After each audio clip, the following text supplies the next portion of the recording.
The Way of Power, Studies in the Occult. By Lily Adams Beck. Preface. A book of this sort has so many debts to acknowledge that it should be thickly set with notes and references, and yet in writing for the general reader this is not possible. Therefore I can only say, speaking generally, how much I owe to many and great thinkers from those of 3 millenniums ago down to the present time.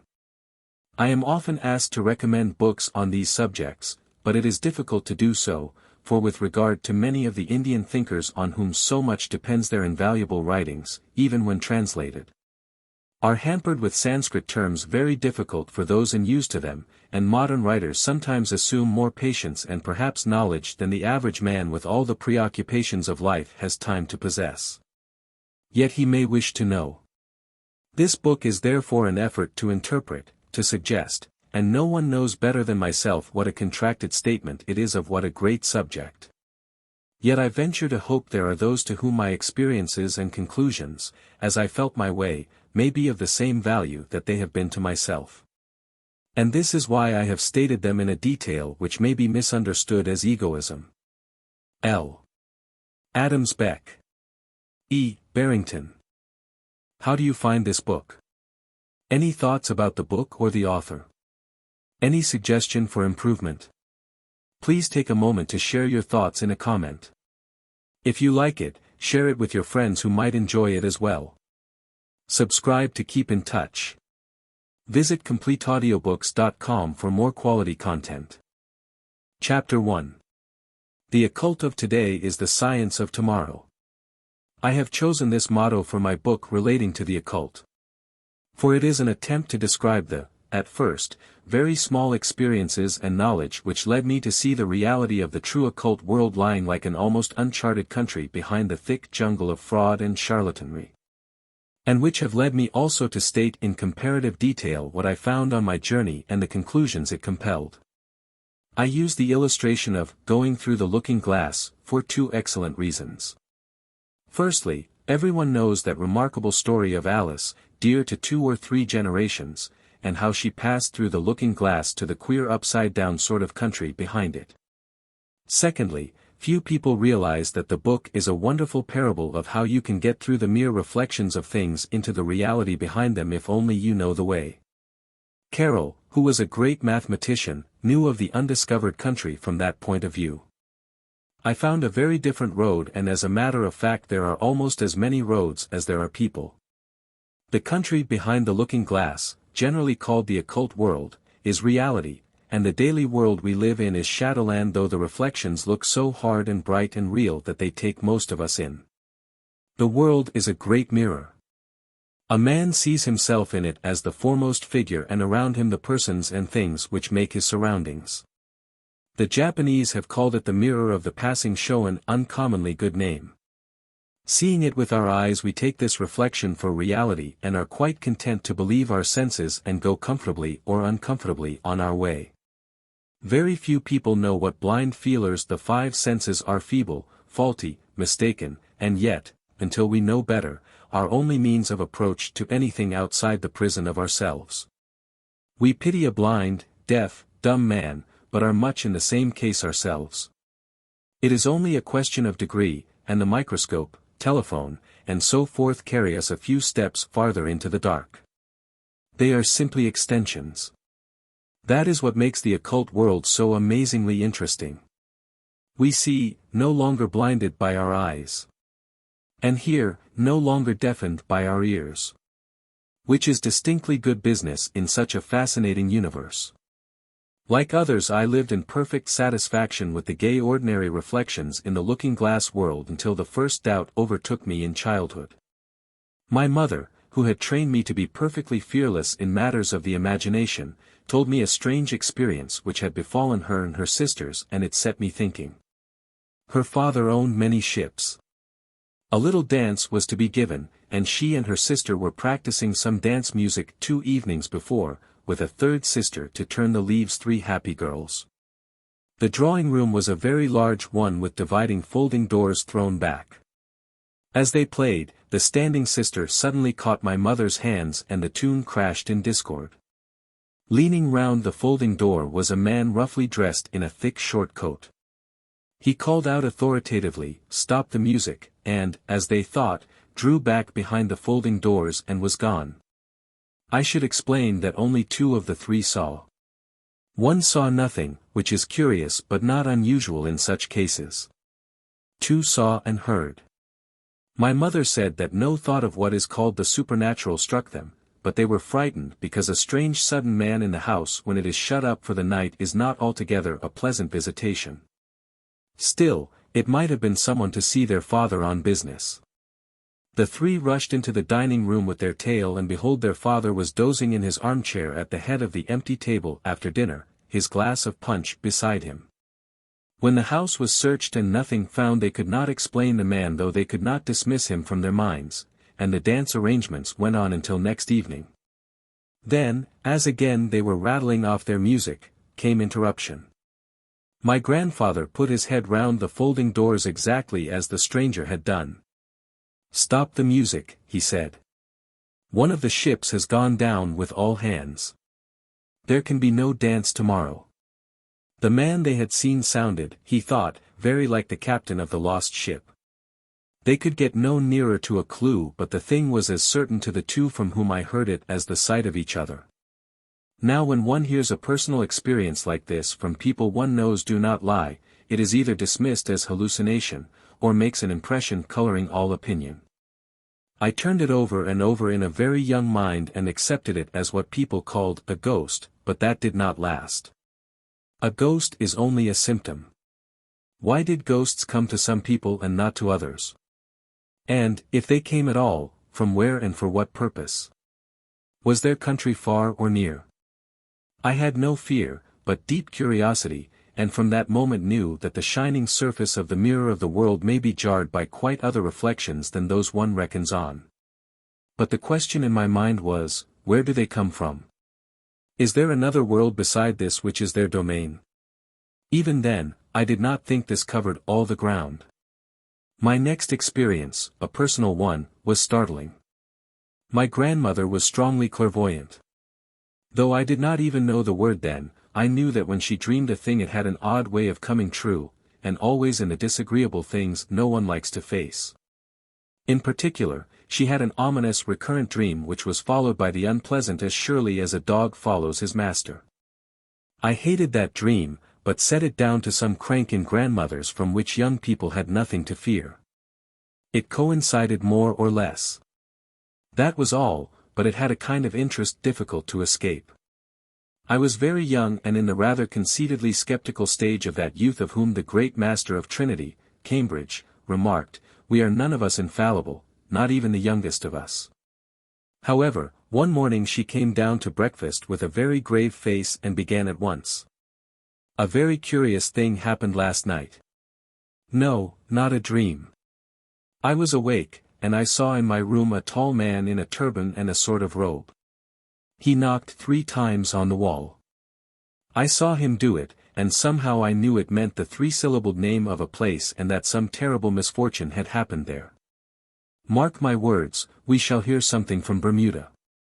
A very near relation was holding a high position there at the time, and for a moment I was startled, but youth is always a little over-clever, and I said arrogantly, as nobody in Bermuda wears a turban, that doesn't seem likely. And went my way in peace.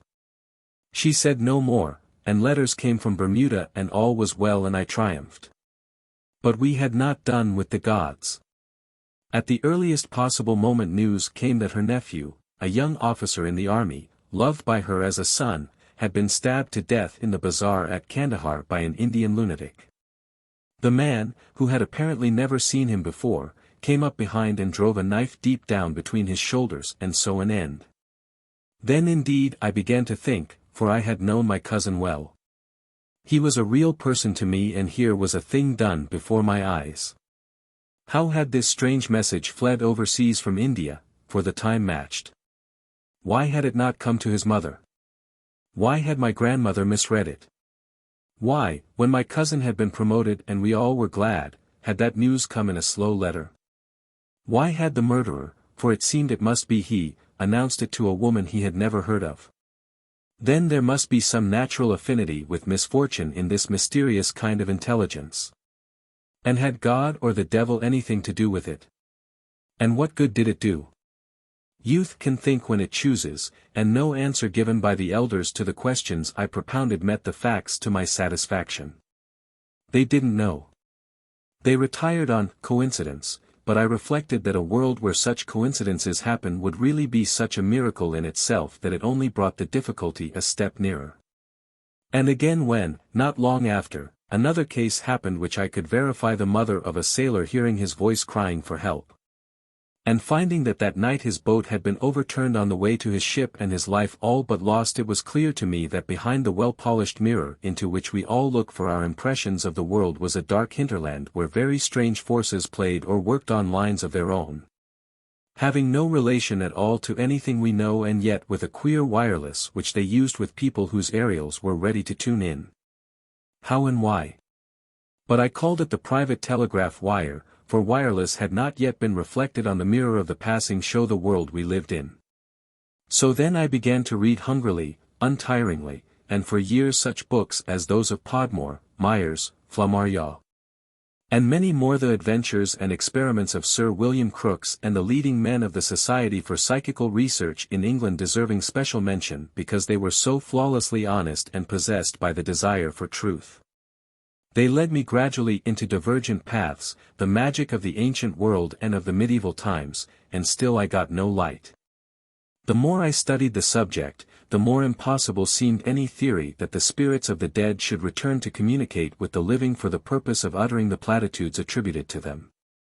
For one thing, these books admitted that the phantasms of the living could be seen also, and as a girl my own eyes had seen the appearance of a relation then at a distance pass through a room when I was alone. Nothing happened as a result, but I had seen and realized that my first belief that these things were always connected with death and misfortune was mistaken.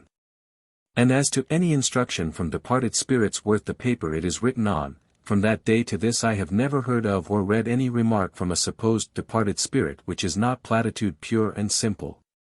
Even the spirits of the mightiest are not exempt from this unlucky law of platitude and become as tedious and obvious as the rest. But I came to the conclusion that when a very large amount of fraud is excluded, there remains certain evidence of some strange forces at work in some of these dubious manifestations and materializations. But what? And where could any sort of evidence be got hold of which would lead to a clue? Meanwhile I had some interesting personal experiences as the years went by. I touch briefly on a few of these. I was staying with the mother and sisters of a very near relation who was on a voyage. One night I dreamed I saw him limping along the deck in great pain, told them at breakfast and met with the usual laughter. But I wrote, and yes, he had fallen down a hatchway, had not meant to tell us, and how had I known? I developed too a curious faculty of sensing some people's thoughts if I held their hands. A tingle seemed to run up my arm from theirs, and then I knew to a large extent what was in their minds, and this applied also to things they had held for a while. This did not come off with everyone.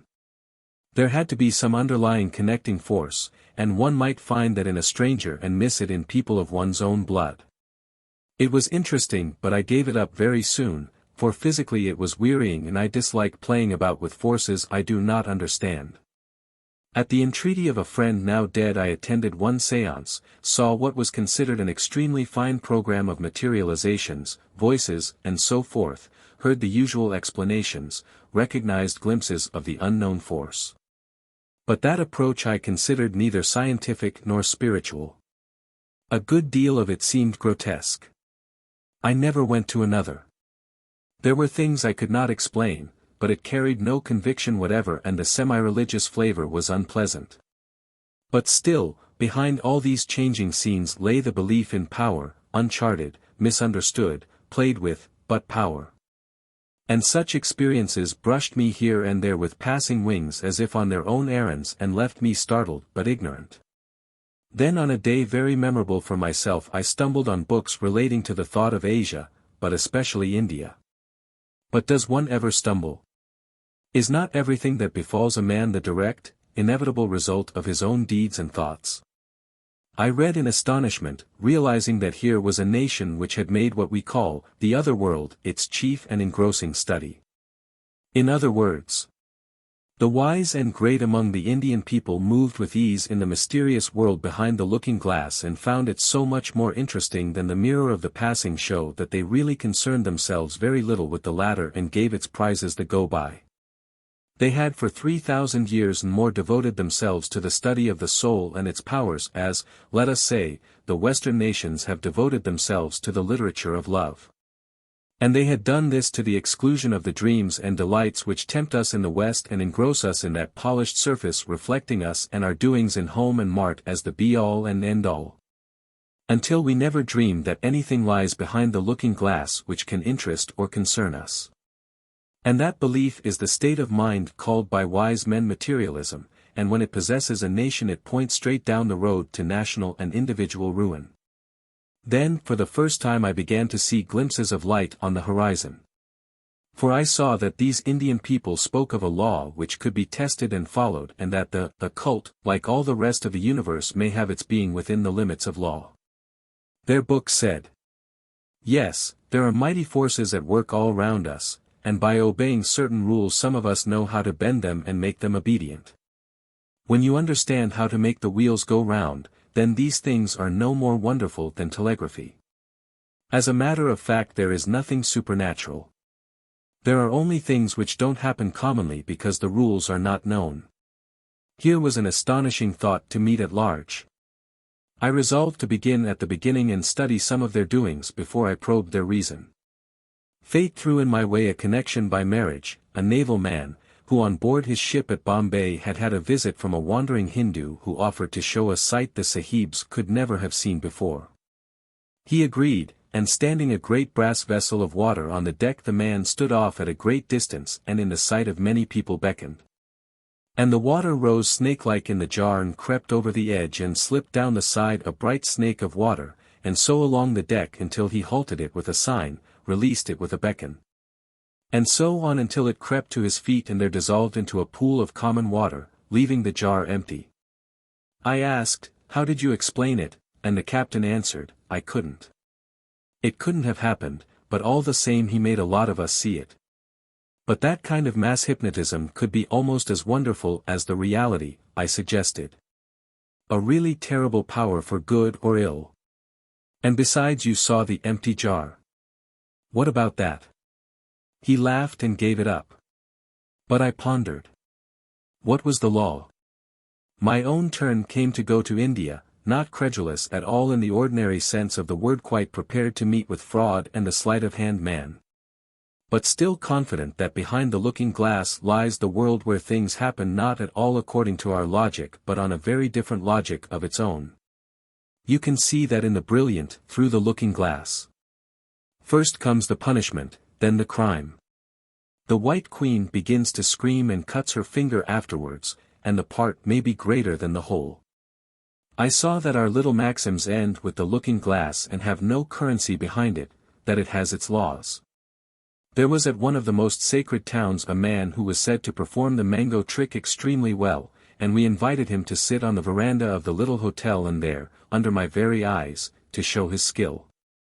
He sat at my feet. He planted the mango stone in a pot at my feet, then sitting far off he returned and raised the covering at intervals, holding it at arm's length and touching neither pot nor plant, that I might see the growth. Finally, when the plant had grown to a height of over 2 feet I picked 2 leaves from it and sent one to a friend at home. And the curious thing is that though I know I sent this and a friend standing beside me saw the whole incident, the man to whom I sent the leaf declares to this day he never received it. He returned all my letters in case I should wish to use them as a travel record, and among them is the one in which I speak of the leaf, but he never saw it. Could it have dropped out, and how? A mango leaf is not a small one. I do not know. I have seen that same performance several times since and done on obvious lines of juggling. The difference can be seen and felt very easily. Chapter 2. In India and Ceylon I had personal instances of this force which develops itself in powers that transcend the senses. In Benares, a wandering fortune-teller came into the veranda of the little hotel where I had just arrived, unknown. Liking something about the man's face, I consented that he should read my hand. It was a strange experience in more ways than one. He did not touch it, it lay, palm upward, on my knee, and he stooped and read it with unblinking black eyes. "This Mem Sahib writing?" I said, "All Mem Sahib's write." "Yes," knowing that. "This Mem Sahib write book." I had never written a book in my life and had no more expectation of writing one than he had. Articles on health subjects had been my only contribution to the gaiety of nations. So I shook my head. He doggedly repeated the assertion, "This Mem Sahib write book," and went on with the most singularly accurate description of the events of my past life. I do not mean the intimate thoughts but the events. One can scarcely imagine anything stranger than in a place so foreign, until one has grown to love it, to see the past unrolling before one, touched into life by the hand of a wandering fortune-teller. And again I thought, how is it that they get in touch, for by this time I knew very well that discounting all frauds and fakes and guesses there are persons who can undoubtedly read events quite otherwise than by the senses. At the time I was watching with some interest for the failure of a prediction made to me by a Western seer before I had left London on my journey to India. Its failure, because, though he had predicted it as a certainty, humanly speaking it was impossible it should take place. We had met on a business matter before I left London, and suddenly, sweeping beyond material matters as was his strange power occasionally, and fixed in gazing on the unseen, he said in that voice which seems to come from very far behind the mirror of the passing show, "Things will not be as you think in India. I see a very important change in your intentions. The event which will determine them will take place at Christmas time. I see the exact circumstances which will enable you to continue your explorations in the Orient for a very much longer time than you have arranged." I said it was impossible. I asked for the description of the unknown events and it was given without hesitation. In my heart I set the whole matter down as one of those incalculable errors of the clear sight which I had noted before, giving them the effect of a scientific communication ignorantly understood. But again the agencies of the world behind the looking-glass knew their business better than I. Without my own agency the plan I had made for India was swept out of being, and on the succeeding Christmas Day events culminated in the possibility of my continuing what had become my work in Asia without any obstacle. And this was the more singular because I had clearly realized by that time that if one wanted to understand the thought of Asia in these esoteric matters it must be studied in Burma, Ceylon, Java, China, and Japan as well as in India. And of this there had seemed no possibility. Now the way lay straight before me to all this exploration and long after, though I did not dream it then, to my writing the books which the fortune-teller foresaw, nominally by looking in my hand. Really by a force tuning the vibrations between himself and me until each responded to the same stimulus. In other words, that event which I had believed impossible made me a student of the innermost side of occult science and also made me a writer every one of whose books, whether as L. Adams Beck or E. Barrington, is engaged with the mirror of the passing show and leading up to the perception of what lies behind it, the irony of life as it presents itself to those who have no psychic perception and its understanding by those who have. I pause here for a moment to note the effect on my mind and daily life of the certitude that a very different world from the one which our senses propose to us really lies about us and that we move in it in ignorance as complete as that of cats or dogs in a library. Surrounded by all the wisdom of the ages yet unable not only to taste it but even to guess that it exists. I had not reasoned this belief out as yet. I did not see in the least how it could be, though I felt blindly that it must certainly be so. There was no other way of accounting for the phenomena I had myself observed. So I resolved that I would devote myself to collecting and studying by the light of my own experience all possible evidence. It is of no use to cling only to one's own experiences, for they are very apt to run in one channel and to blind one to other real experiences. But I realized what a jungle of fraud, folly and mirage lay before me and was determined it should not be my only preoccupation, and that a healthy natural life, with what are called outside interests, must be the accompaniment of this study. I thought it peculiarly necessary that there should be no fanaticism, no eagerness to believe. Our wishes, however ardent, are no guarantee of truth or even of hope. Nor does our being weary prove that there is rest. I can truly say my wish was only to ascertain the facts in a difficult problem and not to deduce any moralities from it. That latter desire is an almost inescapable trap in the path of truth-seeking.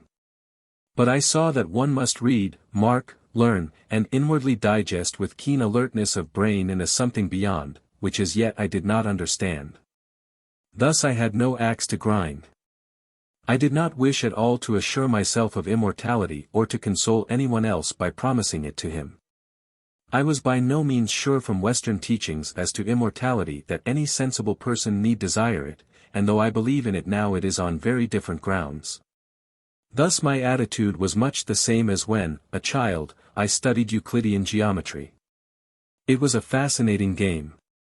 It could not appear on the surface to matter very much that the sum of 3 angles of a triangle was equal to 2 right angles, yet I was taught if it were otherwise the world as we conceive it would be quite other than it is.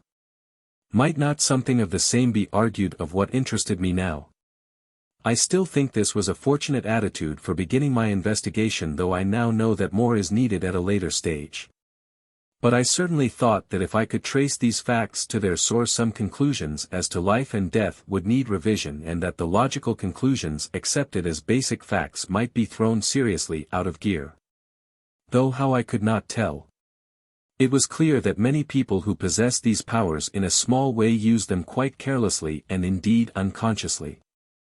And this seemed both interesting and encouraging, for it was exactly the same spirit in which many years ago people watched the magnet and other natural forces at work and drew no conclusions whatever. Probably it was chance, they thought, but anyhow a trifle. That was sufficient. But to me these small manifestations seemed indicative of something vast, not terrifying in the least, but with surprising possibilities if one could get the hang of it. Such had been the result these earlier people scorned.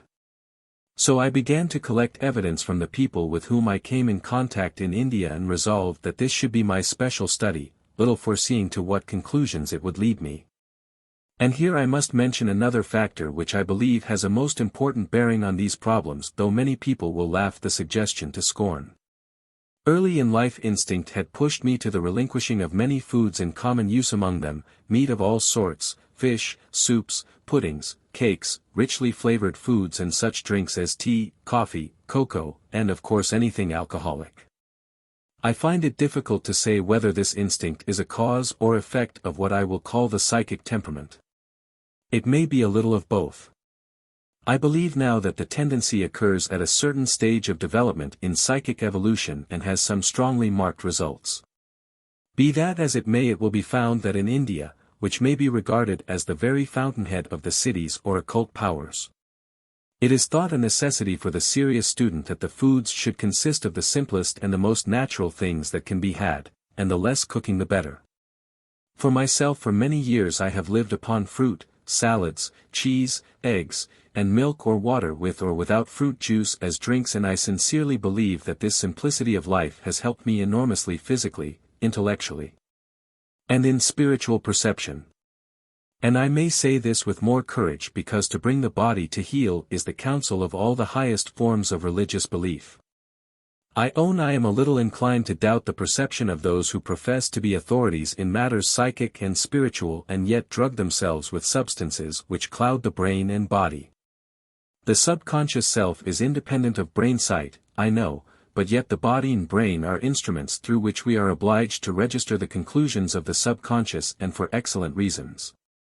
And if those instruments are not kept in the best working order, there is as much loss as if one attempted to see through a clouded telescope.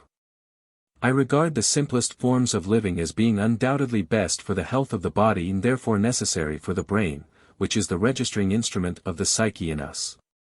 It has also been recognized by all the faiths and by the medical science of the present day and others as an aid to morality and to the self-control without which it is most dangerous to have anything to do with what is called the occult. But I shall discuss this side of the question in more detail later. So it seemed to me that all the circumstances of my life had fitted me for attacking this problem in a level-headed way, neither credulous nor taking experiences on trust nor as a rabid opponent. I may say I have had experiences put before me very imposingly backed which I felt obliged to reject because I believed that the percipients were fitted neither to see nor to record their sights. Having said this, I will return to the evidence I have collected, touched here and there by my own psychic adventures. Chapter 3. In the first chapter of this book I have spoken of the science of the occult as standing on the tripod of the psychic, intellectual and physical, and I might have said much more on all three, as India has done in her great teachings. But in such matters it is wise to be extremely practical and to begin at the beginning and with something entirely in one's own control. And this can scarcely be said either of the psychic or of the intellectual, for both are more or less conditioned by the stage of evolution reached in their development. Whereas with common sense and intelligent suggestion one can begin at any moment to improve the powers of the third person of that strange trinity which is man, namely the body, and thereby begin to clear the channel through which force flows to the other two. I do not deny that people of frail or crippled physique have had strong psychic and intellectual perception, but it is in spite of the physical disability, not because of it. And had their bodies been in the same efficient working order as, say, the reflectors of an astronomical instrument, they would have had clearer and more coherent results, less disturbed with the storms and vibrations which interrupt connection. It is a fact proved by age-long experience that the body embruted and degraded by intemperate living and misuse of the sensual pleasures completely blocks the way to the evolution of intellectual and psychic growth. The Lord let the house of a brute to the soul of a man. And the man said, Am I your debtor? And the Lord, Not yet, but make it as clean as you can. And then I will let you a better. In other words, to work without the cooperation of the body is to be perpetually standing on tiptoe in an unnatural attitude which deflects attention to itself. Also, happy people are much more likely to do the best work in psychic science. Misery has a driving force which sometimes wrings fine intellectual and artistic work out of men as an escape valve from its pressure. And because ill health is misery, a man like Lombroso can point to certain brain and body cripples who have had what he calls genius. But for the highest forms of art, serene and sunny consciousness of peace and power is the atmosphere for the most enduring work, and this applies 1,000-fold to psychic wisdom, where, historically, are seen immortal results attained by those who have made the body a clear window through which the inward light can shine. Therefore health of the body, which includes that transmitter the brain, is of immense importance for people who wish to attain high results in the study of the psychic, commonly called the occult. And it is plain wisdom to neglect no means of attainment, especially the fundamental one of a body trained to cooperation instead of hindrance. To those who have experienced this advantage, it is really like watching a dance of lunatics to see how people apparently otherwise competent to pursue the business of life treat their bodies. Women who consider the possession of physical beauty the chief business of life as means to the only end they are capable of understanding destroy it as it were willfully, withering its brief blossom by every means in their power. They eat foods fatal to the circulation and mechanism of the body, coarsening their skins till all the rattling and rouging in the world only accentuates the mischief, dulling the luster of their eyes and hair, driving their bodies into the rebellion of excessive fat or leanness at ages when they should still be beautiful as figures on a Greek frieze.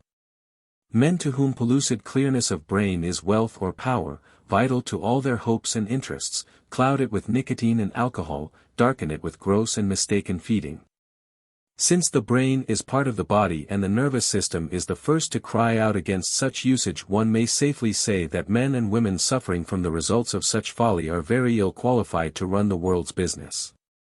When Carlyle wrote that every sick man was a scoundrel, he was with characteristic violence overstating a case which does not need strengthening. And there is something to be said for the point of view in Butler's brilliant Erewhon, where people suffering from physical disability are brought before a jury to be judged and condemned accordingly. The Roman who spoke of a healthy mind in a healthy body knew what he was talking of. And with Carlyle I marvel at what men suffer, not at what they lose. In the study of the occult a healthy body and clear brain are even more necessary than in the affairs of daily life, because in that strange world we are explorers. It is ours, yet unknown to us, forgotten, uncharted, in some ways dangerous. Though the world is really our own, we are as little at home in it at first as the long-lost heir when he returns to his kingdom and finds the scepter strange and alarming in hands used to the spade. And it is largely because they have often lacked this physical calm and poise that we are apt to call those men mad who have penetrated behind the deceptive looking glass of our senses and with half-dazed eyes brought back word of the strange conditions beyond. They are very strange because in the world of reality the values are not ours, our great things are small, our small things great, and all our logic baffled. But the pioneer need not necessarily be unbalanced. Take an historical example of what is probably the greatest pioneering fact in the history of psychics, the one which has shaped the lives and destinies of more uncounted millions than any other. No one has called the Buddha either nerve-broken or insane. Though after that tremendous psychic experience which gained him the name of the Enlightened One he returned from the world of true perception with teachings perfectly staggering to the opinions concerning life and death held by the world at large. And the foremost reason of his triumph in enabling men to discern what really matters from what does not matter a cent was his perfect sanity and cool clarity of brain backing the highest psychic perception, and all based upon a disciplined body. That was a thing all men could understand and honor.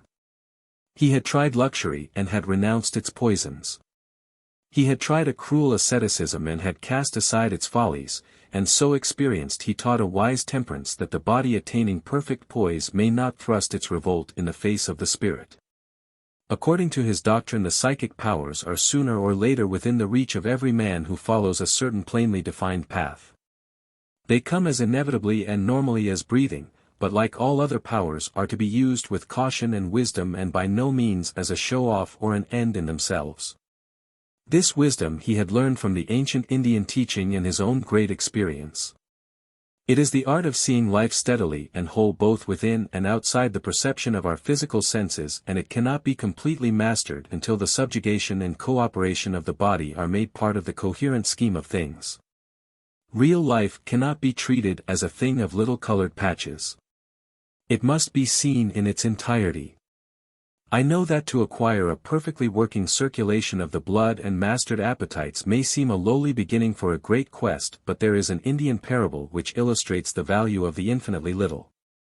A prisoner in a great tower directs his wife to bring to its foot a beetle, a silk thread and a little honey. She is to attach the silk to the beetle, to smear his horns with honey and set him free to climb the tower, following the scent of the honey. He does it. A twine is attached to the silk thread, a rope to the twine, and the prisoner is freed. The infinitely little has conquered. So the ancient wisdom of India perceived long ago, what we are dimly beginning to guess.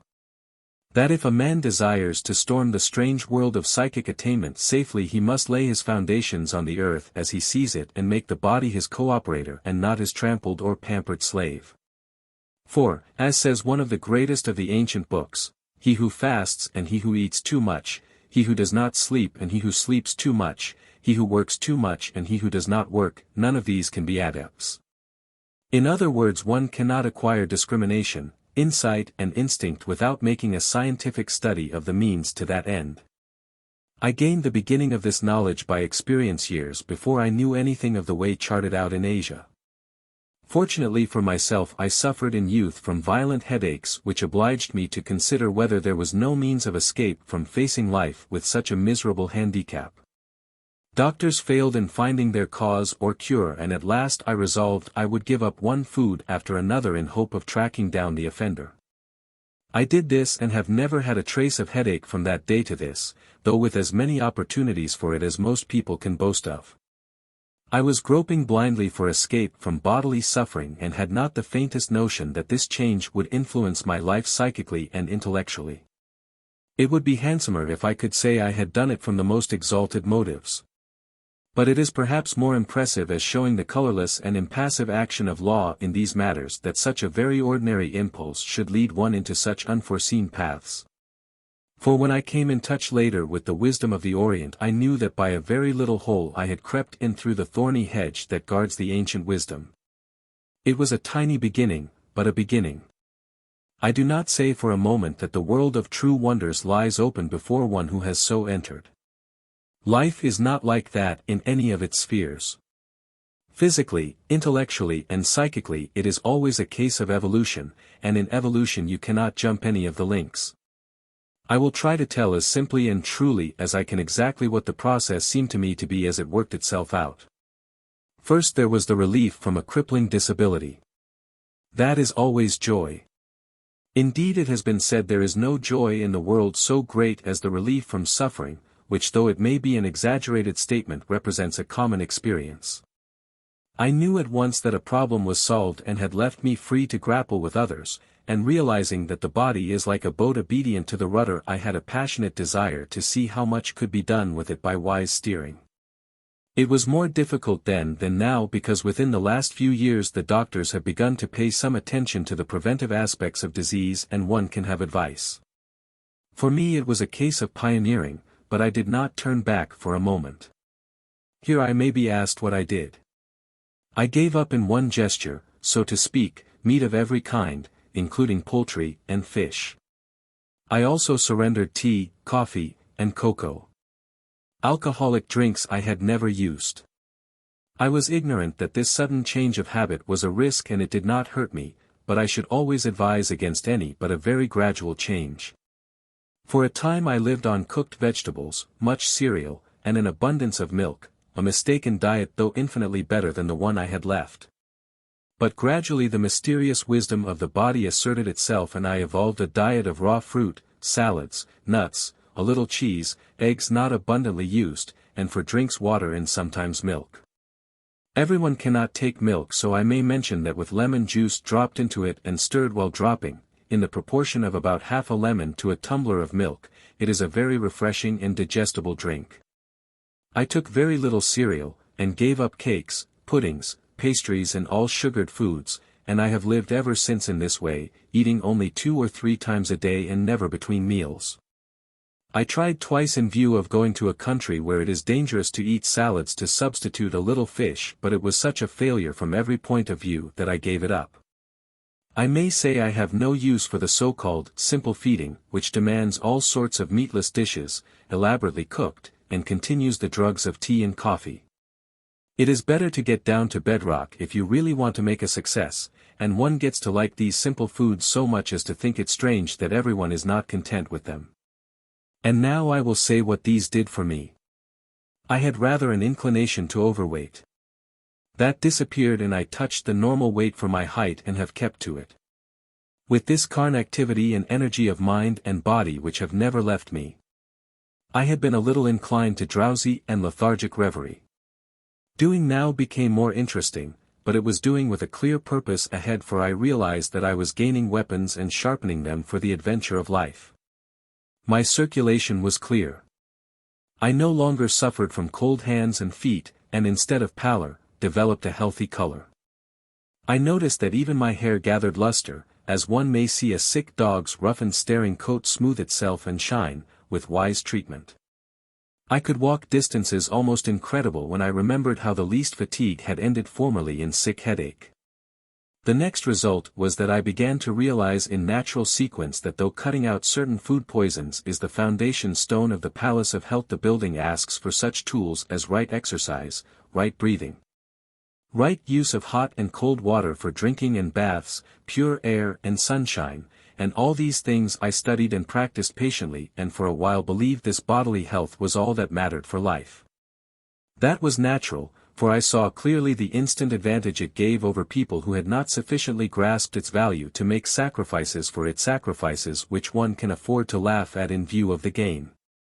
Then came one of the penalties of ignorance.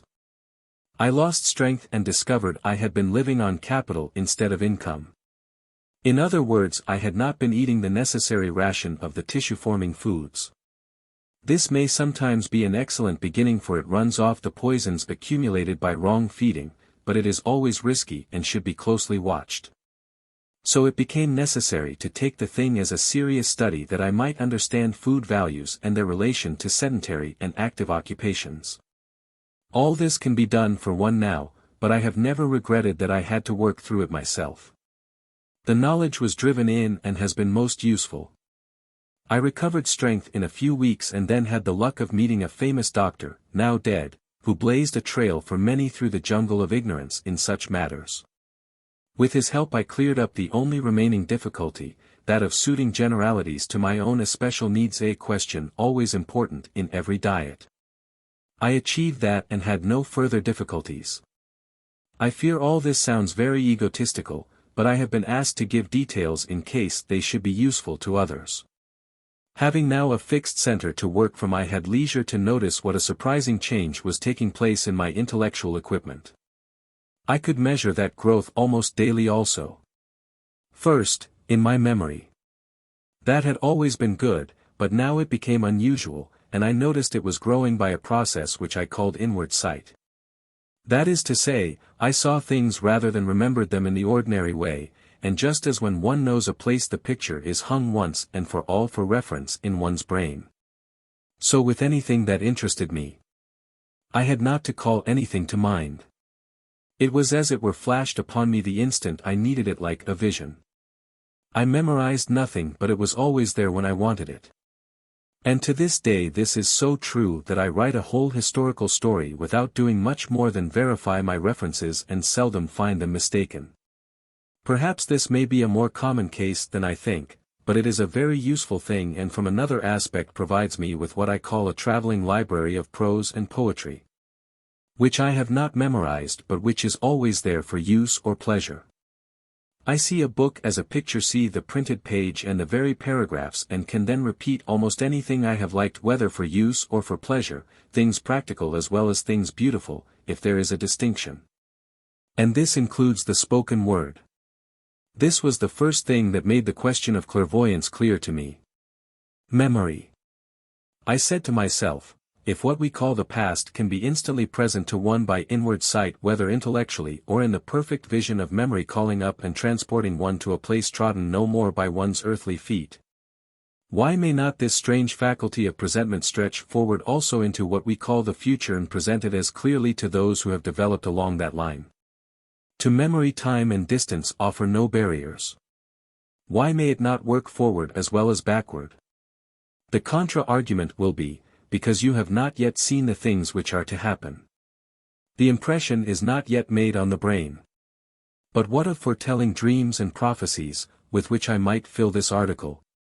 I did not then know anything of the Oriental teaching of the static quality of time, which science now appears to be endorsing, what is called in India the eternal now, in which past, present and future are one. But great possibilities loomed dimly upon me like mountains seen for an instant through mist and resumed into it. I found also a very much increased clearness in following argument, in perception all round. I fear at this time I was ready to make myself a nuisance. For I was young enough to believe that things clearly advantageous should be thrust down everybody's throat, and that virtue demands a persistent bumping of all one's friends into the paths of peace. I know few things which develop a more maddening fanaticism than this kind of brilliant success. However, I soon outgrew that pugnacious stage and realized that people can only accept things in their own vibration or stage of development, and are better left without argument which is meaningless to them. Their time will come as one's own does, when the soil is there to provide for the root of the flower. But I saw from day to day what a wonderful thing I had hit on. It had cured my physical disability, had doubled every intellectual power I possessed, and had given me the confident expectation that this was only the beginning of what it could accomplish. I was right there. Gradually another aspect of the question dawned upon me. This way of living was the most excellent moral, I hate the word, gymnastic, that could be devised. It is no easy thing to live on a plan of one's own in contradiction to that of the world about one, to be laughed at, chaffed, however kindly, to be told one is a faddist and so forth. That would not be the case now. It was the case then. And there was also the question of giving up foods one had enjoyed for those which at first seemed insipid, and of reducing them to the simplest, most unobtrusive form, that it might not inconvenience others. But after a while it became strangely delightful to find that I did not mind a bit what people said or thought. I got to know a lot about the subject and began to make it interesting to them when it happened to come up, and there was a pride in being what they called a mighty good advertisement for my opinions. But there is much more to it than that. Chaff rightly directed is the best tonic in the world for the anemic disease of taking oneself seriously, a complaint to which the young and clever are dreadfully prone and from which even the adult and stupid are not wholly exempt. As a remarkable bishop of London once said, after having slain the ape and the tiger in oneself there still remains the donkey, who is the most intractable animal of the three. Chaff and good-humored scorn are an excellent diet for starving out the donkey, and so I found it. But there was more. I do not think anyone knows or realizes the full flavor of life until he has learned to say no to himself with rather more than the same ease with which he can say no to other people's enjoyments. I had learned the great lesson. It still seems stupendous to me, though it may be a truism to some, that with a real end in view any sacrifice becomes a pleasure, and in that spirit the very best good is attainable on whatever plane you may choose to seek it. I may add that in Asia this way of living opens many a close-shut door to those who practice it. It is regarded as a virtue there. And after that, and with the early experiences I have described in my first chapter, it was not a long step to the question of why all the great faiths have taught abstinence, temperance, fasting, as a very sword and shield in the fight against the dominance of the body. They did not do it to be tiresome and contradictions as had once seemed possible, but because they were all students of psychology. Their business was with the occult, and worldwide, age-long experience had taught them in differing degrees that the real world behind the looking-glass is not to be entered by those whom the body binds to its caprices. It is the religions that insist on this fact which still keep their hold on their peoples, and the religions that walk in purple and fine linen and fare sumptuously every day which have lost it. Because the reduction of the occult to a law which every man can perceive and follow daily is the business of all faiths. And in his own heart every man knows this cannot be achieved nor the circle squared unless the body also has sworn allegiance to the quest. It is impossible to know one's real self and its powers until this is gained, and when it is achieved the rest is not difficult. And now things rapidly cleared up in my mind. As my force increased I was able to speak easily in public, an effort of which I had always thought with terror hitherto. Not only so, but I can truly say I did not even need preparation, nor do I think I could speak if I prepared. I can only note any quotation that occurs to me on the subject, and the subjects are many, and leave the rest to the moment, knowing that the impulse and fulfillment are independent of the brain. Thus I gradually realized that what is called the occult is only an extension and wider perception of the powers we know, and that everything is attainable if we leave off talking and get down to business. Do not let your mind spread and splash over. Concentrate on one resolve and exclude others. Take time to be solitary daily. Avoid people who disturb you. Have the body in such training that it no more dares to interpose than a highly trained dog. Cultivate will and perseverance as you can never do with an undisciplined body. The world has had examples of what concentration can do but has not realized the source. It is by such thoughts and practices that man is put in touch with the force of the universe, and he becomes a channel of the sort of power on which he has chosen to concentrate, bad or good. So I learned that the trained mind becomes a form of reason, and reason blends into the psychic, and delimitations are destroyed so that it becomes difficult to say where each dominion in the trinity of body, mind, and spirit which is man begins and ends. Chapter 4. It is necessary before going farther to make some allusion to the strange world in which man passes nearly half his visible life, the world of sleep. Nearly 3 centuries ago the delightful poet Herrick wrote these lines. Here are we all by day. By night we are hurled. By dreams, each one, into a several world. Paragraph continues, wonderful insight. Yet he would have been amazed indeed if anyone had told him that his poet's instinct had revealed to him the existence of that strange world behind the looking-glass of which I have written so often in these chapters. Yet it is so. The poets, the philosophers, those whose wisdom and instinct alike draw them to what in India is called realization, have always understood that through dreams is a very direct way to the world, as it is not as it appears in waking moments when earthbound reason stands at the helm of the many-peopled ship which a man calls myself. Of course there are foolish little dreams also, mere bubbles on the surface of memory of the day's doings, but these are easily known for what they are and nobody marks them. Sometimes, however, and often to those who least expect it, comes a dream marching with the certainty and assurance of a god, or the profoundly disturbing enigmatic questioning of the Sphinx, or the terrifying forevision of a prophecy. And all life is changed and deflected for the dreamer. In other words, the dreamer has for a moment stepped through the looking glass, or, in the Indian phrase, he has realized with a sudden shock of truth that life is not as he has thought it but far otherwise. That man is fortunate, for to most people such knowledge comes only in the act of what we call death.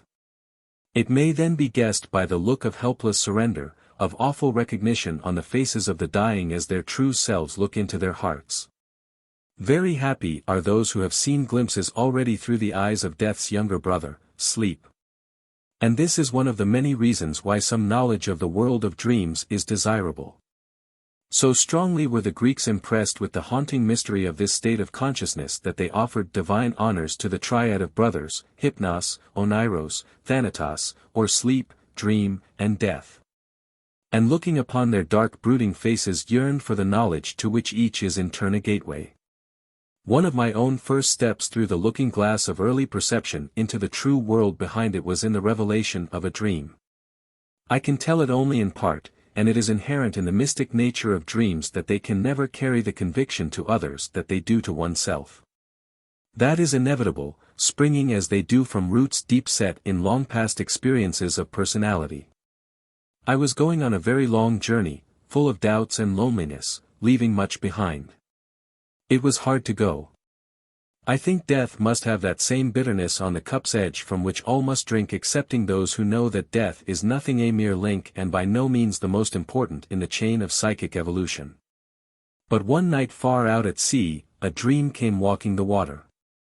Dewy twilight and an old garden at home, flowers tall in the borders, fading into forgetfulness of color and light, the mouse angels, as I was taught to call the bats, weaving magic circles about them under a dawning evening star.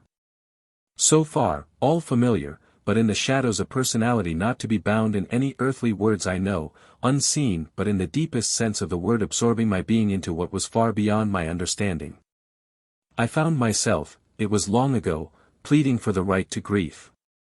How could it be otherwise when the cup of bitterness is thrust into one's hand and the angel of the darker drink invites the soul forth to the lips to taste it? It is so far to the other end of the world, I said, and much more that cannot be told. The answer was but whether spoken or not I never know, you are ignorant indeed. All such grief is self-pity.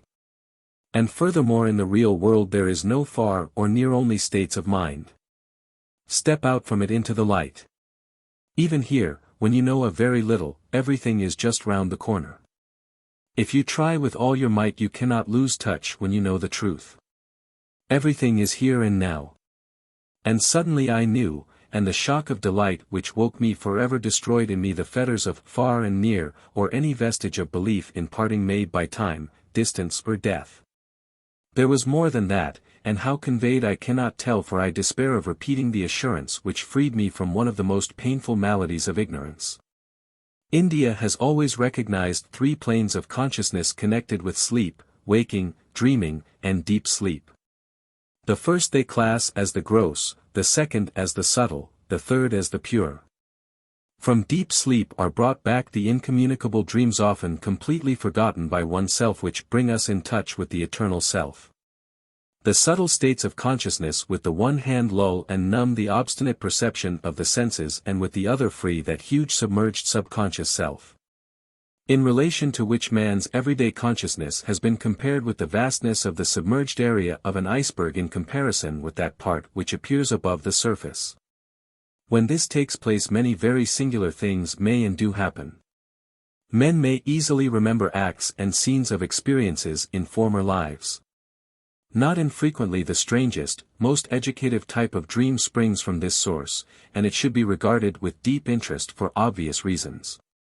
That has been a subject often dealt with in fiction but never, so far as I know, in the fullness of certitude with which it comes in reality. It is a state very difficult of investigation because dreamers are naturally shy on such a subject, but I may say it is almost a test of truth that when such experiences are revealed they are natural and simple. They seldom are connected with violently dramatic experiences or the arrogance which claims great place or position in former lives for the dreamer. And they bring conviction to those who experience them because they reveal the secrets of development and arrest, and throw light on the way that still remains. I have never heard of one in which the whole life was remembered except when perfection of perception is attained, and such instances come rarely to the world's knowledge. There are happily few cases where homesickness for the beauty and verity of the dream life extinguishes all desire for the mirror of the passing show as revealed by the senses. And the dreamer pines through the long inhospitable unrealities of the sunshine for night and the truths hidden in darkness. This is a state as wholly undesirable as the paradises revealed by drugs and drink. It is a psychic narcotic and should be combated manfully, especially as it is invariably associated with a diseased condition of body which reveals it for what it is and marks a failure in discipline. And there are the strange dreams which I call fusing dreams, where one personality meets another in sleep and a dual life is lived, for a time becoming a reality and remembered in daytime but out of reach except in sleep. This appears to be a foreshadowing of the intimate communication and absorption in store, when psychological matters are more clearly understood, for lovers or the highest forms of friendship. Of this state I have no personal knowledge, though I have based a story, v. Lydiate, on knowledge gained elsewhere, which attracted interest from those who knew it was true in essentials. I myself had at one time the very strange experience of a connected story which I dreamed nightly. It was, so to speak, serialized, in that it went on for many nights, beautiful, dramatic, as I thought, in conception and development, springing and branching as a tree does from its seed. But the singular thing was that a friend one day brought to my house a visitor supposed to have unusual perception in such matters, and when my dream serial was mentioned he said, "Yes, I can see it." And forthwith began to describe with perfect accuracy the terraced lawns and clipped box hedges which were always the beginning when the mists of sleep rolled aside and the stage was set. I think this was a case of mind reading, startling in the extreme, for I had never given a detail to a living soul. I had the impression that he could have told me the whole story as easily, and regretted afterwards that I had shut down the subject. For I never knew the end, though I believe it is still latent in my own perception. The experience ended as suddenly as it began. I find that many of the subjects of my stories come to me in sleep in the form of dramas which I see clearly acted before me, sometimes also in the form of stories told dramatically after the fashion of storytellers in the bazaars of Asia. But I have never succeeded in catching more than a flashing glimpse of the storyteller, and I know he is not always the same. I have a belief that to come face to face with him in dream would open the measureless stores of wisdom and beauty lost in the past. Is art a recovery as well as a prophecy? The titles almost always come in the state between sleeping and waking, when reason and thought lie on the threshold of consciousness like dogs on duty but still dormant. When they take charge the connection is broken and I must remember as I can. Daily events blunt the impressions very quickly except in some remarkable cases. I had lately a dream of extraordinary beauty and perception which I shall not forget. It began in Kensington Gardens and a meeting with a little middle-aged woman there, leading up to the discovery of a strange boarding house in London for people who had died with unfulfilled lives which apparently came to nothing, but who were now directing themselves along ways of fulfillment, absolutely unconscious that they had undergone the experience of death. I dreamed the name also, the House of Fulfillment. That title I have been compelled to steal for an occult novel which nothing else would fit, but the story abides and I shall write it one day. There were such strange people in it, and the singularity was that, belonging to the world behind the looking glass, they were obliged to work with tied hands in the conditions of this until they could make good. The house was in one of the little old-fashioned Georgian streets of Kensington, running up the hill from noisy Kensington High Street, very quiet, with yellowing poplars looking over the wall and bushes of Michaelmas daisies in the borders. I see it all. I hope I shall not be suspected of any arrogance in telling these experiences. I think those things told quite simply and truly are helpful in the deciphering of a difficult subject, and I should be glad to know if other writers also dream many of their stories. It is interesting, because quite undoubtedly the gift of creative art in its differing degrees is one of the roads to the land behind the looking glass. There are reasons for that too long to enter into here, but irrefutable, and it is a singular fact that while the saints appear to enter in great flashes of cosmic consciousness, the artist seems to take the winged way of dreams. But there can be no fixed rule in such matters, nor would one expect it. There is one amazingly interesting fact in true dreams. It is that the dreamer goes free. He regains his birthright and is no longer the slave of the miserable dimensions of length, breadth and height which control all our waking doings. Nor is he bound by time as with a tether. Observe that in dreams time is no more. It may be today and tomorrow at the same moment. You may be a child, yet with all the memories and experiences of old age. You may drift composedly down the street never touching it with a footfall. You may melt through walls and doors like Christ after the resurrection. You may talk fearless and unamazed with friends who crossed the river of death to meet you, and know they never died. You may easily meet two personalities of people you know, fused into one, and find it quite comprehensible and natural until you wake and it blurs as the darkness of the prison gates closes on you. You may be in two places at the same moment. Things can be absolutely simultaneous which in ordinary life are consecutive. One great thinker has suggested that death itself may be a passage from the consecutive to the simultaneous. This is very likely.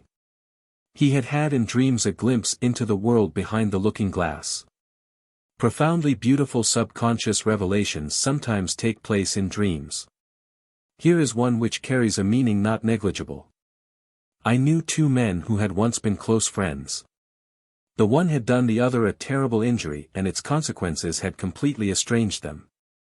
People did not even speak of either in the other's presence. All was ended. But one day the injured man suddenly said to me, "It's a strange thing. I hate the man. Heaven knows I have reason to. But I dream of him constantly, can't get away from him. And always in my dreams the old friendship is there, and to be together is good right through. Those are the happiest dreams I have. And yet waking, I would run the country sooner than meet the fellow. I could kick myself for being such an ass in my sleep." As you will see, the submerged self he met in dreams knew best. It knew that love is in its nature real and eternal, and hatred a darkness, a nothingness, which dissolves in the light of truth. I would give much to know the dreams of the other man. Would they complete the story? I have often wondered that.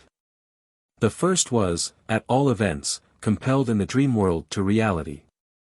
Such a case is well understood in Indian teaching. India asserts that the infinite tide of perfection behind all of us flows in by such inlets as the different planes of consciousness in sleep. For in the animal lay hidden and possible the man, and when the door of consciousness was opened, man rushed out. And in man lies hidden perfection barred and locked away by ignorance. With realization he comes in touch with the hidden treasure. Milton was right in his almost miraculously perceptive assertion that high revelations are made, in clear dream and solemn vision. For in sleep we move on much more subtle and permeative planes of action than in waking. And the more we are daily disciplined in opening up the channel of communication with the untrodden continent of our submerged self, the lost Atlantis hidden in us, all the more wonderful and illuminating are our dreams. This may be seen in the dreams recorded in the scriptures of the great faiths. They would form a book of profound psychological interest if analyzed and compared. Yet, striking through apparently very commonplace personalities come sometimes singularly revealing dreams, thus proving that in truth no one is commonplace, that it is only the commonplace of ignorance in ourselves which so sees it. For below the dwarfed nature of which our senses make report lies the submerged and marvelous self of which the man himself is wholly unconscious except in the strange visitings of dreams which he is unlikely to reveal to any human being except in most unusual circumstances. Very often also, his everyday self entirely fails to interpret them. He will say in bewilderment, "I knew when I was asleep, but now it all seems nonsense. And I fancy most of us have had the experience of dreams extraordinarily lovely and revealing which the awaking sense clutched at for a moment and then let go helplessly, drifting away shapelessly as mists at dawn. One may see the dream flowers wither in the hot clasp of our sense perceptions, see the dream pageant fade and dissolve like sunset clouds, leaving nothing behind but the gathering gray of loss. That dream of being in two places at once, places that melt into each other and are absolutely one, I have had often. Each is each, yet there is no overlapping. I walk through the one and know no surprise. Waking, I remember it perfectly but cannot intellectually understand how it was possible, though I know well that is how things are in the real world behind the looking glass, where the logic and rules of the game are entirely different from those we know in front of it. Because, as I learned in a dream already quoted, places there are not solidarities but states of mind. I have heard many people express the wish that they could control their dreams and enjoy what they most desire in sleep. But that is a foolish wish, for dreams would lose all significance if our everyday selves took charge. It is precisely because they are off duty that the unexpected, the illuminative, come through. This is the flaw in Du Maurier's beautiful book, Peter Ibbetson. The hero and heroine, divided in life, meet nightly in dreams. The dream is a duet but of the senses exalted to the highest pitch. They dream together of exquisite jewels and toilettes, of dinners at the choicest restaurants and wines of the costliest vintages, operas, plays, by the most celebrated performers, and so forth, opiates for the sorrow of parting. Such dreams are earth bubbles. The senses are awake and guardant though the body sleeps. They are a fairy story of the reasoning, clutching mind. No. Let us rejoice that in the true dream the close guard of the senses is off duty and we go out free in the dark to revelation. Very different is the wish that we could unfailingly meet the hidden self and, joining hands, walk straight into the real world, and that wish can be gratified by patient discipline. And there the disciplined body may receive its share, for it may be said with truth that there is no sleep so deep, tranquilizing and profound as that which is called the opener of the gates. The Greeks and Romans both believed in the healing power of dreams, and in ancient Rome the College of the Inspired Dreams was a place of gathering for those who were sick or sad. It was dedicated to Aesculapius the healer, and it was believed he was the inspirer of these dreams. Those needing help slept in the quiet of the sacred cloisters and seldom without result. One sees exactly why that should be and wishes such help could be given now, and without human intervention, to those who need it. But it is a true saying that we can participate in heaven and its gifts only in so far as heaven is within ourselves. How can people empty of heaven realize the possibilities of dreams or the meaning of that little-known saying of Christ's, when the outside becomes the inside then the kingdom of heaven is come? It means that when for any man the deceptions and distortions of the outer world are swallowed up in realization of the inner, the hidden world, when the outer and the submerged selves have joined hands and are one, then he has touched on immortality and has drunk of the wine of eternal joy. It is a strange thought that all round us, hidden in every recurring night, lie these silent fields of harvest in which so few are reapers. Yet they lie, ripening in sunshine. In the words of Professor James, one conclusion was forced upon my mind, and my impression of its truth has ever since remained unshaken. It is that our normal waking consciousness is but one special type of consciousness, whilst all about it, parted from it by the filmiest of screens, there are potential forms of consciousness entirely different. We may go through life without suspecting their existence, but apply the requisite stimulus and at a touch they are there in all their completeness. With the last four words I disagree, for it is impossible for the uninitiated to say what their completeness is when we know of cases ranging from the mere glimmer to the conflagration of revelation. But the statement is true and striking, and it is gladdening to see the distinguished thinkers of the West gradually awaking to facts known and taught for millenniums in the Orient.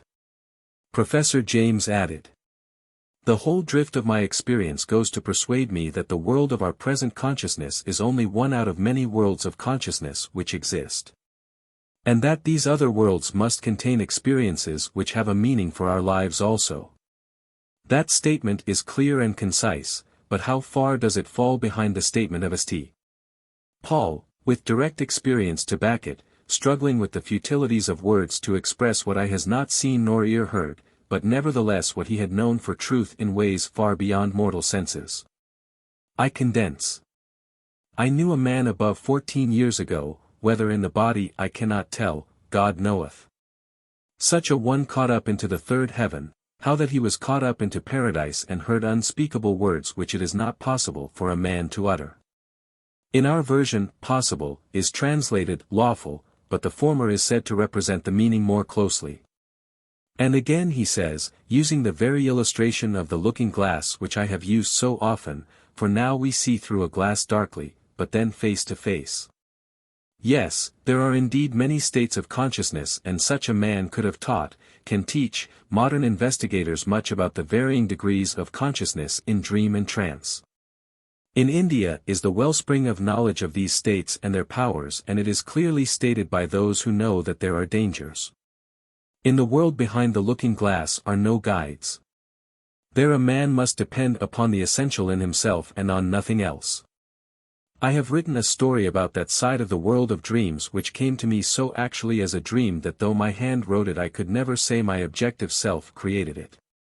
It sums up more than I knew of the subject at the time, but I have since learned its truth. One of the characters says, "We recognize a strange force, a very powerful dynamic. We consider it a manifestation of the primal energy. It lies all round us for the taking and in itself is neither had nor good. The result depends on the person who uses it. The rules we call the rules of detachment.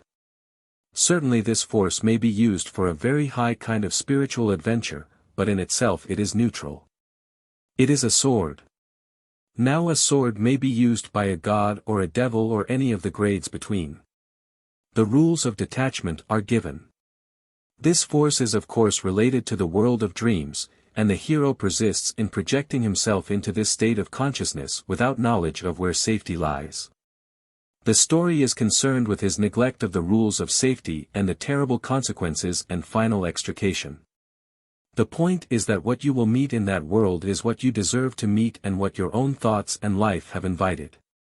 With a thought you may be in the horror of the desolate country, with another in the shining land, for every man creates his own universe until he can perceive it as it is in truth.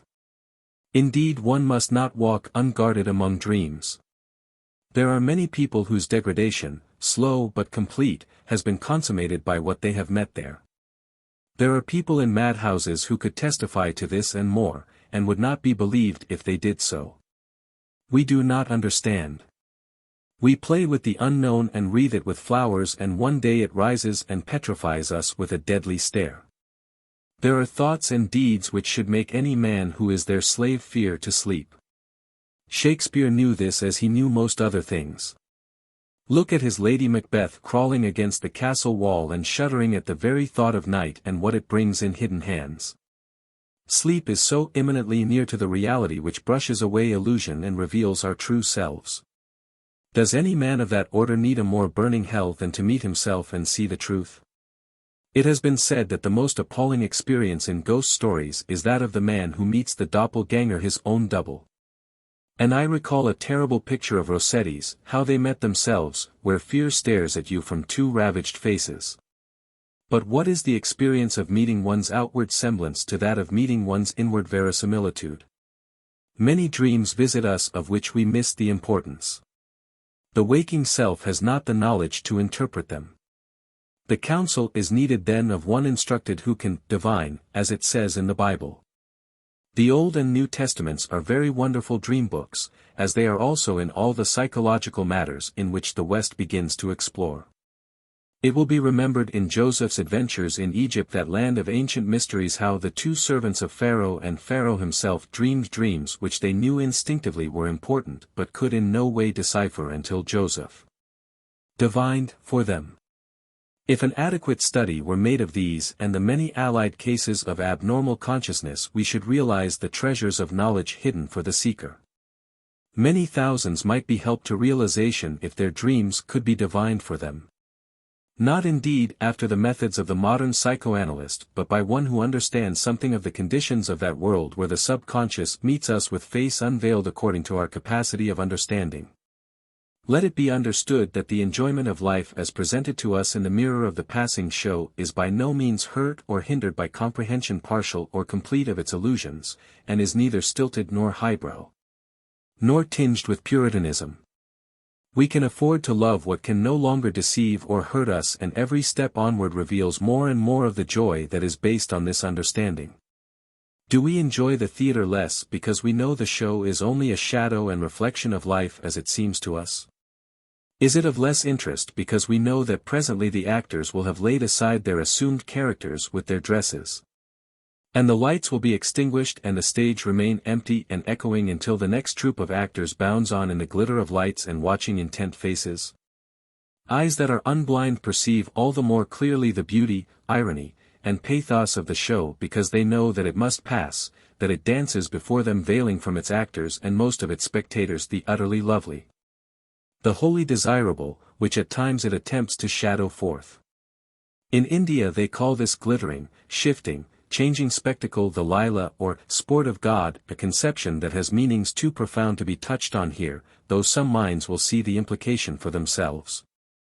And of these implications one of the deepest is the meaning of sleep and dreams, and the state of consciousness into which each one of us is nightly thrown.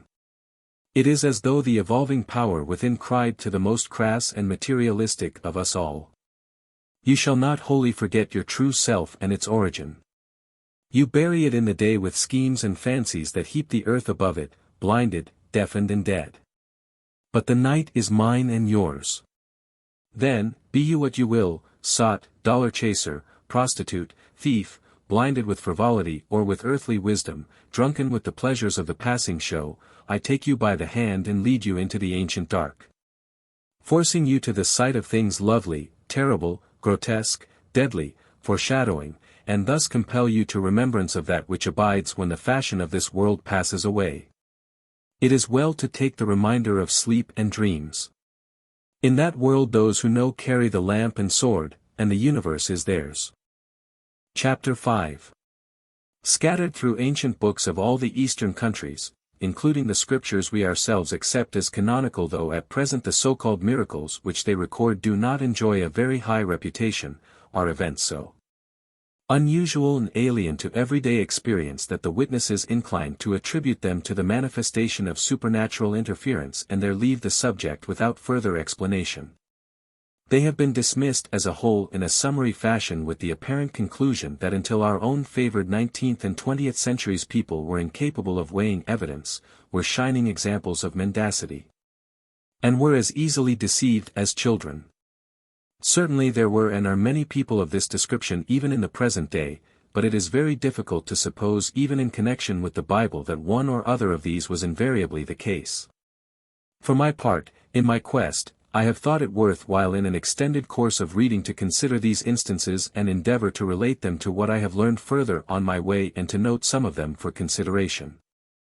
Let us for instance glance at the famous travels of Abu Abdullah Muhammad, known as Ibn Battuta, the most famous of Arab travelers, a man born in the year 1304 and known to scholars all the world over, who made his way as far as China in those difficult days.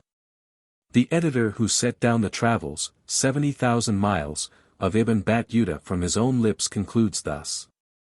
Here ends what I have put into shape from the memoranda of the Sheikh Abu Abdullah Muhammad ibn Battuta, whom God honor. No person of intelligence can fail to see that this sheikh is the traveler of our age, and he who should call him the traveler of the whole body of Islam would not go beyond the truth. In all that I relate I alter no fact nor implication though I condense. I give one singular incident which took place in Sylhet in Bengal. Ibn Battuta says, "My object in going to the hill country was to see a holy personage who lives there, the Sheikh Jalaluddin, one of the most eminent of saints and singular of men who had wrought miracles of great note. He was when I saw him a very old man. At a later date I heard from the Sheikh's disciples of his death at the age of 150 years. I was also told that for some 50 years he had lived only on milk. When I was going to visit him, 4 of his disciples met me at a distance of 2 days' journey from his place of abode. They told me that he had said to the fakirs with him, "The traveler from the west is coming, go and meet him." Now he knew nothing whatever about me, but the truth had been revealed to him. I set out with these people and arrived at the hermitage outside his cave. The day I entered his presence he was wearing an ample mantle of goat's hair which greatly took my fancy, so that I could not help saying to myself, "I wish to God that he would give it to me." When I went to take leave of him he went into a corner of his cave, took off this mantle and made me put it on. The fakirs told me that the sheikh was not in the habit of wearing it, but put it on at the time of my arrival, saying, "The man of the West will ask for this dress. A pagan king will take it from him and give it to our brother to whom it belongs and for whom it was made." When the fakirs told me this, my answer was, "I have the sheikh's blessing with his mantle and shall take care not to wear it in visiting any king whatever." So I quitted the sheikh, and a good while after it happened that when I was traveling in China I came to the city of Kansa, Hangzhou. The crowd was great and I was separated from my companions. I had on this dress. The viceroy was passing with a great following and observed me. He called me, asked questions and would not let me go, but took me in and presented me to the prince who bore the title of king, who asked me questions.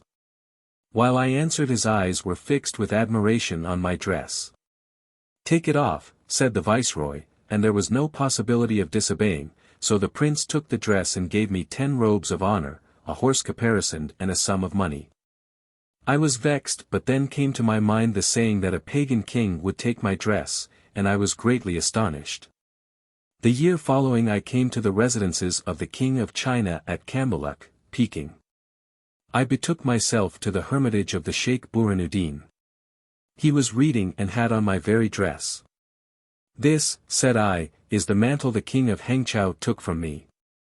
"This mantle," said the sheikh, "was made for me by my brother Jalaluddin, and he wrote to me that it would reach me by the hands of such a one." So he showed me Jalaluddin's letter, which I read, marveling at the sheikh's prophetic powers. On my telling Burhanuddin the first part of the story he said, "My brother Jalaluddin is above these prodigies now.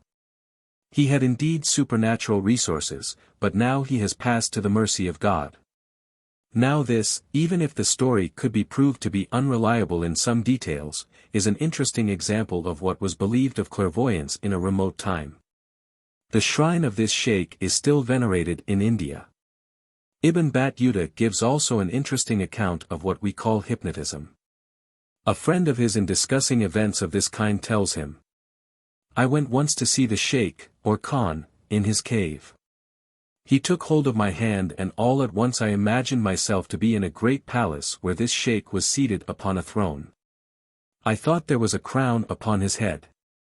On each side were beautiful handmaidens and there was water about into which fruit was constantly dropping. I took up an apple to eat it, and straightway I found myself again in the cave with the sheikh beside me laughing. I had a bad illness which lasted several months and I never would go again to see that strange being." At Hangzhou in China, where he mentions there were many Mohammedans, Ibn Battuta had also a singular experience. There he was entertained by a Mongol viceroy named Kursha. It may be remembered that at this time the Mongol dynasty, best remembered by the famous Kublai Khan, was ruling China. And great are the accounts Ibn Battuta gives of his noble hospitality in his own palace. But here is the passage. That same night a juggler made his appearance and the emir said, "Come. Show us some of your marvels." Upon this he took a wooden ball with several holes in it through which long thongs were passed, and laying hold of one of these, slung it into the air. We were in the middle of the palace court. It went so high that we lost sight of it. There now remained only a little of the end of a thong in the conjurer's hand, and he desired one of the bystanders who assisted him to lay hold of it and climb. He did so, climbing by the thong, and we lost sight of him also. The conjurer then called him 3 times, but getting no reply snatched up a knife, climbed the thong and disappeared. Presently he threw down one of the boy's hands, then a foot, then the other hand, the other foot, the trunk, and last, the head. Then he descended, puffing and panting, with his clothes all bloody, kissed the ground before the emir and said something in Chinese.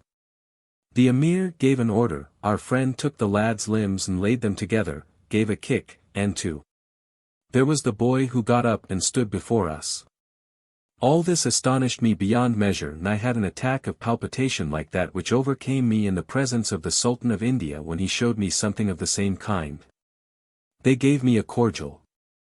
The Qazi was next me and said Wallah! It is my opinion that there has been neither going up nor coming down. It is all hocus pocus. This seems to be an excellent example of mass hypnotism. The former occasion to which Ibn Battuta alludes here was very curious. While visiting Muhammad Tughlaq, whose noble mausoleum I have seen in India, he found 2 yogins in the king's room, one of whom, while sitting cross-legged, rose into the air. His comrade pulled off a shoe, and rapped it on the ground. The shoe immediately rose in the air and tapped the other on the nape of the neck, when he gradually subsided to the ground. Ibn Battuta was so horrified at this transgression of all natural law that he fainted away in the king's presence. Ricold de Monte Croce ascribes the same practices to the Tibetan lamas. One of them was said to fly, but, according to Ricold's description, he did not exactly fly but skimmed over the ground without touching it, and could seem to sit without sitting upon anything. I now give some particulars related by the Mughal Emperor, Jahangir, of India, son of the great Emperor Akbar, and father of Shah Jahan who built the Taj Mahal. He was born in August, 1570. I may mention that in his singular autobiography a man in the greatest position in the known world had no temptation to mislead anyone. He was what he was, and when the men whom he describes asserted that they could achieve effects passing the bounds of human belief, they were running the risk of impalement, rather a favorite punishment with the emperor, if they had failed to convince him. They stated that of any tree which should be named they would set the seed and I should immediately see the result. One of the nobles present desired a mulberry. They set 10 different seeds in the ground and recited among themselves in unintelligible language, when instantly a plant sprang from each of the 10 places, each of which was the tree required. In the same way they produced a mango, an apple tree, a cypress, a pineapple, a fig tree, an almond, a walnut and many others, and this without any attempt at concealment and open to the observation of all present. The trees sprang slowly from the earth to the height of 1 or perhaps 2 cubits, when they shot forth leaves and branches, the apple tree in particular producing fruit which was brought to me and of which I can attest the fragrance. But the fruits were not confined to the apple, they said I should taste of the fruit of every tree. Then making a sort of procession and invocation about the trees, there appeared on the respective ones a sweet mango without the rind, an almond fresh and ripe, a large delicious fig, and so with the pine and the rest. This was not all. Before the trees were removed there appeared among the foliage birds of surprising beauty and melody of songs such as the world never saw before. At the close of the operation the leaves, as in autumn, put on variegated tints and the trees gradually disappeared into the earth. I can say only that if what I describe had not happened in my own presence I could never have believed it. Also, they were furnished with a bow and about 50 steel-pointed arrows. One took the bow and shooting an arrow into the air it stood fixed at a considerable height. He shot a second which became attached to the first, and so with all the arrows to the last, which striking the united sheaf in the air the whole broke asunder and fell to the earth. This it would be difficult to explain. Also, they brought a chain 50 cubits in length which they threw up into the air where it remained as if fastened. A dog immediately ran up and disappeared in the air. A hog, a panther, a lion and a tiger were alternately sent up and disappeared. At last they took down the chain and put it in a bag, no one discovering in what way the animals were made to vanish. This, I may venture to affirm, was beyond measure strange. Also they excavated the earth in the shape of a tank of considerable size. They spread a covering over it, and this being removed, the water appeared to be a sheet of ice. They desired that the elephant keepers should lead their elephants across. Accordingly one of the men set his elephant upon the ice and it walked over with as much ease and safety as upon rock, remaining for some time on the surface of the frozen pond. The sheet was replaced, and being again removed, every vestige of ice or even moisture had completely disappeared. I can add only that though I had frequently in my father's court witnessed such performances, never did I see or hear of anything so wonderfully strange. I dismissed them finally with a donation of 50,000 rupees, with the intimation that all the emirs of my court should each contribute something in proportion. In very truth, however we may have bestowed on these performances the character of trick or juggle, they very evidently partake of the nature of something beyond the exertion of human energy. I have heard that the art has been called the Semnanian, perhaps celestial. It may be said indeed that in some men exists a peculiar and essential faculty which enables them to accomplish things far beyond the ordinary scope of human exertion. So speaks the emperor. His translator, Major Price, adds in a note: I have myself been witness to the mango operation on the western side of India, but a sheet was used to cover the operation, i.e., the growth. I have however no conception of the means by which it was done, unless the jugglers had the trees about them in every state from the seedling to the fruit. I also have seen this done as I have said, and can safely say there was no opportunity for an all but naked man to carry either trees or branches with him. Like others, I have seen very clumsy imitations of this performance one no later than 3 months ago, and there is no mistaking the difference. These latter can be seen anywhere in India. The emperor had some remarkable experiences also with a famous astrologer at his court. I profess no belief in astrology, for I know nothing of it and think quite another explanation possible, but it is worth recording. Jahangir writes, I condense as usual. On the 17th a strange affair happened. Shah Shuja, his grandson, was playing in the palace. There was a window and the prince went to it to look out. He fell headlong from it.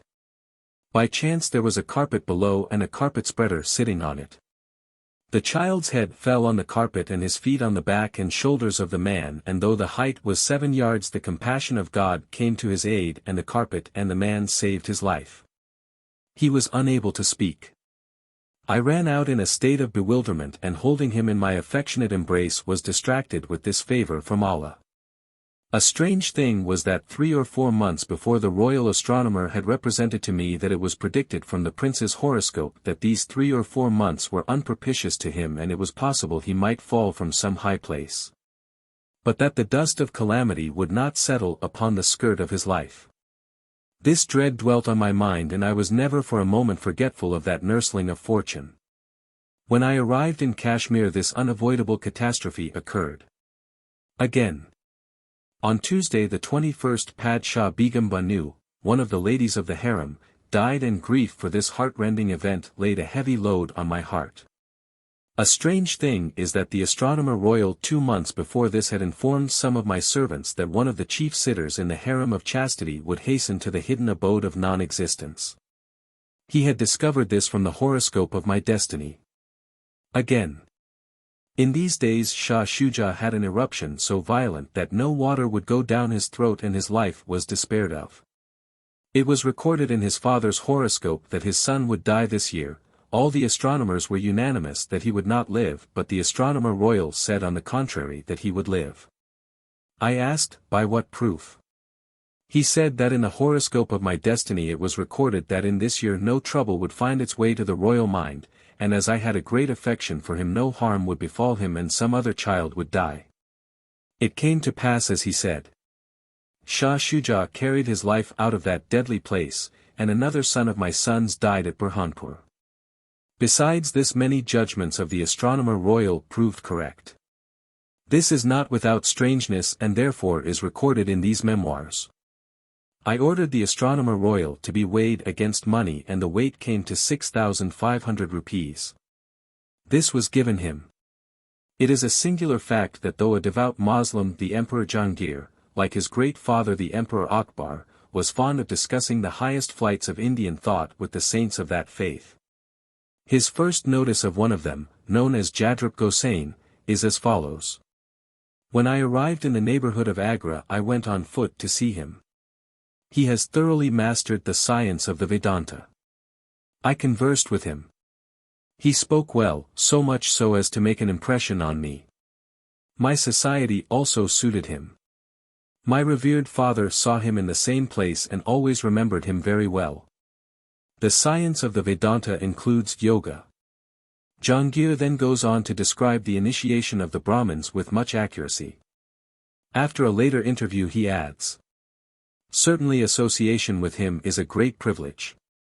Again, in foregoing pages something has been written about Jadrup Gosain. At this time he changed his residence to Mathura, which is one of the greatest places of worship of the true God, under the aspect of Krishna, on the banks of the Jumna. As I valued his society I hastened to wait on him and for a long time enjoyed his company without the presence of any stranger. In truth, his existence is a great gain to me, one can be greatly benefited and delighted. Again, on Monday the 12th my desire to see the Gosain Jadrup again increased and hastening to his hut without ceremony I enjoyed his society. Sublime words were spoken between us. God Almighty has granted him an unusual grace, a lofty understanding, an exalted nature and sharp intellectual powers, with a God-given knowledge and a heart free from the attachments of the world. He has of worldly goods a piece of old cotton and a piece of earthenware from which to drink water. On Wednesday I went again to visit the Gosain and bade him goodbye. Undoubtedly parting from him weighs upon my mind that desires the truth. I have a motive in inserting these notices of the Emperor's meetings with the Sannyasin, for in the final chapters of this book I hope to deal with the teaching which as I believe gives us the key to many of these mysteries. And undoubtedly the Emperor heard of them from Jadrup, who was a past master in the science, and derived from them the wistfulness for knowledge of which he speaks. I cannot close this chapter without alluding to the strange experiences of the Lazarist fathers Huck and Gabbett in Tibet about the year 1849. And will then pass on to one of the most remarkable demonstrations on record of power for which it seems difficult to account on the theories either of fraud or spiritism. The Abbé Huck in the record of their travels in Tibet, in allusion to a lamasery where they spent some time and which rejoices in the possession of a so-called miraculous tree, writes as follows. The monastery is called the 10,000 Images. Alluding to the tree which according to the legend sprang from the Saint Tsongkhapa's hair and bears a Tibetan character on each of its leaves. At the foot of the mountain on which the lamasery stands is a great square enclosure formed by brick walls. Upon entering we were able to examine at leisure the marvelous tree. We were filled with an absolute consternation of astonishment at finding that there were on each of the leaves well-formed Tibetan characters all of a green color, some lighter, some darker. Our first suspicion was fraud of the monks, but after a minute examination we could not discover the least deception. The characters all appeared to us portions of the leaf, equally with its veins and nerves. In one leaf they would be at the top, in another in the middle, in younger leaves only partially formed. The bark and branches which are like those of the plane are also covered with characters. When you remove a bit of bark the young bark beneath exhibits the indistinct outline of germinating characters. We examined everything closely to detect trickery but could see nothing of the sort, and the perspiration absolutely trickled down our faces under the influence of the sensations which this most amazing spectacle created. More profound intellects than ours may be able to supply an explanation, but we give it up. The tree seemed of great age. Its trunk, which 3 men could scarcely embrace with outstretched arms, is not more than 8 feet high. The branches spread out and are extremely bushy. The leaves are always green and the wood has an exquisite odor, something like cinnamon.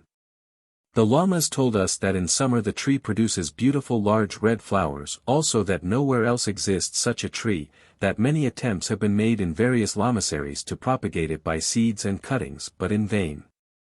The Chinese, Emperor Kanghai when upon pilgrimage constructed a dome of silver over the tree.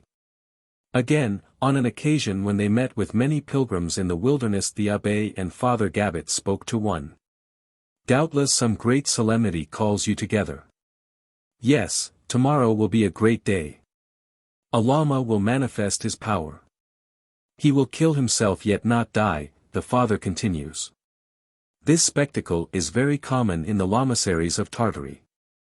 The Lama who is to manifest his power prepares himself for many days by fasting, prayer and no communication with mankind. On the day the multitude of pilgrims assembles in the great court there where an altar is raised. The Lama seats himself upon the altar and takes from his girdle a large knife, at his feet numerous Lamas commence the invocations.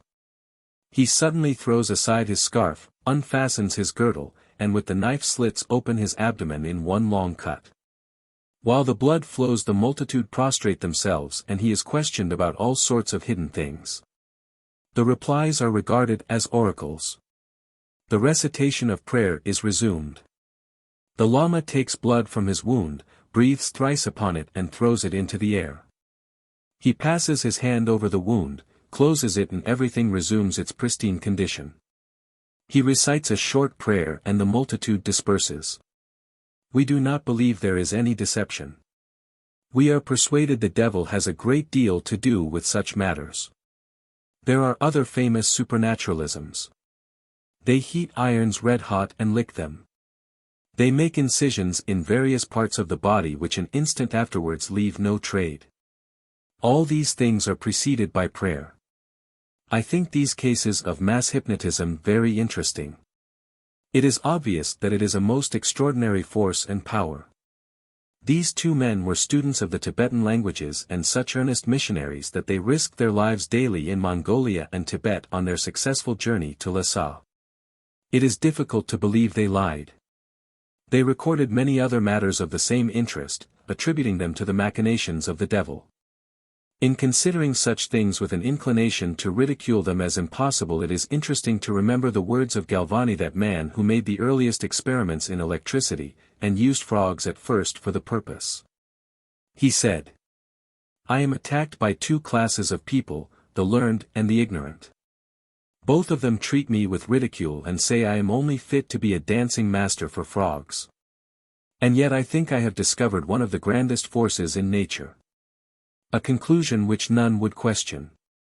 It was certainly the belief of Sir William Crookes, the great English scientist, that he too had discovered a mighty force in nature unknown and possibly dangerous to trifle with at present, and in his belief the Indian yogins share. I have chosen the examples given above really at random from the mass available and regret to have omitted so much that is interesting. Including Marco Polo's description of the occult happenings at the court of that Mongol emperor of China who is best remembered by the public as the poet Coleridge's Kublai Khan. One of my objects has been to show how ancient and modern experiences join hands in an almost equal mystification.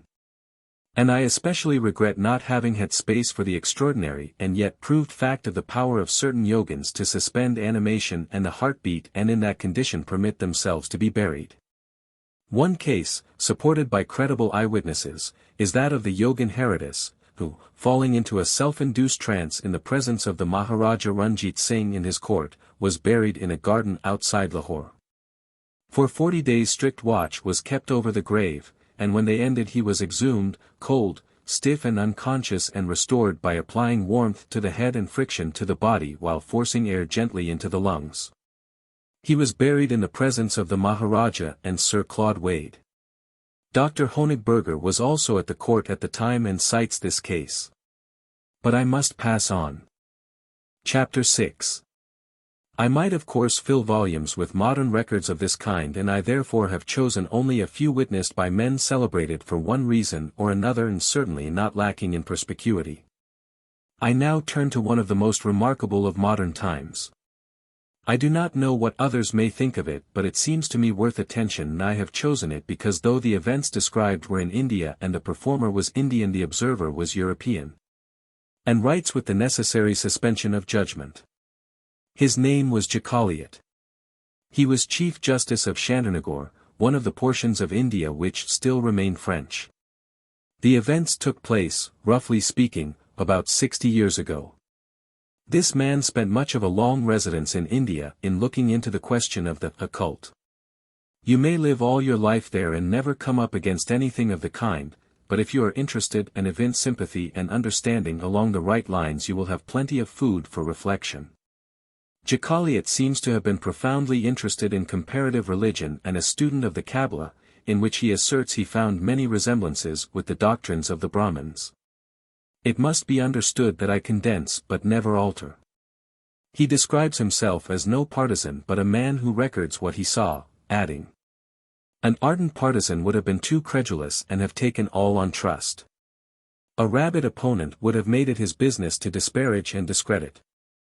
I shall tell what I saw with my own eyes and shall faithfully record such explanations as I received. The facts which are simply magnetic are indisputable. As to the facts which are purely spiritual, I was only able to explain those in which I participated either as actor or as spectator upon the hypothesis that I was the victim of hallucination. Unless I am willing to admit that there was an occult intervention." He prefaces his book with the quotation from the words spoken by the Brahmins on receiving a candidate for initiation. "Learn that this is a mystery which should never be revealed to the vulgar herd, otherwise great harm may befall you."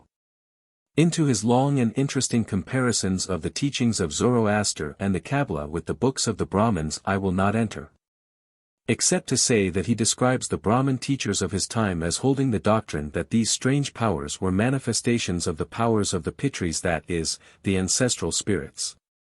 Under the power of the triune divinity known under the names of Brahma, Shiva and Vishnu. He gives all the rites of initiation for the boy, the householder, and for those who pass beyond into the ascetic life which leads to the higher powers, in other words, the 3 degrees of initiation. The teaching is that the ancient scriptures of India, the Vedas, contain this knowledge hidden within them as the soul is contained in the body. So, in our own scriptures, Origen, one of the early Christian fathers, traced a mystic meaning in much that we consider that he who runs may read. I pass however to what Jacaliot actually saw and the summing up. The following pages are quoted from him. Where the word I appears, Jacaliot must be understood as speaking. I had been a resident of Pondicherry, the capital of the French possessions in the Carnatic, for several years, when one morning I was informed that a fakir wanted to see me. I had left Europe without the slightest idea of the phenomena which the spiritualists attribute to their mediums. As to the Hindu fakirs, I conceived them to be simple magicians, yet I had heard a great deal of their marvelous skill and was anxious to see a specimen. I received him in one of the verandas. His face was thin and bony as that of an anchorite, and his eyes, which seemed half dead, produced a sensation such as I once experienced when looking at the motionless orbs of a large shark. Bowing with his hands raised to his forehead, he murmured, "I greet you respectfully, Sahib. May the immortals watch over your days. The Guru, Master, said to me this morning, 'Go and glean at random, and Ganesha, the god of travelers, has led me to you. What do you want of me?' You are said to move inert bodies without contact. I wish to see. I have no such power. I evoke spirits who lend their aid. Evoke, and show me what they can do." He resumed his squatting position on the pavement, placing his 7-knotted stick between his crossed legs. He then asked to have my man bring 7 small flower pots full of earth, 7 thin sticks of wood and 7 leaves taken from any tree. Without touching them himself, he had them placed in a horizontal line about 6 feet from his outstretched arm. He told my servant to put a stick in each pot and impale a leaf on each. This being done, the leaves dropped down to the pots. The fakir then pronounced an invocation, stretched out his hands in the direction of the pots and stood motionless in a sort of ecstasy. Suddenly it seemed to me that my hair was moved by a slight current of air. This was repeated several times. At the end of about a quarter of an hour, the leaves began to move slowly upward along the sticks of wood, and then as slowly to descend. I passed and repassed several times between the Hindu and the pots, but there was no interruption. I asked to examine his arrangements and he agreed without delay. I removed the leaves and sticks and emptied out the earth. I ordered fresh pots, earth and leaves, divided the bamboo stick myself into 7 pieces, and having thus rearranged everything, placed it all at about 4 yards from the fakir, who looked on unconcernedly. He extended his arms and 5 minutes had hardly elapsed and the leaves moved up and down the stick as before. Still I would not acknowledge defeat. I had 7 holes bored in a plank in which I placed the sticks. The phenomena recurred as before. I repeated the experiment in 20 different ways, but always with the same result. He said, Ask anything you will. The leaves will remain still if the leaves have nothing to say. Otherwise, they will move up the sticks. I had a set of raised brass letters and figures upon a zinc block which I used to stamp my name and numbers upon the books in the library. I thought of a friend who had died some years before and extracted the letters and numbers one by one. As I took out the letter A, the leaves began to move to the top of the sticks and fell again. The first letter of my friend's name. Letter by letter and figure by figure I obtained the following words. Albin Brunier, died at Bourg-en-Bresse. January 3, 1856. What made my astonishment greater was that I was totally unprepared. I wanted to be alone and reflect. I dismissed the fakir and made him promise to return next day at the same hour. My excitement had disappeared, but I was no nearer to a belief in the supernatural on the morrow. I repeated the phenomenon, changing the spelling in my mind, dwelling strongly upon each letter. I got, Albin Pruniat, died, etc. But could never change the remainder. I got such changes in the name that no one would have recognized it, but never in the name of the city. Hence I concluded that I could not sufficiently isolate my mind from the correct spelling of all the words in the sentence.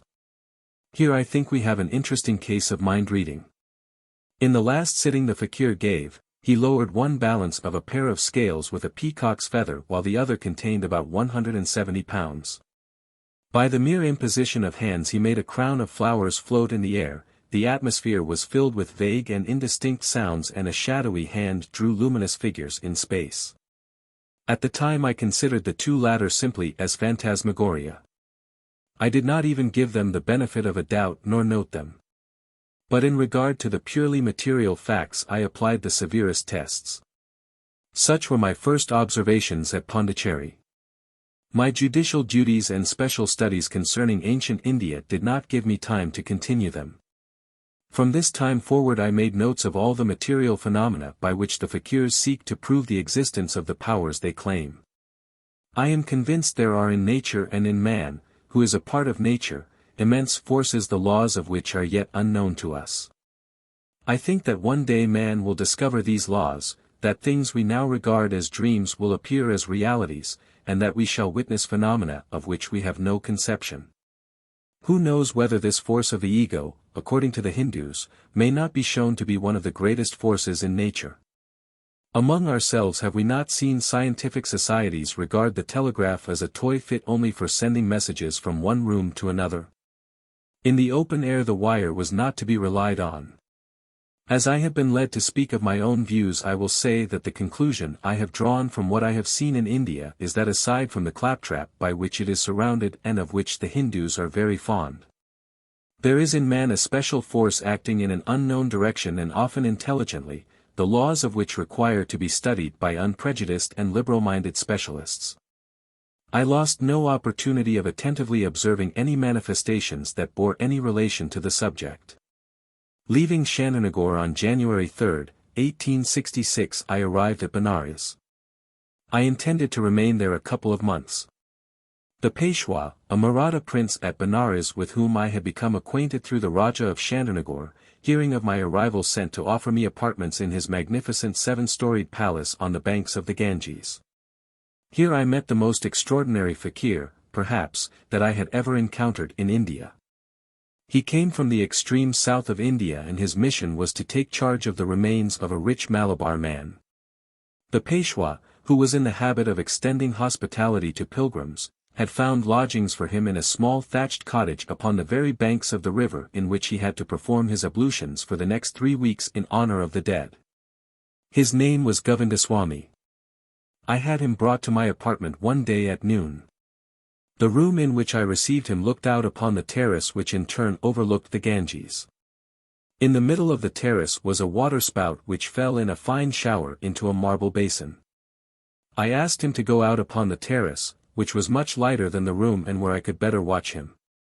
Do you know whether any power is developed in you when you perform? Did you ever feel any change in your brain or muscles? I am but an instrument. I invoke the ancestral spirits and it is they who manifest their power. The fakir was already in position with both hands extended towards an immense bronze vase full of water. Within 5 minutes it began to rock gently to and fro upon its base and to approach the fakir gently and with a regular motion.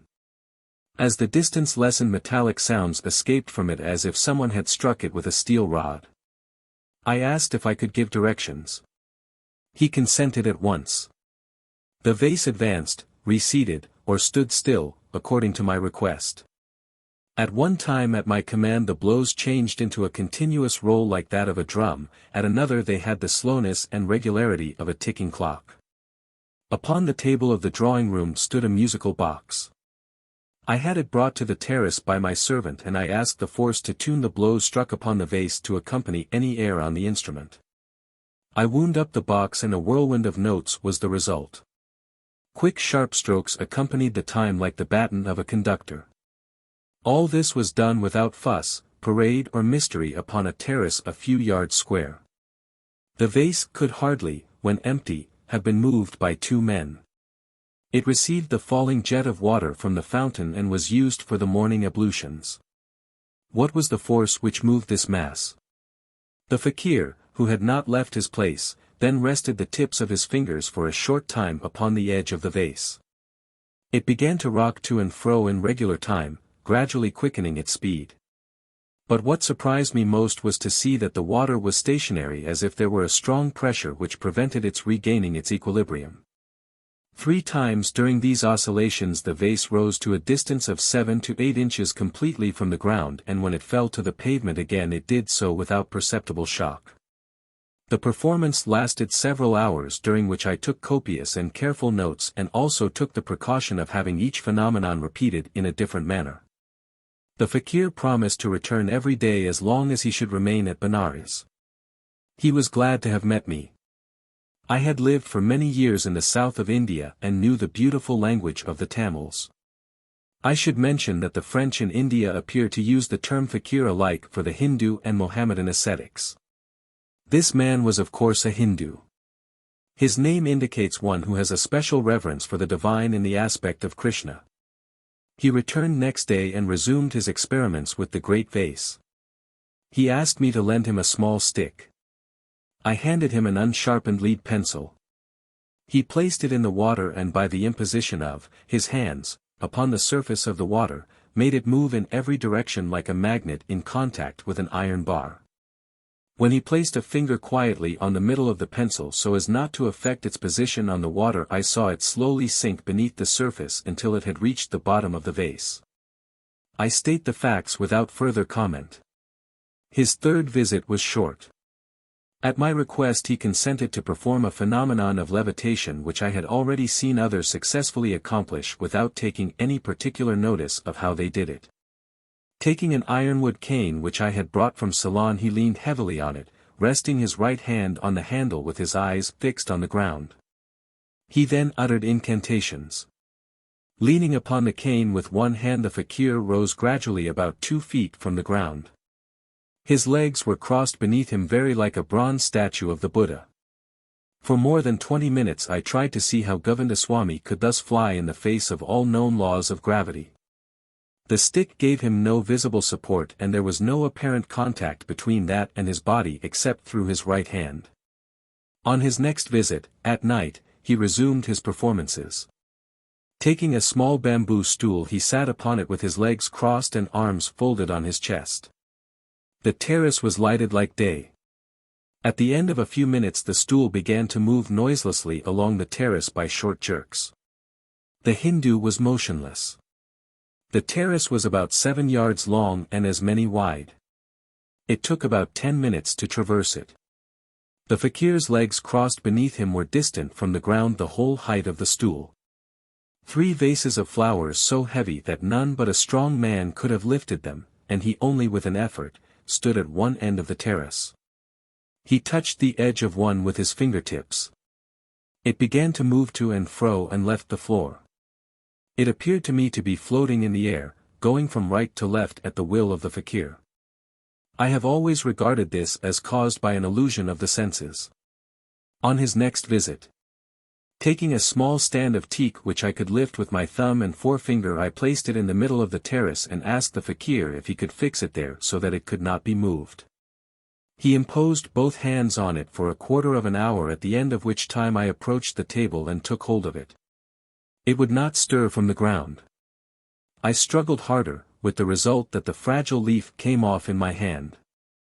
I then took hold of the legs, which were united by a cross brace, but the result was the same.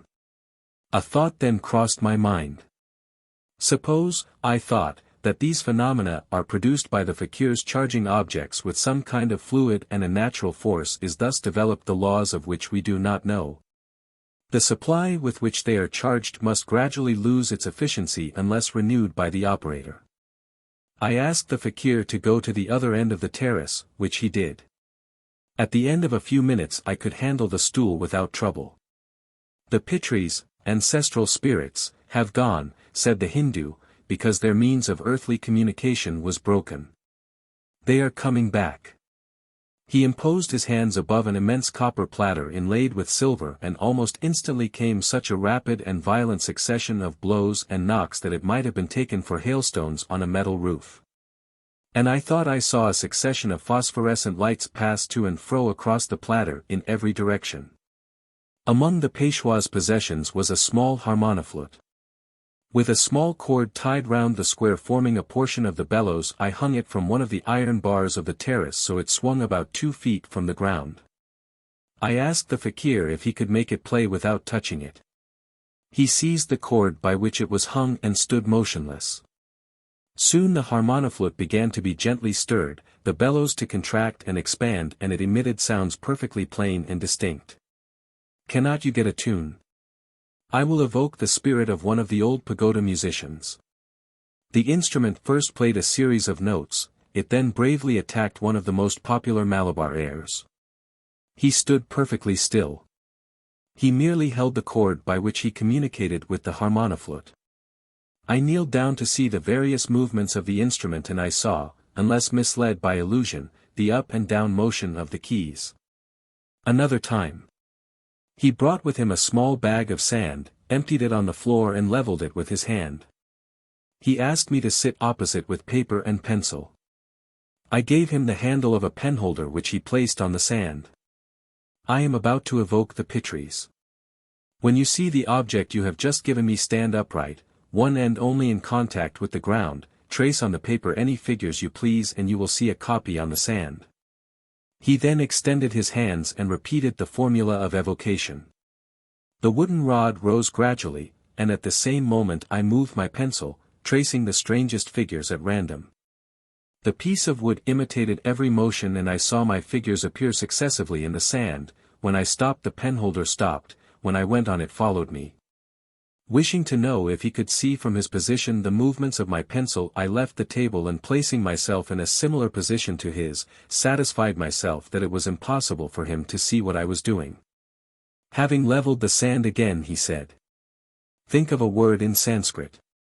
He extended his hands as before. The magic pencil began to move and wrote the word. Purusha, the heavenly generator. That was the word I had thought of. Think of a phrase. The pencil wrote in Sanskrit. Vishnu sleeps upon Mount Ikanta. Can the spirit give me the 243rd shloka of the Book of Manu? I asked. The pencil wrote before my eyes, in Sanskrit, the man, the end of all whose actions is virtue, all of whose sins are erased by acts of piety and sacrifice, reaches the heavenly mansions radiant with light and clothed with a spiritual form. As a last experiment, placing my hands on a closed book containing extracts from Vedic hymns, I asked for the first word of the 5th line of the 21st page. The answer written was Devdutta. Given by a god. Comparing, it was correct. Will you now put a mental question, said the fakir. I moved my head and the following was written on the sand. The earth. I had asked, who is our common mother? I have no explanation or statement to make with regard to these facts. I only describe what I saw and assert that the circumstances are accurately described. Materially speaking, I do not think any fraud could have been committed. As he was about to leave me to go to his breakfast, he stopped in the embrasure of the door leading from the terrace to the outside stairs, and crossing his arms upon his chest lifted himself up gradually without any apparent support, in the air, to the height of about 10 to 12 inches. I could determine the distance exactly. Behind his back was a silk hanging striped in gold and white bands of equal width. His feet were on a level with the sixth band. I had seized my chronometer. The entire time from the moment when he began to rise until he touched the ground again was more than 8 minutes. I asked him if he could repeat this when he pleased. The fakir, he answered emphatically, can lift himself as high as the clouds. Again Jacaliot gives a most interesting account of rapid growth. Among the claims advanced by the fakirs is that they can directly influence the growth of plants. I had already seen this done a number of times but regarded it as a successful fraud.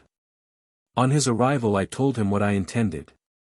I am entirely at your service. May I choose the earth, the vessel, and the seed which you are to make grow? I asked. The vessel and the seed, yes. The earth must be taken from a nest of Coreus. These little ants, who build for shelter small hills, are very common in India, and there was no difficulty. I told my servant to bring me a flower pot and differing seeds. I took them and dismissed him. To the fakir I handed the flower pot filled with a whitish earth which must have been saturated with that milky fluid which the ants secrete and deposit upon their building earth. I chose at random a pawpaw seed and asked him to allow me to mark it.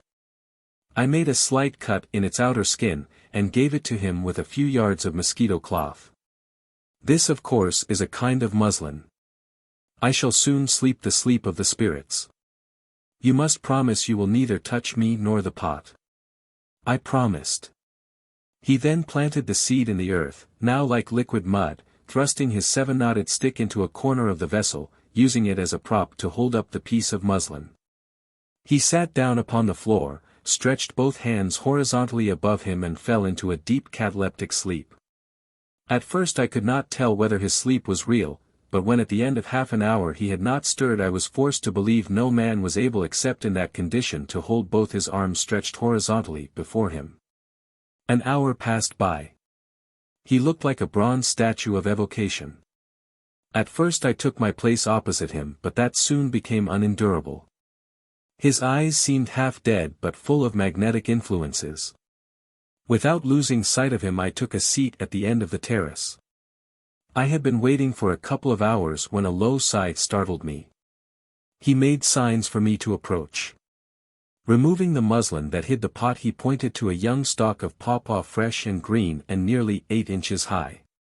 He thrust his fingers into the ground and carefully taking up the plant he showed me upon one of the 2 cuticles still adhering to the roots the cut I had made 2 hours before.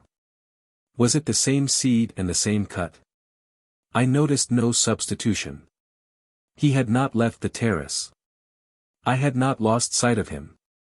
He could not conceal a plant in his clothes for he was almost entirely naked, and could not have told in advance that I should choose a pawpaw seed among 30 different kinds my servant had brought. He said, if I had continued my evocations longer the pawpaw tree would have borne flowers in 8 days and fruit in 15. Bearing in mind the accounts of Huck the missionary, already quoted, and what I had myself witnessed in the Carnatic I said there were other performers who could accomplish this in 2 hours. You are mistaken. In the manifestations you speak of there is an apport of fruit trees by the spirits. What I have just shown you is really spontaneous vegetation, but the pure fluid under the direction of the pitrees was never able to produce the 3 phases of germination, flowering, and fruiting in one day. There is one fact I should not omit which may be of service. There are a multitude of kitchen plants which, put at dawn into moist soil and exposed to the influence of a sun which does wonders, appear above the ground by noon and at the close of day are nearly half an inch high. On the other hand I am bound to say at least 15 days are necessary for the germination of a pawpaw seed. The next sitting was devoted to apparitions. He was entirely naked when he came in and his 7-knotted stick was fastened to a lock of his long hair. Nothing unholy, he said, should come in contact with the body of the evocator. My bedroom was on a level with the terrace. I set apart both for our experiment, and carefully shut and fastened all outside doors. In the center of each was a cocoa oil lamp protected by a glass shade diffusing a light sufficiently intense to enable anyone to read the smallest type in the remotest corner. There was a small copper furnace with burning coals, on which are burned from time to time a few pinches of perfumed powder. He placed one in the center of the terrace, by its side a copper platter filled with fragrant powder, took his seat on the floor with his arms folded across his chest and commenced a long incantation. This done he remained in the same position motionless, his left hand on his heart, his right leaning on the seven-knotted stick. I thought he would drop into a cataleptic sleep, but no. From time to time he pressed his hand against his forehead. I experienced a sudden shock. A slight phosphorescent cloud formed, from which semblances of hands seemed to come and go with great rapidity. In a few minutes they lost their vaporous appearance and resembled human hands. Some became as it were more material, others more luminous. I counted 16. When I asked if I could touch them, one breaking away from the rest flew toward me and pressed my hand. It was small, supple and moist, like the hand of a young woman. It threw a rosebud at my feet and vanished. For nearly 2 hours a scene ensued calculated to set my head in a whirl. A hand brushed my face or fanned it with a fan.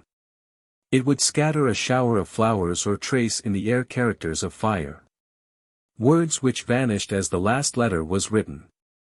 Some of these were so striking that I wrote them down hastily. They were in Sanskrit. I have clothed myself with a fluidic body. You will attain bliss when you lay aside this transitory body. Meanwhile flashes of lightning seemed to dart about. Gradually the hands disappeared. We found a garland of those yellow flowers with penetrating perfume, marigolds, which the Hindus use in all their ceremonies. I offer no explanation. I relate. The doors of both rooms were closed.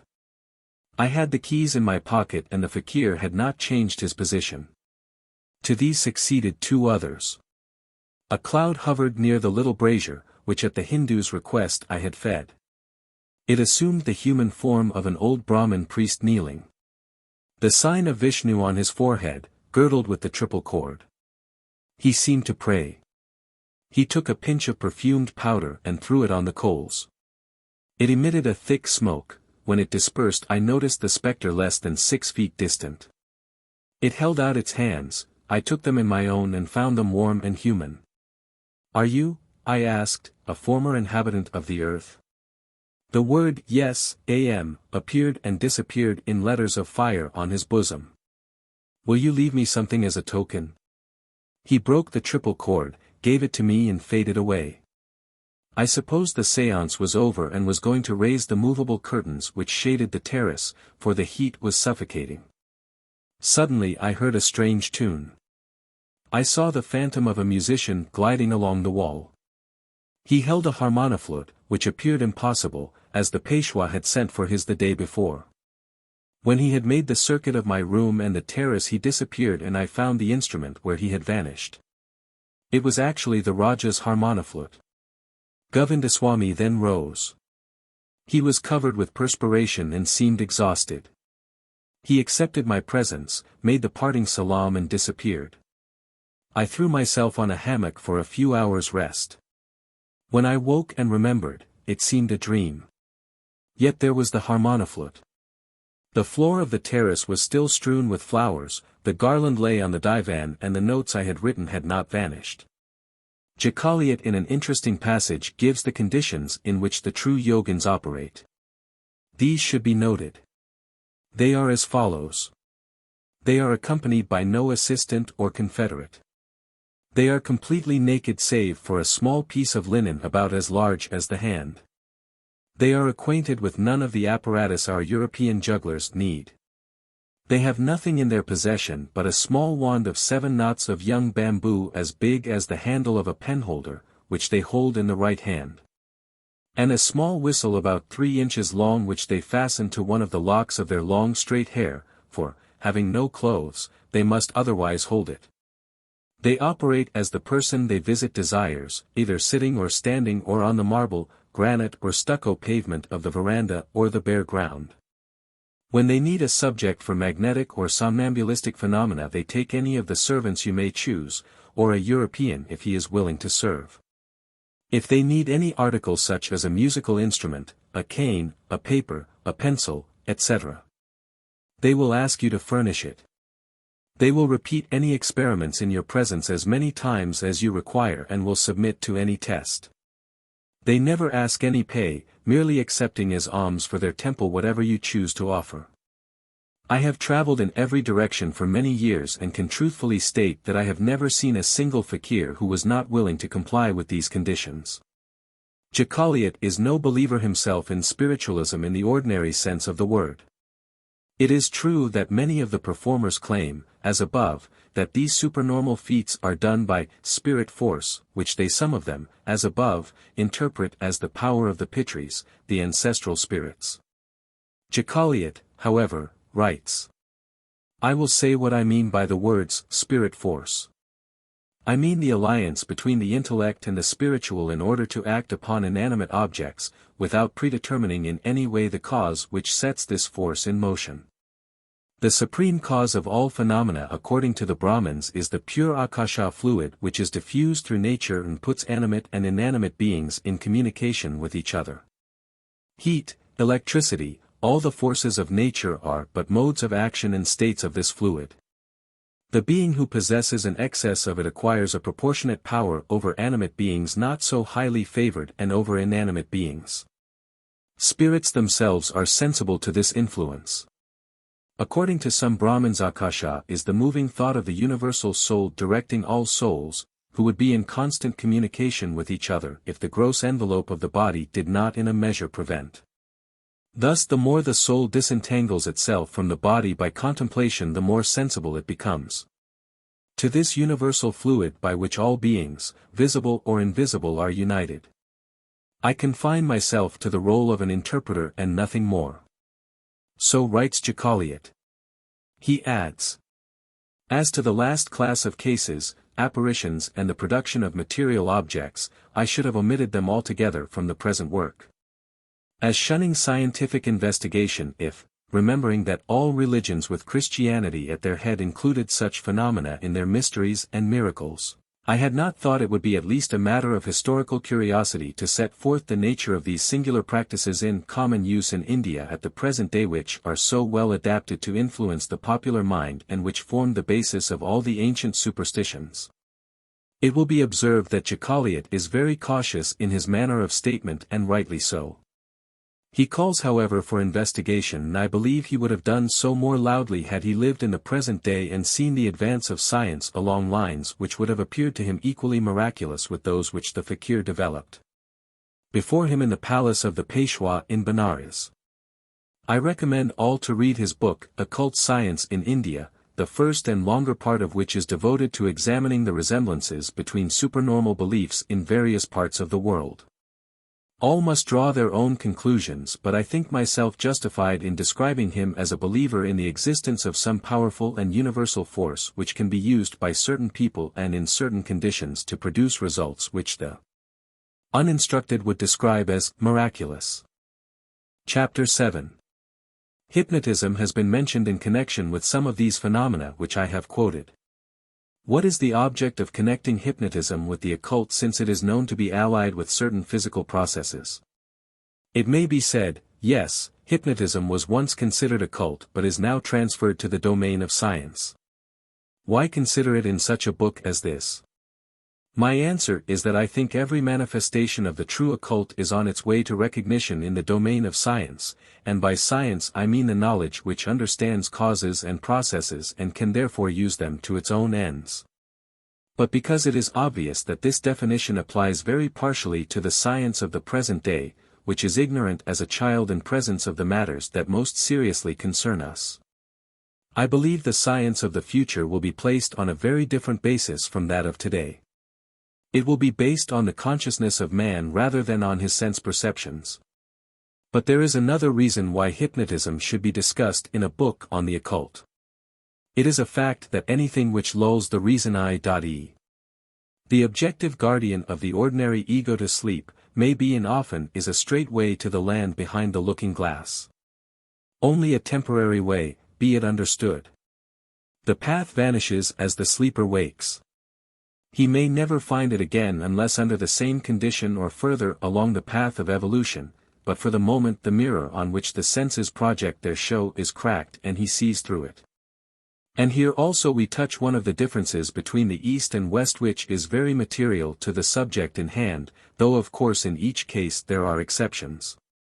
In the West the hypnotizer imposes his own will on the subject. He causes him to act, to remember as he chooses. The subject becomes a mere vehicle for the impressions of the operator. And if those are concerned with obtaining certain results or the proof of a theory, nothing more than these can be expected from the subject. The results therefore in the West are not especially interesting and can be predicted. In the East, amongst those who are adepts in the subject, the process is quite different. There is no imposition of the practicer's will upon the subject. The intention is to send the objective self to sleep and so to set the higher consciousness of the subject free for his own experiences according to the power and vision he possesses in himself.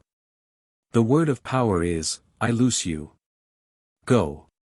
It is obvious that very much more interesting and unexpected results can be had upon these lines, though of course they will be strictly conditioned by the stage of psychic evolution reached by the subject. The cases which I have given from Ibn Battuta and the Emperor Jahangir may have some relation to this, and I very much wish I had space for the results of self-hypnosis in this connection.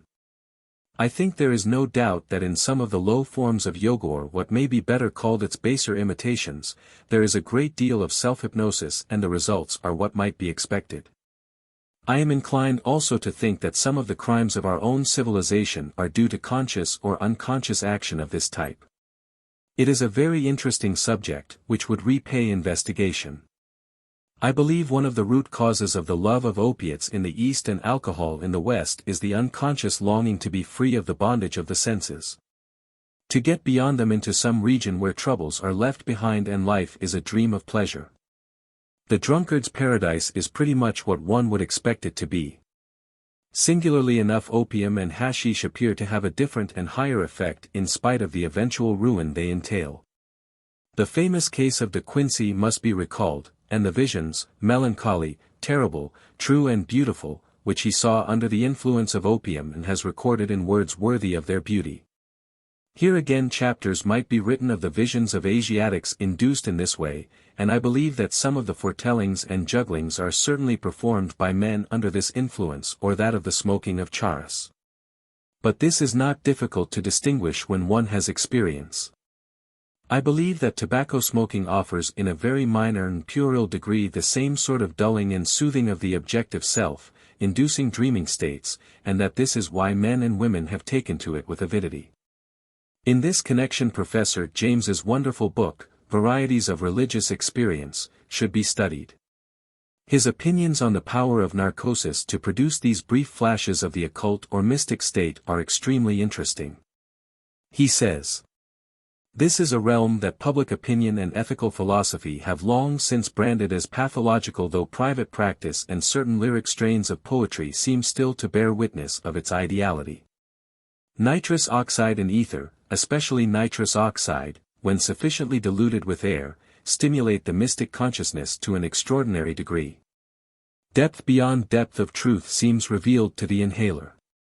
The truth fades out, however, or escapes, at the moment of coming to, and if any words remain over in which it seemed to clothe itself, these prove to be the veriest nonsense.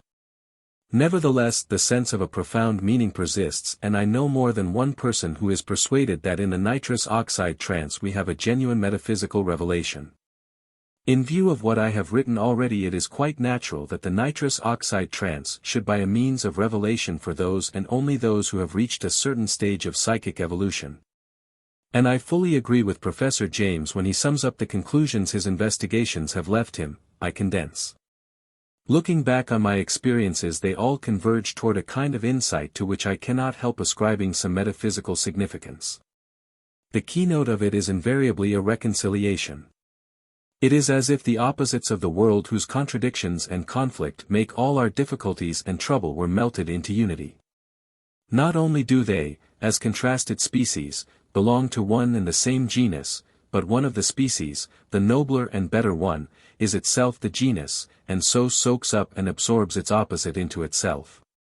This is a dark saying, I know, when thus expressed in terms of common logic, but I cannot wholly escape from its authority. Those who have ears to hear, let them hear. I have friends who believe in the anesthetic revelation.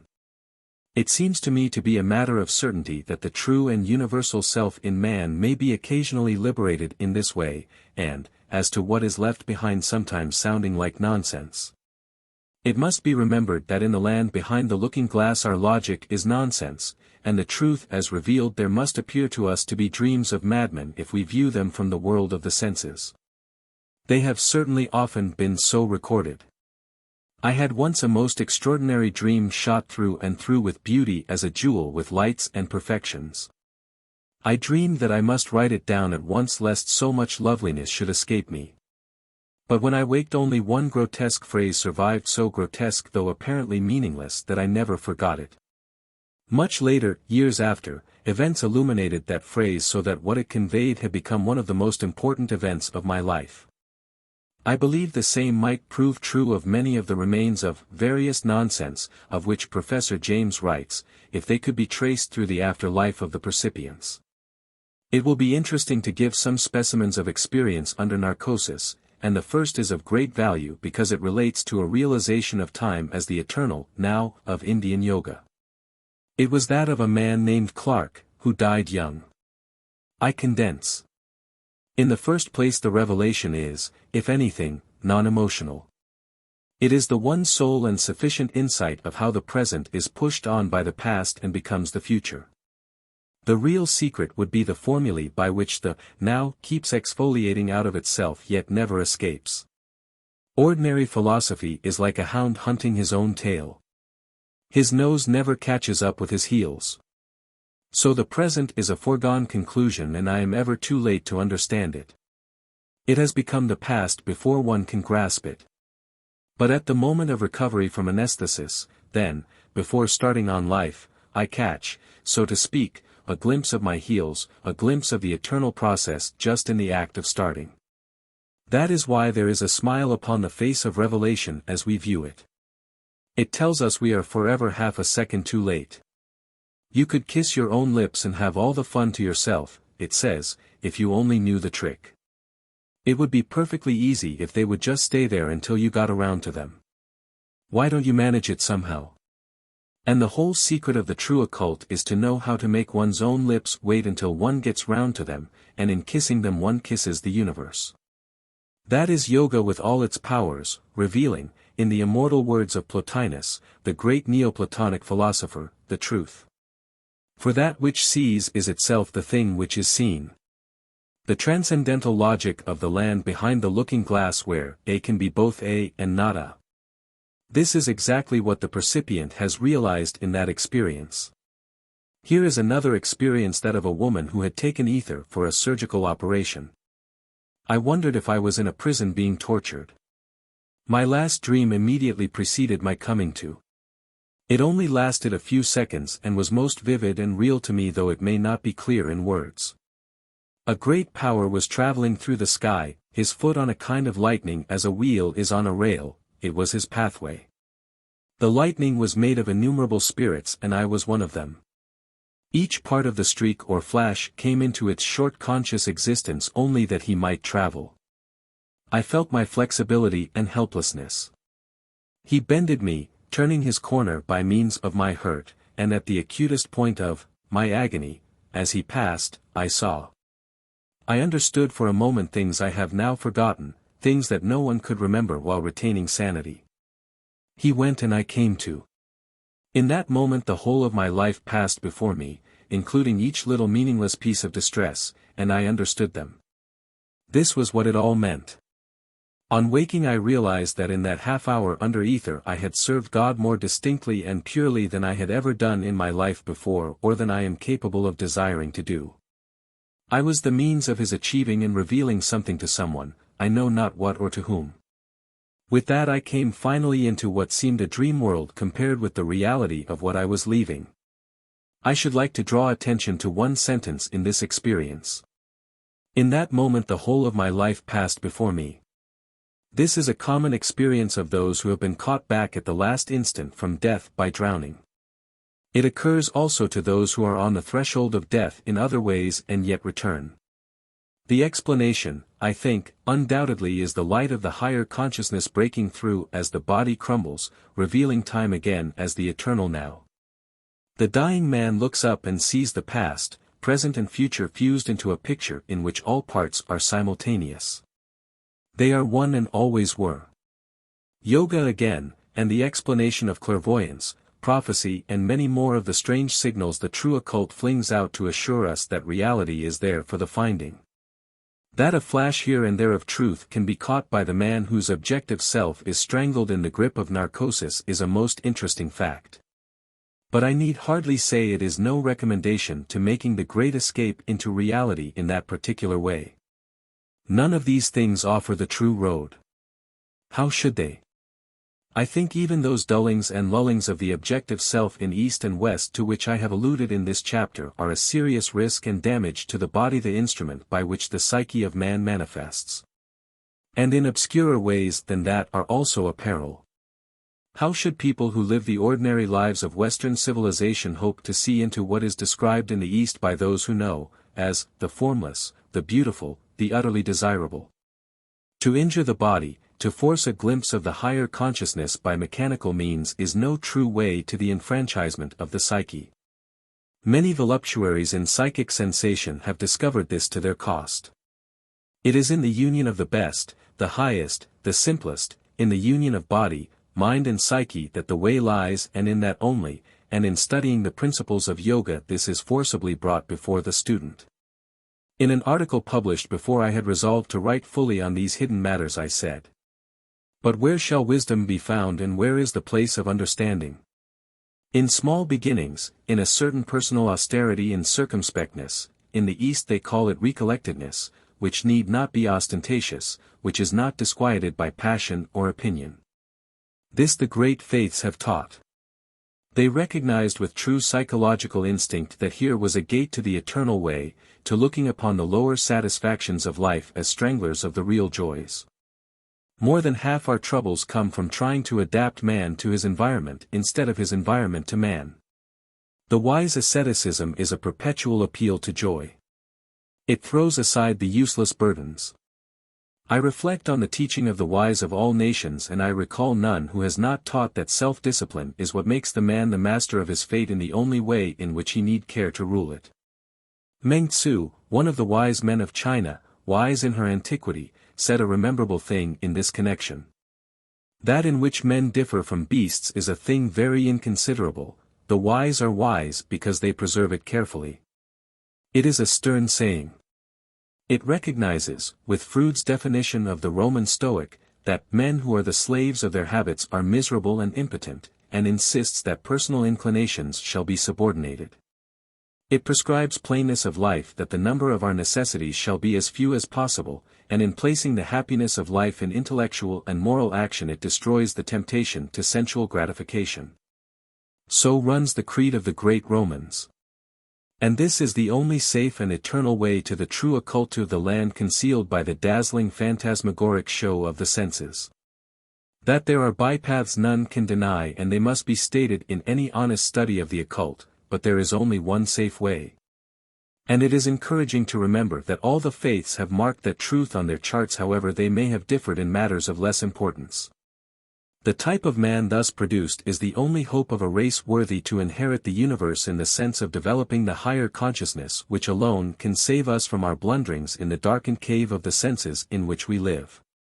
Do we breed such men in our teeming cities?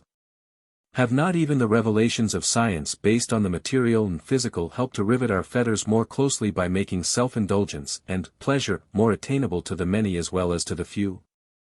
I am not preaching a sour austerity. Many of the pleasures of life are lovely and innocent and lead directly to the doors of the true occult.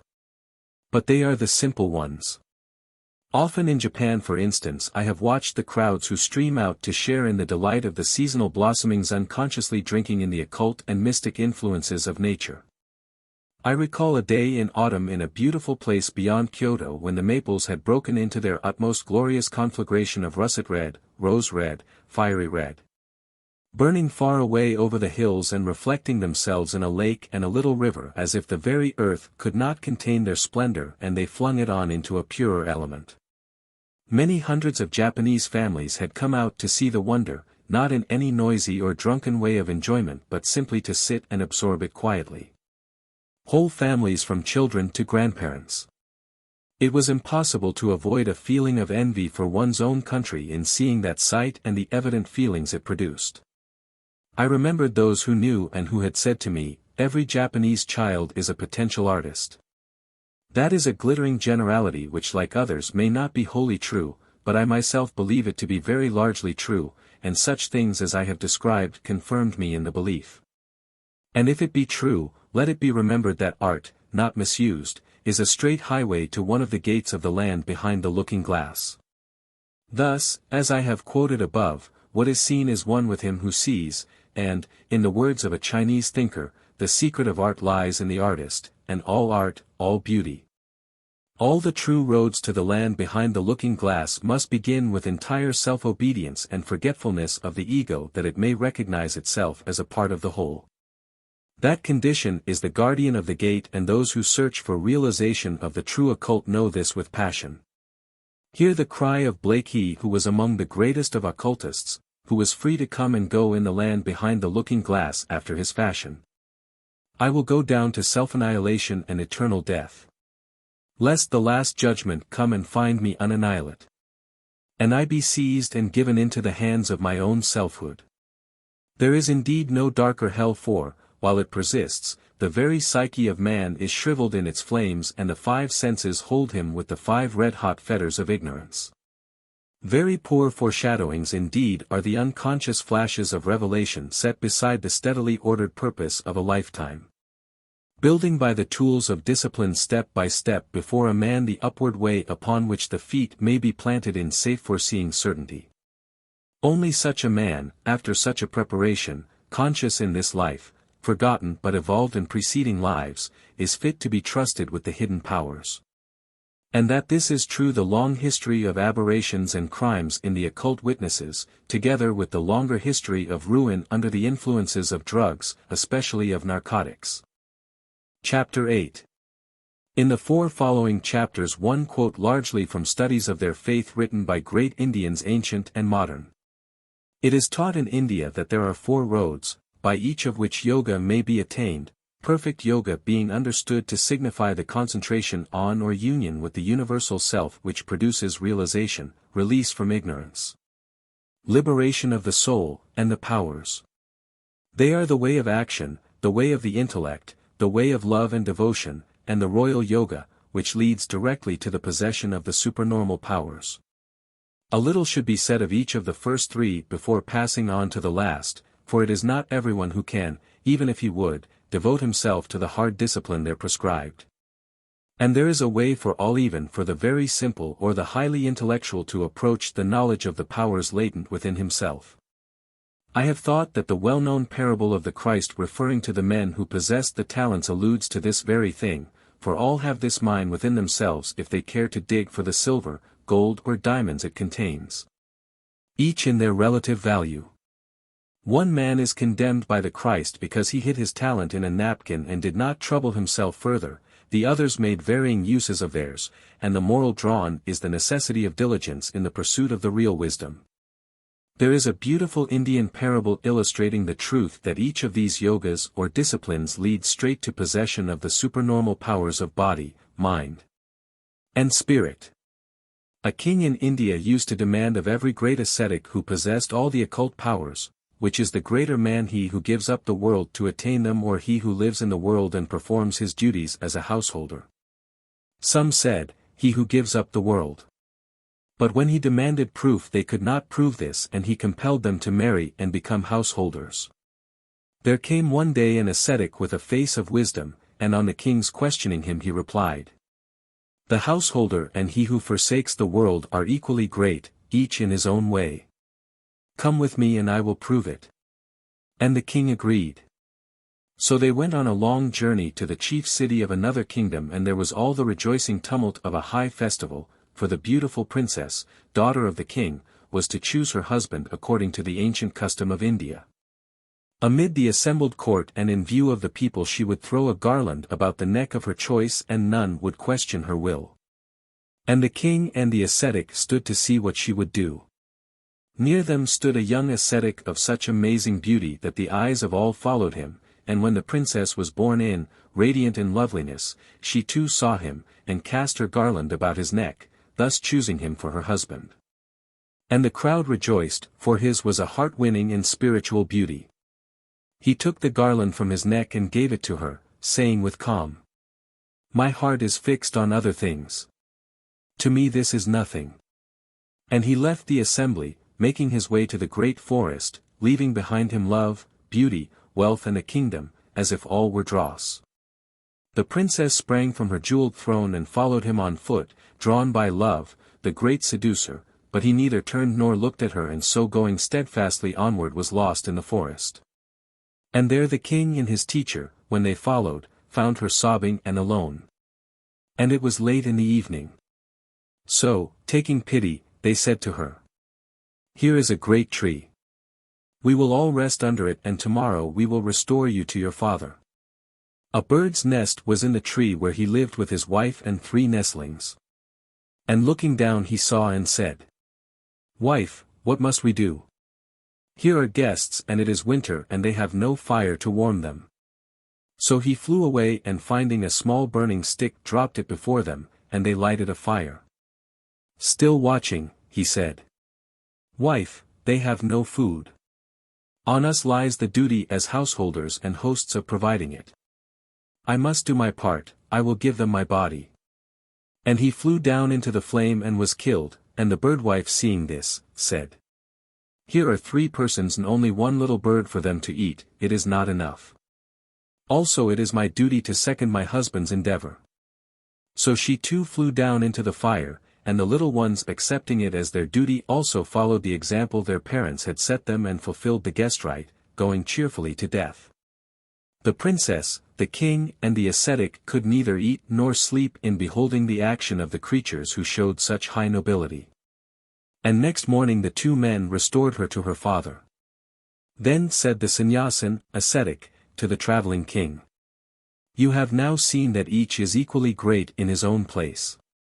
If you live in the world, hold yourself ready like these birds at all times to sacrifice yourself for the love of others. If you renounce the world, resemble that young man whom neither love nor beauty nor wealth could tempt from the straight way of the spirit. But remember this always, the duty of the one is never the duty of the other." And the king went home, comprehending. So ends the parable. Now this first means of approach to the true occult is so simple as to be within reach of all who have the faintest glimpse of desire for progress and power in the only world that is real, the world of the hidden, the beautiful, the true, the universe of power. It is called the yoga of action. And the first instruction is, consider your ideal, the self which you would be if you could choose. Consider it even from the point of view of the so-called palpable world about you, and having considered, proceed to realize it in yourself. It may be very far from a perfect ideal, but at the moment it is your best, and therefore it clearly indicates the path along which you must travel to the land behind the looking glass. No 2 ideals can be, or indeed ought to be, the same, and this was recognized in India in the 4 great divisions of caste, to which I must not diverge at present. The first definite rule is that a man must labor steadfastly at the duties he has chosen or that have chosen him, and that, doing this faithfully, the results must not trouble him. They are not his concern. Example. Benefit others in so far as it is possible, but do not let the question of their gratitude or ingratitude trouble you. Accomplish to the limit of your powers, but if they attract the world's notice, set no value on the fame they bring. That is not your concern, and the reason why it is not is obvious. The desire for fame is one of those things on which the sense of personality, selfhood, egoism, feeds and fattens. Therefore it stands as a lion in the way of achievement in a system which demands oblivion of self and realization of union. It is unnecessary to recite the moralities common to all humanity, it may almost be said, of duties to parents, husband, wife, children, friends, the poor, and as a citizen. But there are instructions in this Indian system of yoga as a means to an end which differ from the Christian ideal and are certainly worth consideration. The householder is to work as an ordinary man at his profession and the things which concern him and his family. The profession must not be one which in itself implies wrongdoing. He must do his best to succeed in his profession, and the acquisition of wealth by fair means is in no way forbidden. He is to be a center in life and in social matters, and the distribution of his wealth along right lines will advantage all. The householder who acquires wealth by good means and for good purposes is walking the way, though it is another way, to the same end as surely as the ascetic. In him we see a different aspect of the selfsame virtues of self-surrender and self-oblivion. He must not gamble, however, he must not move in the companionship of the wicked, he must speak the truth always. He must speak gently. He must not be the cause of trouble to others. The householder by aiding great social aims goes toward the same goal as the greatest yogin beyond the bondage of the three spheres. If the householder dies in battle fighting for his country and faith, he comes to the same goal as the yogin does by meditation. But now comes the difficult part. The freedom of the soul is the goal of all yoga, however reached. By action men may attain the same goal which the Christ gained as a bhakti, the path of utter love and devotion, or the Buddha as a jnana, that of high intellect and philosophy.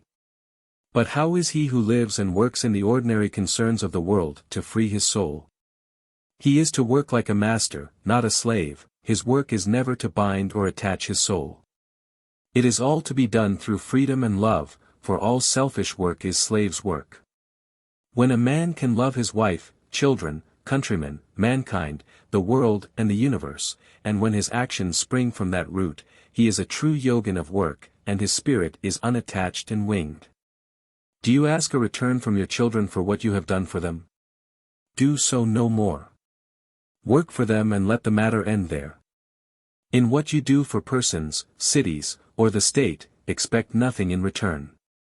If you hold the position where all you give is given without the least thought of return and as a free offering to the world, then your work will never bind you. Attachment follows only when return is expected. So in the sacrifice made by the householder birds in the parable quoted above, no fetters held them to life and they were free as the immortal gods. Surely the yoga of action, of the man who lives in the world, is at least as difficult as that of the ascetic, and it is no wonder that it should lead him straight into the hidden heart of reality and power. And here I will use another Indian parable which illustrates this yoga of action. A young sannyasin, ascetic, had given himself to the strictest Raja Yoga discipline. Meditating in the forest one day, some leaves fell about him, and looking up he saw a crow and crane fighting. Fury possessed him at the insult to his quiet, and a flash of fire shot from his head and destroyed the birds. He rejoiced to recognize power and to feel himself a yogin of full attainment. He went into the town to beg his bread as usual, and, at the entrance of a house, called, "Mother," the usual Indian address, "Give me food." "Wait a little, my son," said a voice from within. Pride at once assailed him, and in his heart he thought, "Wretched woman, how dare you keep me waiting?" Instantly the voice answered, "You are thinking too much of yourself. Here is no case of the crow and the crane." Dumb with astonishment at this, he waited until the woman came with her alms, and then he fell at her feet. "Mother, how could you know?" She answered, "My son, I know no yoga practices. I am an ordinary woman, but all my life have struggled to do my best. My husband was ill. I could not leave him, and so you had to wait. And such duties, as daughter and wife, are all the yoga I have ever practiced. But since I know so little, go on and you will find a butcher from whom you may learn much." And he was horrified and startled, because in India the butchers belong to the class of the untouchables. There are none so low. But he could do nothing but go on until he saw before him the butcher at his revolting work. And looking at the young sannyasin, the man said, "The woman sent you to me. Be seated, please, until I am ready." He waited, and the butcher finished his day by serving his parents and then turned to the sannyasin. The young man questioned him on the high subjects of yoga, and in answer the butcher spoke like one inspired, delivering a discourse that contained the highest flights and concentrated essence of the Vedanta philosophy. And when he had finished his great teaching, the young ascetic asked, "Sir, why, with your knowledge, do I find you thus?" And the man answered, "No duty is ugly, none is impure. To this I was born, to this devoted. But I have done my best, and I serve my parents and fulfill my duty as a householder. I know no yoga, nor have I ever left the world. But illumination has found me because I have worked with a spirit free and unattached." This parable perfectly illustrates the point that the feeble may confute the wise. These two, the woman and the butcher, had received the great illumination. So much for the yoga of action. Next follows the yoga of intellect, and here I own I always picture the mathematicians leading with their pure and austere knowledge, though of course it is not necessarily so. This is the yoga that walks fearlessly along the mountain peaks of the highest intellect, which from its own altitudes sees through and over the lies of the senses and knows that the world is far other than it appears. Here I must use the word Maya, so often used in the Western world to signify illusion, in the belief that such is its Sanskrit signification. But its real meaning may more truly be described as phenomena, and as representing the world of appearances which the untrustworthy senses report to us. They are not illusions, though an Indian sect at one time argued that point of view, but they are things wrongly perceived through a medium which presents them to us as they are not. So that we take them as it were by the wrong handle and cannot use them as we should and could if we knew them as they are. There is a passage from one of the ancient Indian books which sums up the meaning of Maya very finely. Because we talk in vain and are satisfied with the things of the senses, and because we are running after desires, therefore we cover the reality as it were with a mist. And again in one of the ancient books. Know nature to be Maya, and the mind, the ruler of this Maya, to be the Lord himself.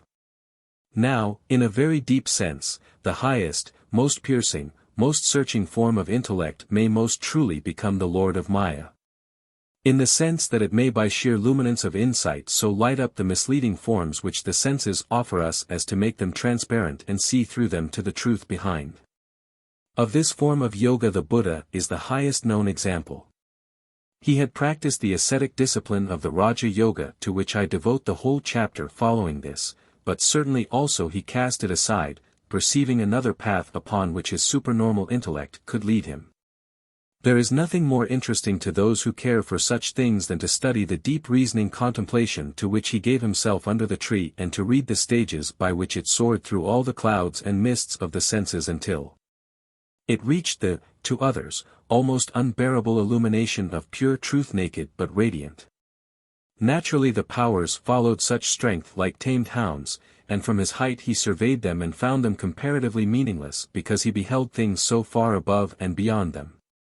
There is no intellect, probably, that could tread the path of the Buddha, but such insight into causes clears the way for other minds belonging in their lesser degree to the same order, and this is the road that the great philosophers, mathematicians, scientists, and others like them may tread to the land behind the looking glass.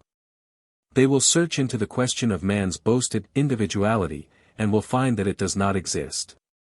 The body is a flux of constantly changing particles, the mind an ever-changing whirlpool passing from the imbecility of the infant to the imbecility of unmemoried old age.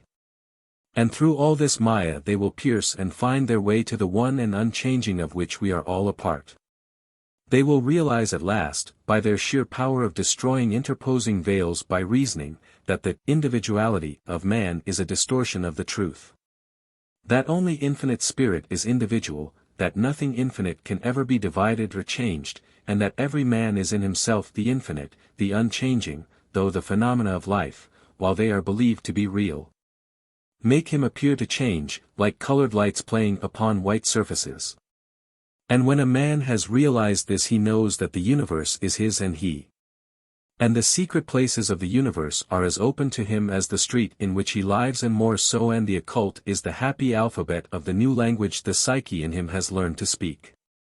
Of course he cannot tell all he knows, for, as has been said, it takes two to tell the truth, the one to hear and the other to speak. And there are not many yet capable of hearing the truths that the yogin who has trodden the road of reasoning can tell. There are a few whose eyes are not darkened with dust. They will hear.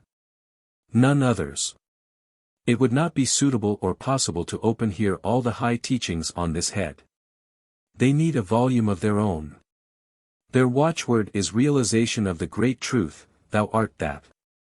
By pure intellect and reason a man may gain the truth that the universe is one and he one with it, and having gained this eternal foothold he knows the central truth of the central thought of ancient India. He that seeth about him the manifold goes from death to death. He who sees the one has beheld the vision and holds power in the hollow of his hand. So much for the intellect and reason. The third yoga is known as Bhakti Yoga, and this way is open to all who possess passionate love and devotion to the occult, the hidden treasure. There is no yoga that is not based on renunciation, for the reason that the individual self must be forgotten or it obscures all the rest of the universe. But this third yoga dreams on self-renunciation, adores it, is absorbed in it. It sends rays of love to all that lives and moves and has its being, and in a sense this is the easiest yoga of all because no renunciation is difficult where there is love. If a man loves the marvelous animal life which lives beside us and which, as Cardinal Newman said, man as a whole understands less than he does the archangels, is it difficult to him to refrain from killing, wounding, maltreating those whom science knows to be our brothers, or slaying them for food? No, indeed. And it may be added that their lover secures for himself joys wholesome, clean, uplifting to the true yoga and understanding, which the man with a gun or knife can never know.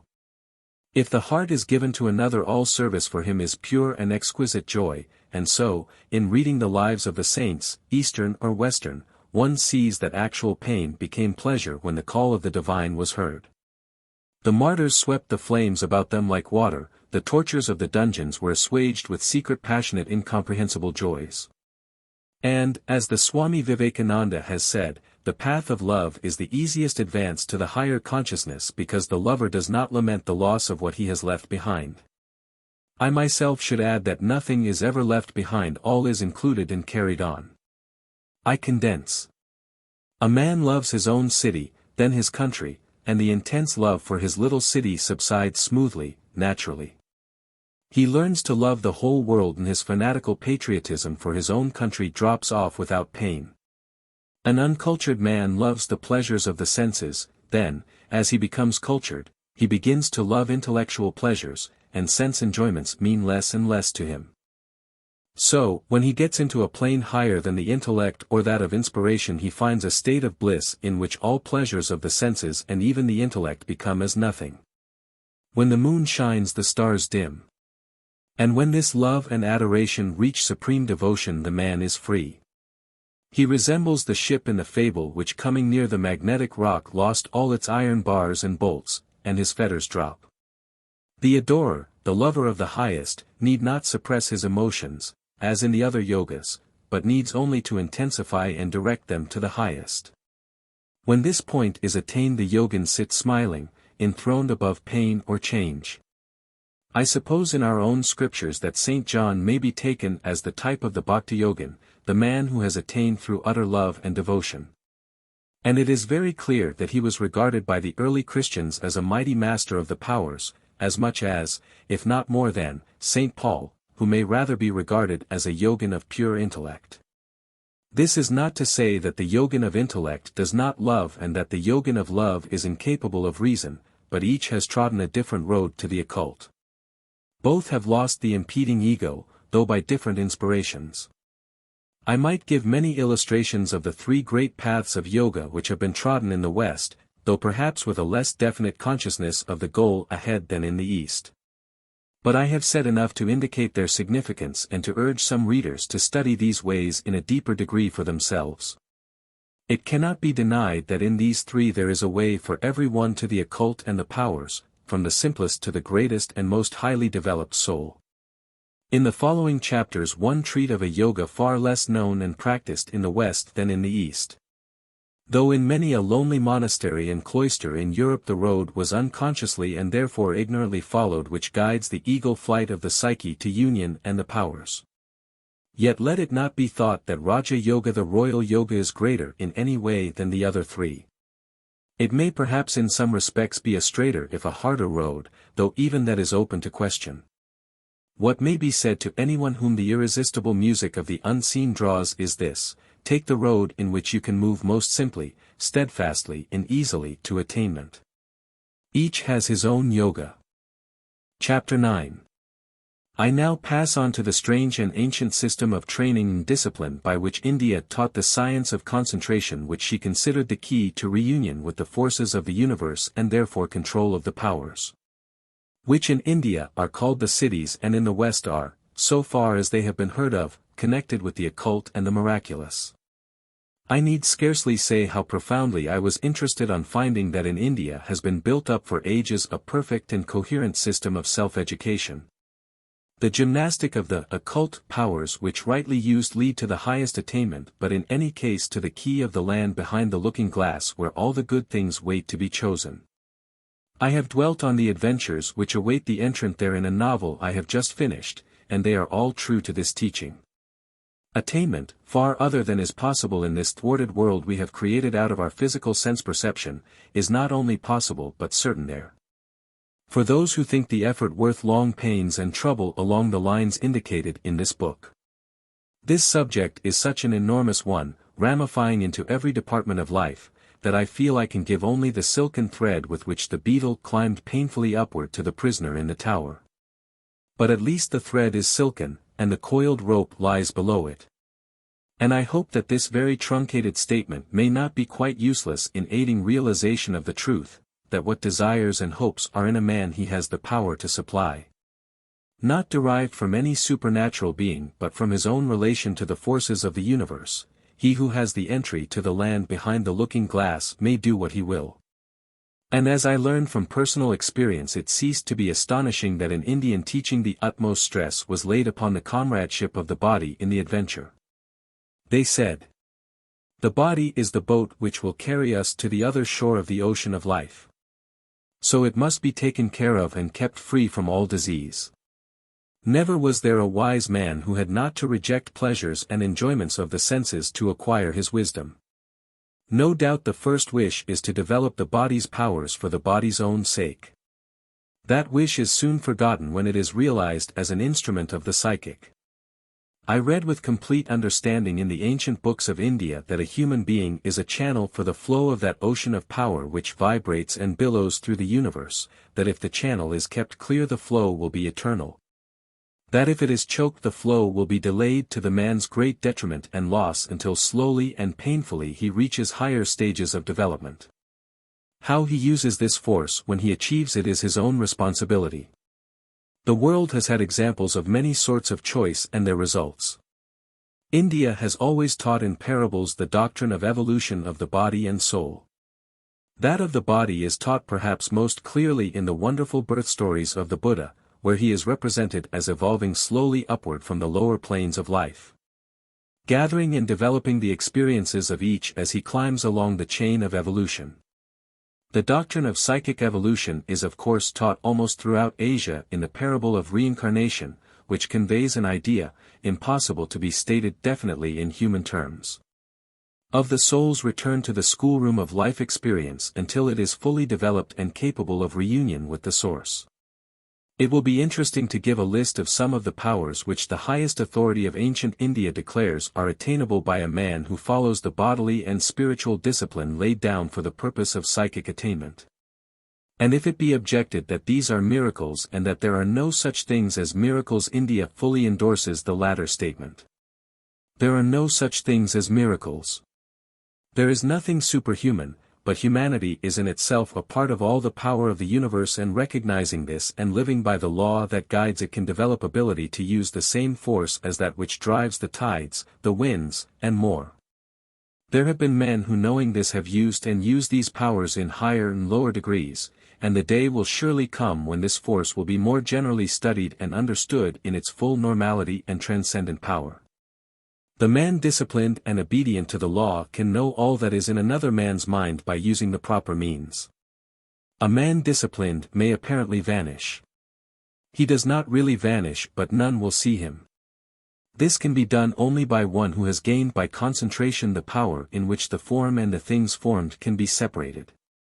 Such a man can enter a dead body and make it arise and move even while he himself is inhabiting his own. Or he can enter a living body and direct that man's mind and organs and for the time being act through the body of that man. For each individual mind is but a part of the universal mind, though from ignorance it believes itself separate and can therefore only work through the nerve currents of its own body. Therefore when a man has freed himself from the nerve currents of his own body he can work through other bodies also. Such a man does not sink in water. He can walk on thorns. He can die at will. When he wills, light can flash from his body. His body can acquire the lightness of air and he can pass from point to point. When a man is born with these powers it is because he has reached that stage of evolution. There are other powers, but I mention these for they will recall the misnamed miracles of the Christian religion, now so discredited, and of the other great faiths. What if these people were right? What if they were true manifestations of a law forgotten and discredited now in the West and perhaps slipping slowly into oblivion in the Orient? What if the Indian thinkers were right who said, the soul is the only reality and we have forgotten it? The body is a dream and the average man thinks he is all body. It would follow from that fact that the dimly perceived powers which we call occult are the natural right and heritage of every man, and the achievement of those who care to develop the seeds latent within them into growth, blossom, and fruit. It should be remembered that science along various lines is making a steady approach to the certainty that the universe in all its manifestations is not bounded by the conceptions of it presented by our senses. Mathematicians, physicists, all are breaking a way through. It may be distant, but they also will one day proclaim the truth so magnificently stated in the ancient books of India. Never the spirit was born. The spirit shall cease to be, never. p. 167. Never was time it was not. End and beginning are dreams. Birthless and deathless and changeless abideth the spirit for ever. Death cannot touch it at all, dead though the house of it seems. If India has solved the problem, the occult is to be understood and used, but with the deep caution that every increased responsibility throws upon a man, for power is always danger or deliverance. In the beginning the training of the body seems a very little thing, for ends so extraordinary. I can only repeat what the greatest Indians have taught, experiment if you like, but with caution. For many bodies are so degraded and weakened with wrong usage that they can only respond with difficulty and danger, or perhaps not at all, to a higher law of life. Such must await their hour. The wish to achieve is at all events something which will bear fruit further along the chain of evolution. But remember that the reward of wandering from the right path is perilous in the extreme. A true teacher is needed and experiments should never be attempted alone. And the warning is issued by a great Indian. In modern times many so-called teachers of yoga have arisen in all countries, who are worse than those of India because the latter know something while these modern exponents know nothing. I repeat that in many sects and groups in the West people are playing with great forces which they do not understand. And much modern psychoanalysis is working on mistaken lines. It deals with the vacillations of the mind and of the subconscious self. Yoga is intended to cultivate that power in the mind of looking back steadily into its own depths and deeper, until every process of the physical, the intellectual, and the psychic lies like an unraveled skein of silk before the student. And the powers, though not the object, are naturally the result of this insight and knowledge. Chapter 10. It is my own opinion that the West, now searching even passionately for a clue to the mysteries of psychology, will do very well to listen to the voice of India on the subject. It will not be perfection, for it has filtered through the human medium and human language, as is the case with every pronouncement of every faith, but there is much to be learned from it.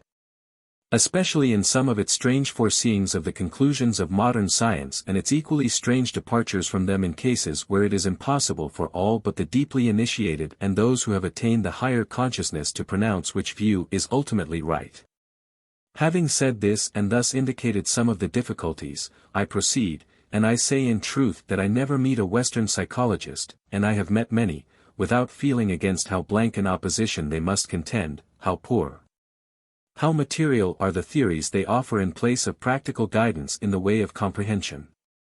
To repeat the analogy I have used throughout these chapters, the Western psychologist is brought up all standing against the hard glittering surface of the mirror in which our senses reflect the world about us.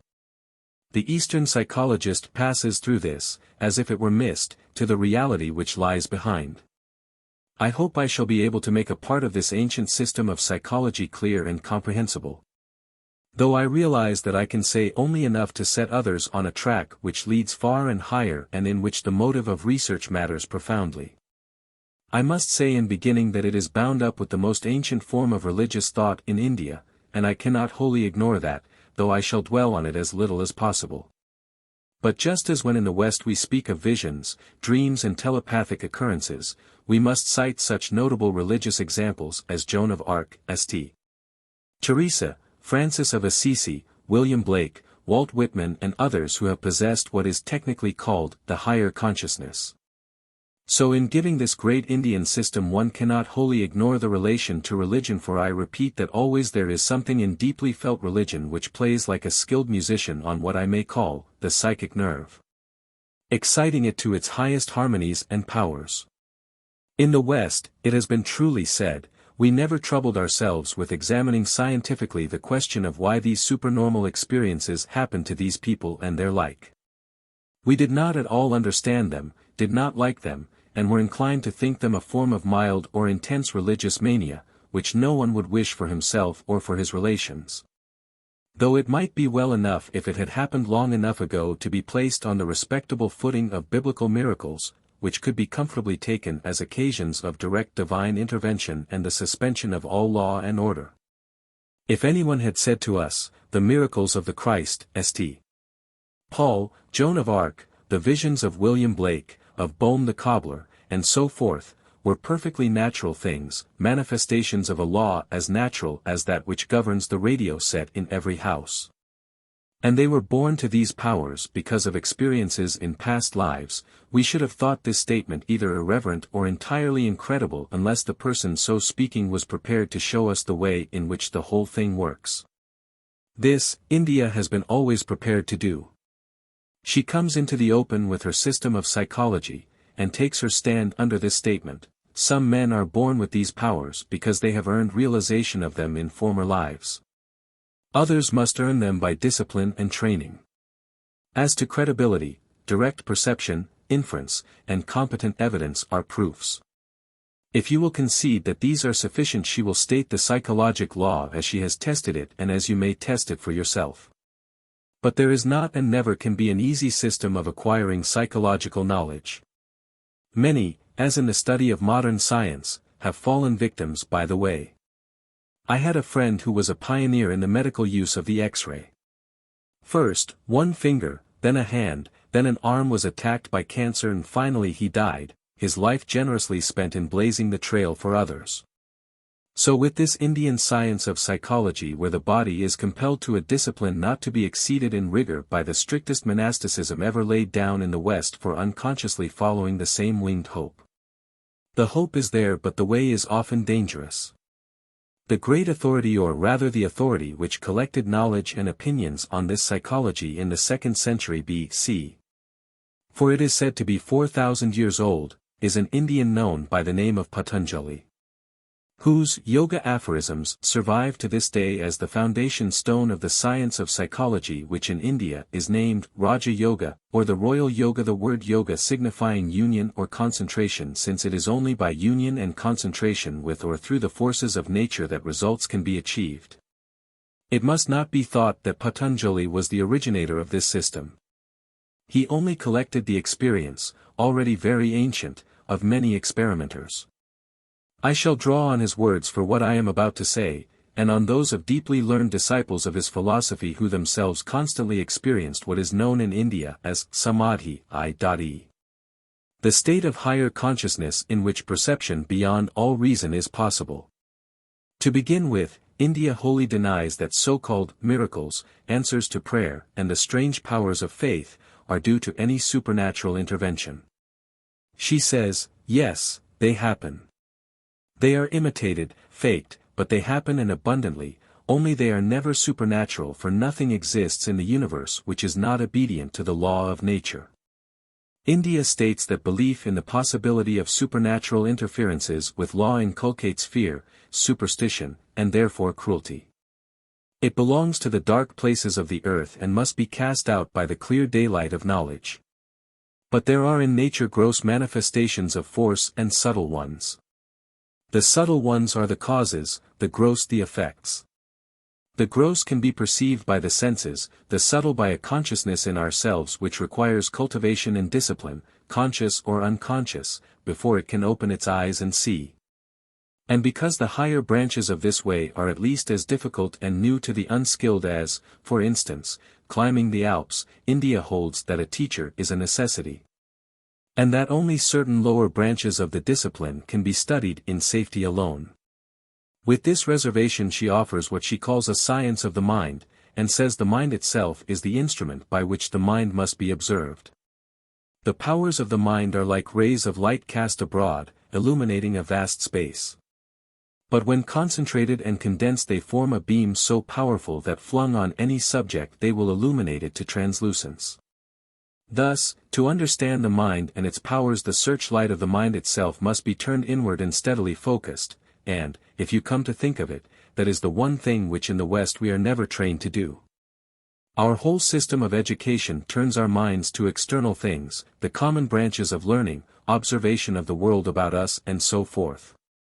But to concentrate mental observation on the mind itself, to force it to self-analysis, is a thing rarely or never done in the West, where there is not one man in millions who can focus his mind on its own powers and, understanding, use them. So the goal of this ancient science is concentration on the mind and its powers, and it demands no faith or belief. It only demands trial and the hard discipline and training which would be needed for passing so high and difficult examination where body, mind, and spirit participated in the competition. It is natural that a great part of the discipline must be physical. Everyone knows roughly that if he wants to be clear-headed it is not wise to eat a heavy meal and wash it down with abundant alcohol. He may deduce a good deal from that broad statement if he thinks it over carefully. The Germans have an excellent punning proverb, was man ist, das ist er, what a man eats, that he is, and in this connection, it is very true. Therefore a discipline which insists that the mind is intimately connected with the body and is actually a finer part of it will insist also that as the mind undoubtedly acts on the body, so the body also acts on the mind. It states that we have very little control of our mind, because of the powerful pull of the body, and that not until the body is sufficiently controlled can we compel the mind to focus on what we will. Now remember that according to this teaching the external world as we see it is only the gross form of the real and subtle world. Therefore the man who has learned to pierce through the external forms to the real, and to manipulate them, is about to learn how to do things which will appear supernatural to the man who sees only the gross forms discoverable by the senses. He must face all the sacrifices of the explorer and pioneer. Western science is always trying to get back to the unit out of which all the outward forms of the universe appear. Raja Yoga on the contrary starts from the unit to study internal nature and acquire mastery over it. The path of attainment in Raja Yoga as in Buddhism is divided into 8 steps. Life must be extremely simple, sane and wholesome. As a first step the student is trained and tested by the commands that there must be no slaughter for food and that truthfulness, honesty, continence, and the avoidance of luxury must be made the basis of life. The next step is the practice of extreme cleanliness of mind and body, contentment, renunciation of such practices as stand in the way of concentration, study, and self-surrender to discipline. To a student it must be impossible to injure any human being or animal by word, thought, or deed. It will be noted that these two foundations of the science of psychology are moral, and India declares that without them no man can really attain control. She does not deny that a man may in certain conditions have sporadic sights and flashes of power, but he will not have control, and sooner or later such knowledge as he has acquired without control will turn and rend him and possibly others. Therefore it is a very dangerous thing to adventure in this path without the moral foundation of perfect self-control. And it can be seen, I think, how universally this truth has been recognized by the various religions, which are more or less schools of psychology, in the disciplines they have laid down for their pupils. When the moral foundations are well and truly laid, the next step is posture. Much discipline has to be worked through, and a position easy and natural for the body must be found, and a man must choose that in which he can most easily forget his body, for it will be subjected to great changes during this discipline. Nerve currents will find new channels. New vibrations will be felt. And as the main part of these will be along the spinal column, that must be held free by sitting erect and holding the chest and throat and head in a straight line supported by the ribs. A man sitting slouched, with the chest caved in, cannot concentrate. It requires a certain alertness. After posture comes breathing control. Stopping the right nostril with the thumb, inhale air through the left according to capacity, then without pause expel the air through the right, closing the left. Reverse the process, beginning with stopping the left nostril with the thumb and so forth. Practice this with 3 or 5 inhalations and exhalations at 4 points of the day, before dawn, during midday, in the evening and at midnight. This is called the purifying of the nerves. The body must be kept in sound good health, for when it is not it obtrudes itself and whines for attention. The thoughts must be as far as possible calmed and concentrated on the aim in view. When this stage is mastered comes concentration on the control of the great world force. The universe is composed of 2 forces, one of which is called Akasha. Everything that has form is evolved from Akasha, the heavenly bodies, human, animal, and plant bodies, all we see and sense. But this force in itself is subtle beyond ordinary perception and can be perceived only when it has taken form. In the beginning was nothing but Akasha. At the end of the cycle all will melt into Akasha again. And in the next, creation, all form will proceed from it. How is Akasha thus made manifest in form? By the power of prana, the infinite power manifesting itself as the sum total of all the forces in the universe, mental or physical. The different forms of energy are interchangeable and indestructible, and their sum total remains the same throughout. At the end of a cycle these energies sleep and are potential. At the beginning of the next they wake, and the force behind prompts the different manifestations. Therefore the understanding and control of this latent force opens the door of power. The question was asked in ancient India, what is that which knowing we know all? The answer is this force which is generator of the universe. To this end all the discipline of Raja Yoga is shaped, for the vital energy of all is this. The reason for the training in breathing is that this is the flywheel setting the other energies of the body in motion. It is our most obvious connection with the universe.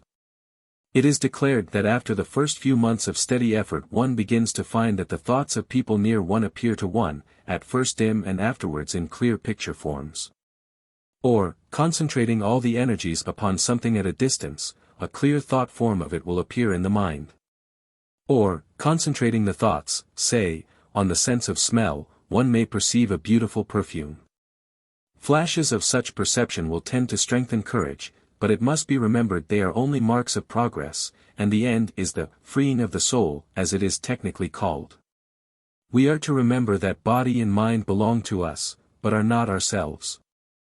Thus, in an Eastern poem, after death it is declared of the body, this was mine. It is not I.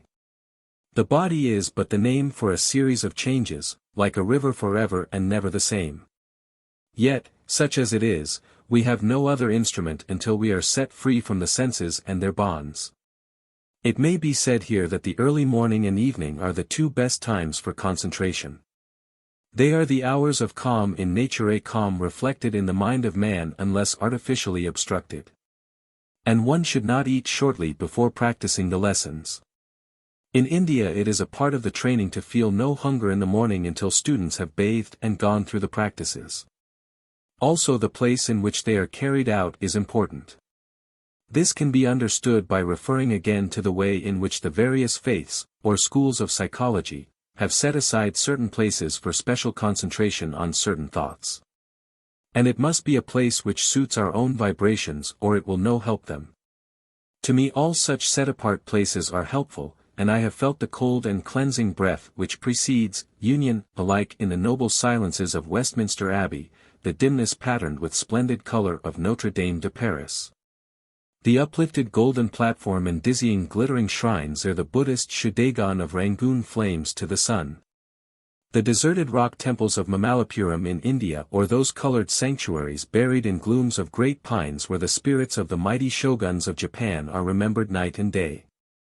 Because, for me, where the soul of man has concentrated upon these deep psychologies the air is visibly and veritably charged with a force which communicates itself to and possesses man in the exact degree in which he is capable of absorbing it. So, for these concentrations which are to be freeing to oneself and to others, a place of quiet should be chosen and one where if possible one can be alone. Solitude is necessary until heights are reached where a man can isolate himself in the midst of multitudes as witness instances in the histories of the Christ, the Buddha and others. In India they set flowers in some little room kept for the purpose, or sometimes, as often in old Indian stories and even in modern times, some place in the open air is chosen, a garden, a field, or perhaps best of all a forest. Some people will find the occult perfume of incense helpful, a secret the churches also have discovered. I do not care for it myself. In such a place gradually those vibrations will accumulate which the faiths have desired and have often gained in their sacred places, but in your own chosen place it will be individual, not congregational. And the vibrations will be your own vibrations at their steadily rising best, which means attunement with the vibration of the universe. Of what sort should meditation be? Sometimes it partakes of recapturing the, as it were, dead memory of former lives. You enter your place of quiet and relax. Then you begin to think backward, passing over the events of the day in inverse order as though you were swimming up the stream of memory. At first you can only remember the incidents of the past few minutes, but the memory is astonishingly amenable to cultivation.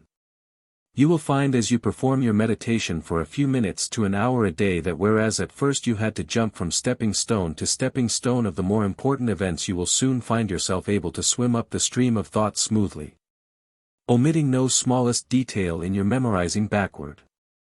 These you will increase to a week, a month, a year, and as you diligently practice you will find your memory blossoming, until you can control the memory of the whole of your life and until even more opens before your mind. And for another and most important form of meditation there is this, the practice of thoughts severally of love to all beings, of compassion for their suffering, of sympathy with the joy of all who are rightfully happy, and of aloofness from the deceits of the senses. And in doing this you will know more than any intellectual appreciation can tell you how utterly true is the teaching of the illusion of the senses. For you will then see all they present to you as a little cloud upon the surface of that vast consciousness upon which you then function. It is most important that all practice should invariably begin with these thoughts of peace and good will sent out to all the world but most especially to those against whom one may feel one has any grudge. There is a strong psychic as well as spiritual reason for this, because when the body is disturbed with any ripple of fear or anger it is poisoned. It cannot function in peace. We know that fear can kill, that the angry nursing mother can poison her infant, that no function is normal under such influences, and control is never complete. It was not for mere piety's sake that the Christ exhorted his disciples to pray for those, who despitefully use you, but because he knew unless this is done the spiritual attitude is hopelessly out of joint for attainment. It really matters very little about prayer or deliberate thoughts akin to it for those we love, because every current of our being, every vibration, is unconsciously and incessantly sweeping all good towards them. But the other is really important. In fact no control is possible without it, and with it comes peace like the first cool breath of dawn on untrodden dews. For oneself, one's thoughts and desires should be always for nothing but knowledge and light. When that frame of mind is attained, the goal is in sight, and with the above reservation, and not always even with that, a man may choose what he will from the treasures of the universe. He will probably choose wisely, certainly in another incarnation if not in this. But each man has his own possibility of achievement in every life, which he can develop by developing his consciousness along one of the 4 ways of yoga. Chapter 11. Now comes an interesting and compelling stage. India believes in something that may be summed up as the omnipresent and all-penetrating, recognizing it as the quiescent energy which can be and is transmuted into form and force. And she believes also in a power which transforms or manifests this quiescent energy in the forms of the universe we know. This force manifests itself as what we call thought force in the nerve currents of the body, and so down through all gradations to the lowest physical force. Scientifically, it is known that the different forms of energy in the universe are interchangeable and indestructible, and their sum total of force is, I repeat, called in India, prana. The object of this discipline is to give control of this sum total of force. Let us suppose, for there are of course great gradations in this knowledge, that a man partially understands the means of controlling this universal force. It must be realized that controlling this means controlling everything in the universe according to the degree of attainment. Knowing and understanding it, we know all in so far as we can receive knowledge. To acquire this control, it has seemed to great Indian minds that any sacrifice was worthwhile, and this is the goal to which the true yoga discipline steadily aims. But I cannot too often insist that in certain conditions and vibrations a quite untrained mind may have a flash of it and its power, and that this is as dangerous as for an ignorant man or an animal to play about with uninsulated electric wires. But in this system we may drill and discipline our own bodies and minds, and acquiring control of the little ripple of universal force which is ourselves launch outward into the great ocean. Consider at this point how in all countries people are attempting to control this force without understanding its ABC, healers, hypnotists, and many more. Is it not wiser to learn the way? In India these studies are forbidden without a teacher. The simple steps I have already given sound ridiculously inadequate to the aim, but what they give first is control of the muscles of the body, and that is very important in a world where everything is related with everything else. I used when a child to say that I could not imagine why health had not been made infectious instead of disease. I have learned that rightly understood it has. The vibrations of bodies can be transferred to one another for strengthening and healing. And as to personal control, as I have told of a modern Indian teacher skilled in this science, when in pain he was able to transfer his consciousness from the seat of pain and suffer no more.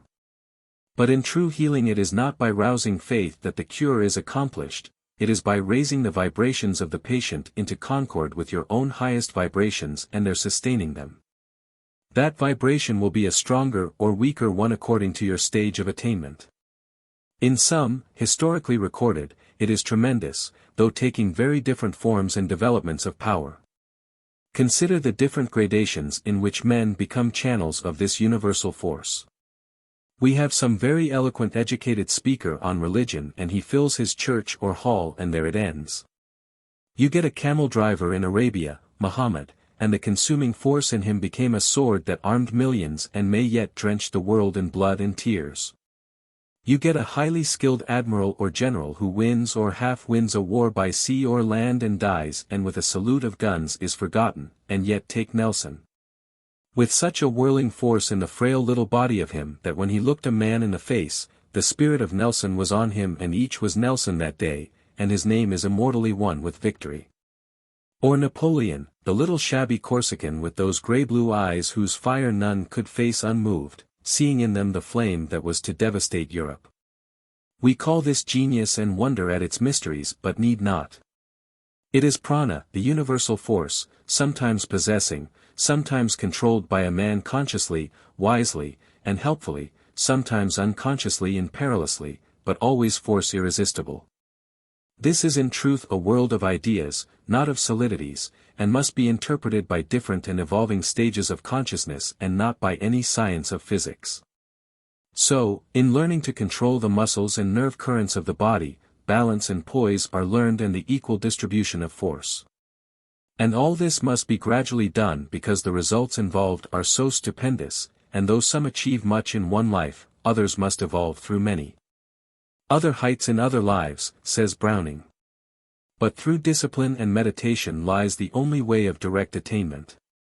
Is it realized how little any of us use our minds and think at all? We watch a series of outside pictures imperfectly presented to our minds and there our mental life begins and ends. Now comes a state which can only be believed through experiment. For all I know the description may only be symbolic or a parable, but the result is there. It is taught in India that along the spinal column is a nerve current on either side and a canal running through the spinal cord. At the base of this canal is a storage of nerve power which can be roused into action by the above discipline and, when roused, like a mounting tide, attempts to ascend this canal which runs through the spinal cord.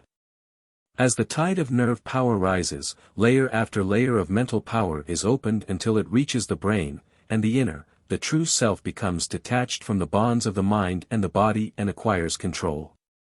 It is taught in this system that only those who are skilled in the discipline have opened this canal in the spinal column, but that the nerve currents on either side act in all, though uncontrolled.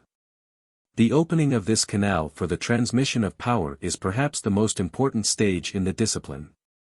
The way to it is regulated breathing, steadily practiced and gradually increased. Perfect rhythm must be attained in the body.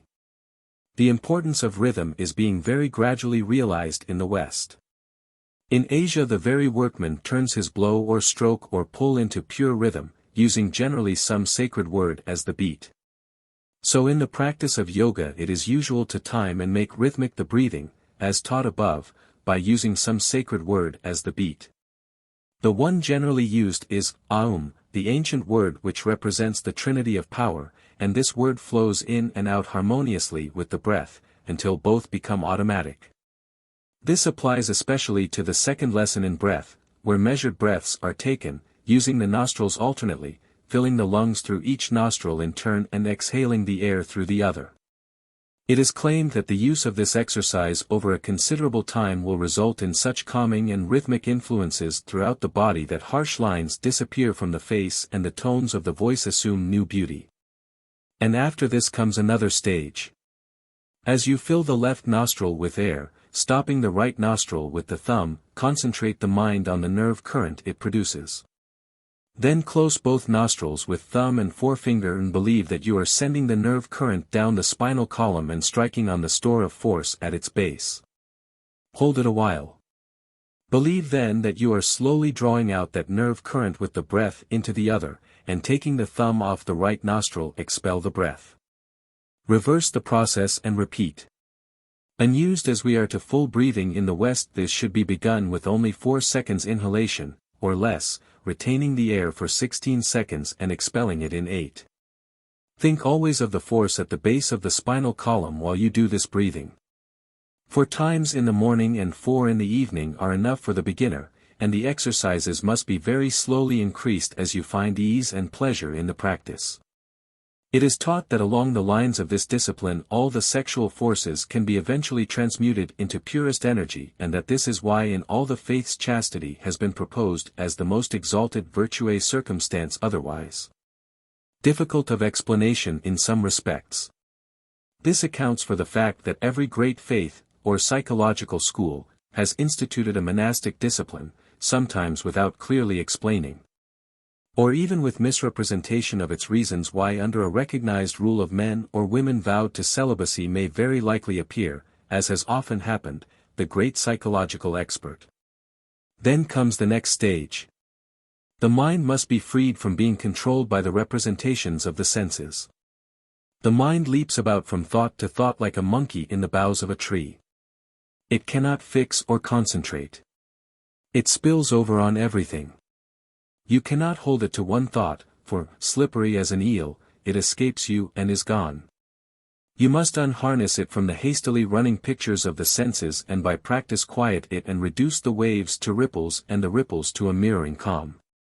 And at this stage becomes possible the deep calm of concentrated meditation which in Asia is called the one-pointed state of mind, when the mind, conscious of its grip that nothing can relax, clenches itself onto some chosen object. Turns it inside out, sees it through and absorbs it into perfect union. And when this is attained, the next step is to reharness the mind to far other things than the sense impressions. Fix your mind, for practice, on some point in the body and imagine it as filled with light. It is good to focus on light because that supports the imagination in several obvious ways.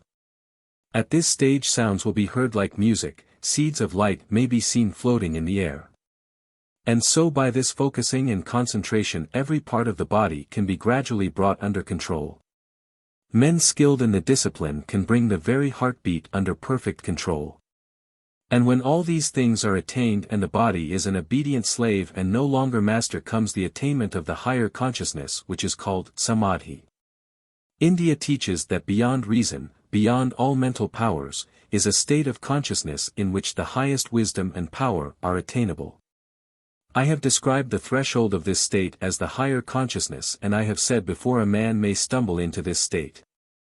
He will then believe what he has learned to be an inspiration from outside himself or a divine intervention, and will probably surround his knowledge with hallucinations, explaining it by such earthly knowledge as he has hitherto possessed. Take the case of Muhammad.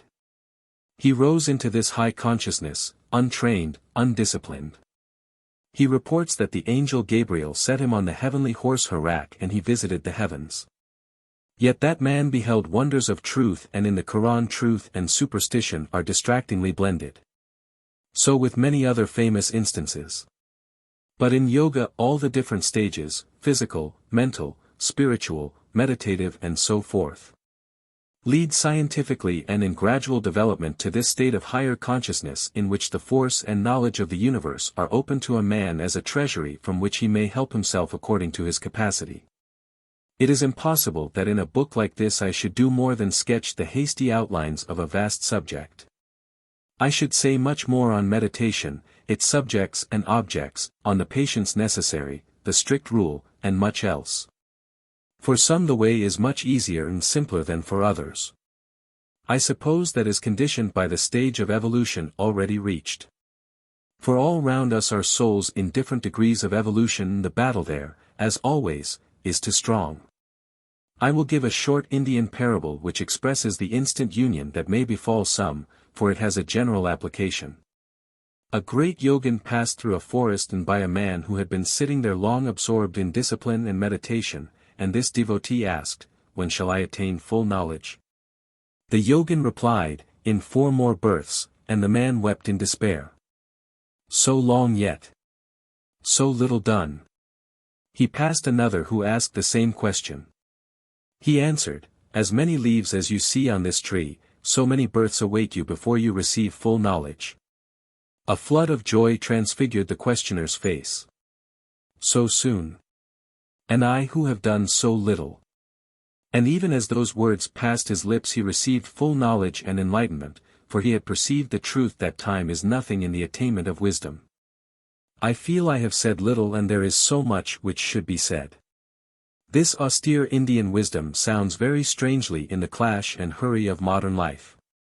And when I give the following beautiful description of the true disciple of psychological science, it is like a lost music, exquisite but out of reach. Abiding alone in a secret place, without craving or without possession, he shall take his seat on a firm seat, and with the working of the mind and senses held in check, so let him meditate, and thereby reach the peace. He who knows the boundless joy that lies beyond the senses and is grasped by intention, he who swerves not from the truth, is as a lamp in a windless place that does not flicker. Yet it is attainable, and, to those who have attained even a little step, which of earth's prizes can seem worth a moment's consideration?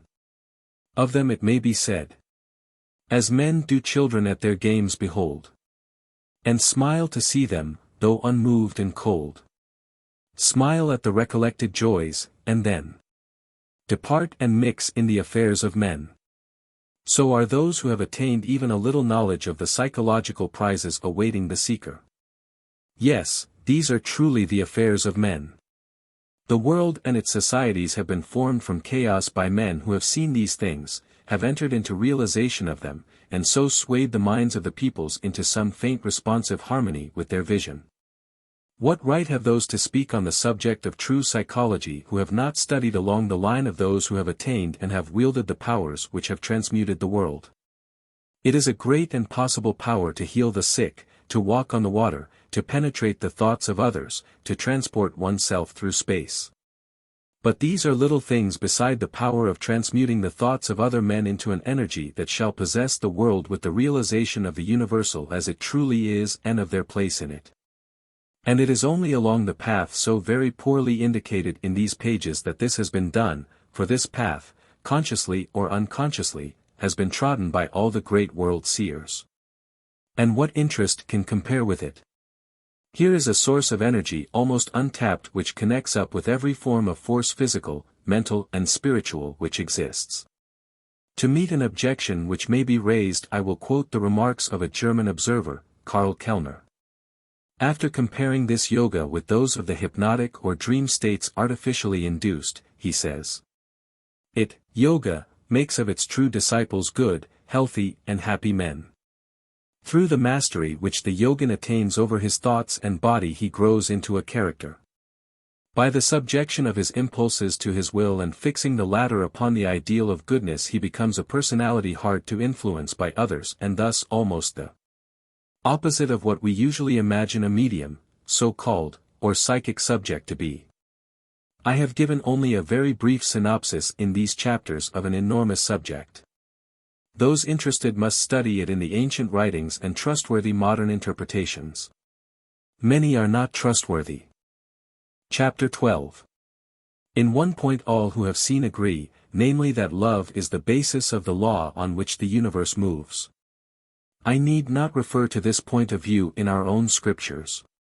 We are all acquainted with the thesis, though the harsh experiences of life leave some of us with, as we think, very good reason to doubt its truth. But why should it be so? Why should love lead us to realization of the powers? Why should St. Paul, speaking in the very language of the fourth dimension, assert it is necessary, that ye, being rooted and grounded in love, may be able to comprehend with all saints what is the breadth and length and depth and height, but all can finish the sentence. Here we must turn to India again, that great commentator on the Occult. As Max Muller says of her, that which we can study nowhere but in India is the all-absorbing influence which religion and philosophy can exercise on the human mind. So far as we can judge of a large class of people in India, not only the priestly class but the nobility also, not men only, but women, what was real to them was the invisible. What formed the theme of their conversations, the subject of their meditations, was the real which alone lent some kind of reality to this phenomenal world. This is the side of India which deserves our study because there has been nothing like it in the whole world. This is the highest summit of thought which the human mind has reached. And these men and women were a branch of our own race. The language they spoke was drawn from a common source with our European languages. Their thought is our true heritage. It appears to me, considering its immense influence in Asia and also in Europe, that there is none better worth our study. The teaching of India is the unity of the universe and of ourselves with it, and this is really the teaching of the occult. Surveying man, beholding his greedy grasping ego with the desires and appetites which he has been taught to call personality and himself, India declares this ego to be the creator of ignorance and illusion, blinding us to the facts of our own world and the land behind the looking glass, ignorant because it can know only through the channel of its fallible senses and can think only within the bounds of time and space which are its prisons.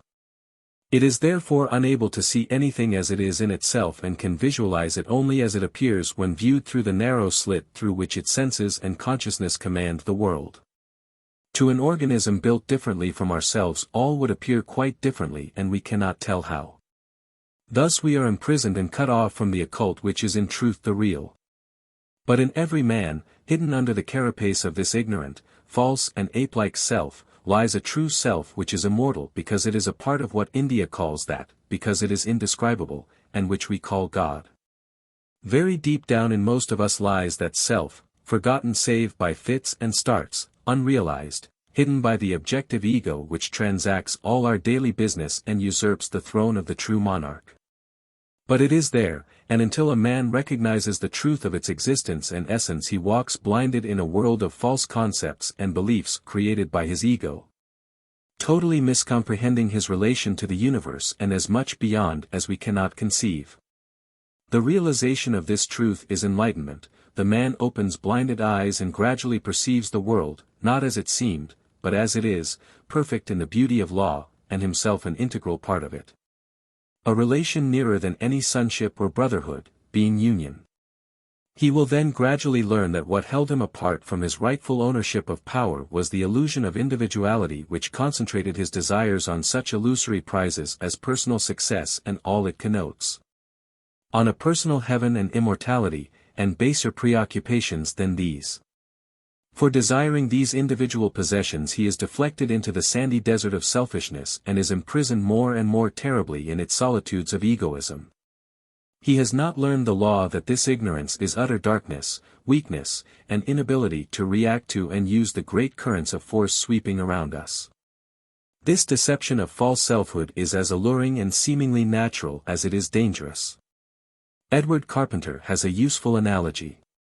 Each little leaf on a tree may very naturally have sufficient consciousness to believe that it is an entirely separate being, maintaining itself in sunlight and air, withering and dying when winter comes. It probably does not realize that all the time it is supported by the sap which flows from the trunk, and that in its turn it is feeding the life of the tree, that itself is the self of the whole tree. So also beneath the tossing wave crests is the urge of the illimitable ocean, and the individuality of each leaf. Each wave is illusion. There was one, there is one, and but one, and we are a part of it. Thus, being the tree, the ocean, the cosmic consciousness, we see that India accepts no doctrine of original sin but offers instead that of original power. We are the king who being drugged forgets his kingship in a nightmare of mad desires which though seemingly one can never assuage his divine homesickness with their dance of dying dreams. The Western faiths have recognized their unreality. Change and decay in all around I see.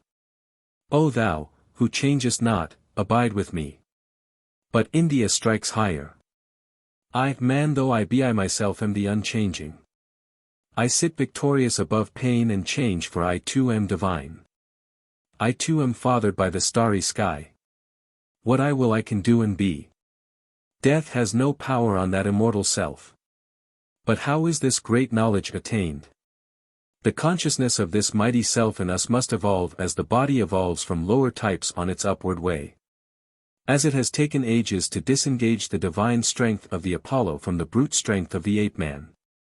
So it takes time and experiences many and great to give a man the wisdom enabling him to realize and act on the knowledge that within the rocky shell of his false ego lies the pearl of great price, which is power and realization. And, seeing what time and experiences are needed for so vast a triumph, return again and again to school in some form awaits not only humanity but all life. Until it has attained self-realization of the true in itself and therefore in the whole, piercing through the deceptive layers of personality to the inmost kernel of being, which is divine and universal instead of individual and partial. For, says Paul, the earnest expectation of the creature waiteth for the manifestation of the sons of God. That is the higher race developing its superconsciousness with the attendant powers. But all creation is in different stages of evolution, and there are those who are near the goal or far from it, living in the midst of self-sown conditions and reaping the fruit of their own acts as ascent or descent in the evolutionary scale. For error to be forgiven is as impossible as for virtue to forego the high reward of its own increase, and therefore every man is compelled by the law of his being to reclaim any height from which he has fallen in accepting, though but for a moment, the code of a lower level of soul evolution, which once having outsoared he should have left forever. But the law knows neither wrath nor pardon. Neither the thought nor the deed can be undone, and the only thing that matters is to climb out and up. If an animal having developed lungs commits himself to life in the water, he must take the consequences. It was well enough while he breathed through gills. It is madness now. There is no question of forgiveness. He must get out and understand conditions better. And that he may do so that law of the universe which is called karma, the result of deeds and thoughts whether high or low, will, if he has retrograde, flog and persuade and discipline him, if needful, through eons of accumulated experience. Until he listens to the voice of the divine which is his own and knows that a plunge into an outgrown element is unthinkable. There is no discipline worth the name but what one gives oneself. This law applies to all life of every sort and kind throughout the universe, for all must hear the voice of its own divinity. All is steadily working out the realization of the divine selfhood which is one, alone, and self-subsisting, in whom we live and move and have our being, for outside that there is nothing, as certain also of our own poets have said. The aim of all experience in however many existences, under whatever form, is to develop love. And why? Because love is the unifying cosmic force. All the loves and relationships of life work in harmony with that aim. They each and all transcend individuality and break down the bars of egoism. This is seen with parenthood, with the love of man and woman, with all love. Says India, in truth, not for the husband's sake is the husband dear but for the sake of the immortal self. Patriotism also transcends individuality, and need I speak of the mystic's yearning and self-consuming fire at the heart of all true religious passion? There is no love which does not toil with passionate energy at that cosmic end of breaking down the poor individuality on which we pride ourselves and restoring us to the whole and to the climbing way which leads to power and unity. See how the dog's love for man and the answering love meeting it break down the barriers between the two great families of life, overleaping the gulf of lack of speech and uniting and setting each a stage higher. How instinctively we worship every act which illustrates this truth of love. We know, though all logic is against it, that if a man of infinite attainment sacrifices his life to save an imbecile child he has done well, and in doing it has served vast ends. For every love with faithful hands destroys the prison of selfhood, brick and bar, until there is neither day nor night remaining any more, no existence or non-existence, but only one. Or, in the words of Paul, when that which is perfect is come, then that which is in part shall be done away. The separate, the individual, must pass as starlight is extinguished in blue air and sunshine, and for this reason love is the fulfilling of the law. This is the teaching of the one absolute reality. It does not for a moment assert that the phenomenal world about us is illusion. But it does assert that our false concept of selfhood working through fallible senses and bounded intellect prevents us from seeing the world as it really is, and until we know it as it is we cannot act upon it with power. Know thyself was the inscription on the temple of the Delphic oracle, and it sums up all that can be said of life, for the man who knows himself as he is knows his powers and can use them. Our vital need of this knowledge explains the passion of those who know to share it with others. Hear the words of Krishna in the song Celestial of India. Meditating on the real self, blended into it, seated firmly in the knowledge of it, loving it with fierce devotion, the wise are freed from bonds. Their eyes are cleared from the smoke which fills the eyes of men blinding them, and they pass into those high states from which is no return to the lower planes. Blessed beyond measure are such. Verily those who see the real self underlying all that seems to be the only reality in the world of apparent reality, find inexpressible joy in the knowledge and consciousness of the real self. And having entered into this consciousness they pass into the kingdom of eternal bliss and peace. I give another example from that strange and ancient Christian Gnostic gospel, the Pistis Sophia, which some scholars refer to the 2nd and some to the beginning of the 3rd century after Christ. The Christ is teaching his disciples on the Mount of Olives. And Andrew answered and said, Lord, I marvel exceedingly how men in the world and body of this matter if they come out of this world can pass through the firmaments and the great invisibles and inherit the kingdom of light. This matter is hard for me. In other words, how men can realize and use their powers. And the Spirit of the Saviour was roused in him and he cried aloud and said, How long am I to bear with you? Have ye not understood and are ye ignorant? Know ye not that ye and all angels and archangels and gods and lords and the great invisibles and their whole glory are one with another? Out of one and the same paste and the same matter and the same substance, and that ye are all of the same mixture. And they all threw themselves at Jesus' feet, saying, Lord, forgive our brother the sin of ignorance. That is, what the highest can do, man also can do. A great and true teaching. And later, the disciples cried out and said, Thou hast made us very exceedingly frenzied because of the height thou hast revealed. Thou exaltest our souls and they become paths on which we travel to thee because they issue from thee, and they travail mightily, yearning to go forth from us to the region of thy kingdom.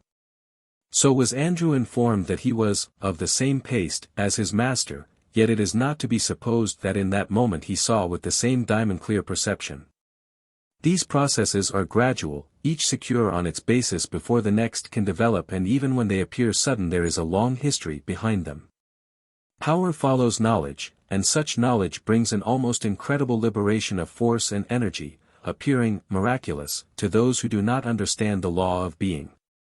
This fact to which the faiths bear witness is of profound interest in view of the enlarging empire of science, for though our false concepts imprison us in a world where we are physically and mentally bound in the fetters of the three dimensions of length, breadth and height, these fetters fall at the touch of universal consciousness and we are admitted to perception of the occult world which lies about us and of which we are unconscious denizens, where time is not.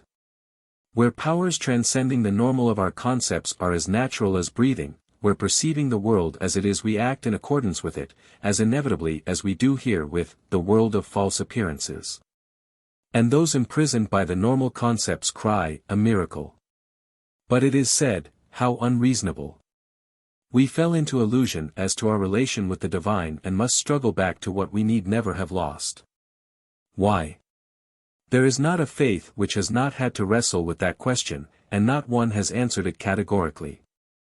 Israel, in the beautiful symbol of the lost Eden, shadows forth the teaching of the Upanishads, but is silent as to cause.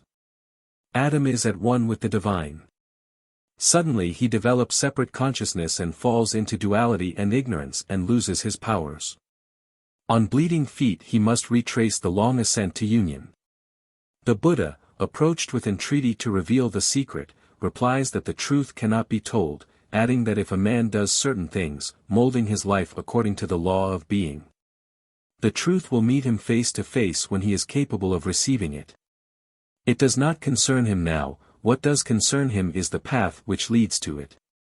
This is what India calls the noble silence of the wise. I have sometimes wondered whether the solution of this mystery may not be in the words of that great percipient St. Augustine, but otherwise applied, Thou findest those whom thou hast never lost, and our drama of loss and regainment be a part of the cosmic play or Lila, as they call it in India, which we ourselves may smile at when we have waked from the hell of disunion, realizing that we were children dreaming ourselves in the dark, with the light all round us. No doubt all the faiths are stuttering attempts to communicate this high knowledge each in its own language and all have their percipients, but I think the relation of man to the universe has never been so fully stated as in India. So many has she filled with the influx of wisdom that she may be said to have been the world's highest inspiration. China and Japan, Burma, and Ceylon, Java and the high solitudes of Tibet have knelt at her feet. Persia and Greece owe her their deepest thought, and that great melting pot the city of Alexandria, which molded the spirit of the writer of our fourth gospel, drank of her wine. The greatest of the Greek philosophers breathed her fine air. In the West she has met with much misunderstanding. We have lost touch, if we ever had it, with the wisdom of our own race in India. Accustomed to a more florid metaphysic, the West has stamped the utterances of the Buddha, who taught the annihilation of sorrow, as pessimism. He taught that the weary round of rebirth ends in a state deep, immeasurable and fathomless as the great ocean, and she asserts that he taught complete annihilation at death. She asserts that his teaching is only for the scholar and the intellectual when a little child may follow the way. Do and you shall know, is the teaching, though it adds that to reach the point where spirit, mind and body meet in a fusion of comprehension and power is a long process of evolution. She calls that teaching a religious egoism, the pivot and center of which is the destruction of the greedy grasping ego in man. Would that she would study the words of the utterly awakened. It is said these truths are dreams of mystics and cannot be applied to practical life. Ask the mathematicians. They in the white fire of their winged science know how little worth are the logic of daily life and our crippled concepts of the universe. They of all people would not limit the boundless future which awaits the race. Chapter 13. I am indebted in this chapter to Ouspensky's remarkable work, Tertium Organum. I hope in this chapter to demonstrate that the views of the occult which I have put forward are meeting with strange confirmation in Western science, though they're approached from a different angle. To put a very difficult subject briefly and clearly, it is now thought that the universe of 3 dimensions, breadth, length, and height, in which our senses inform us we live and move and have our being, is a universe wrongly seen and understood by those 5 very fallible observers, and that in many respects the universe corresponds in truth with the world behind the looking glass, as I have called it.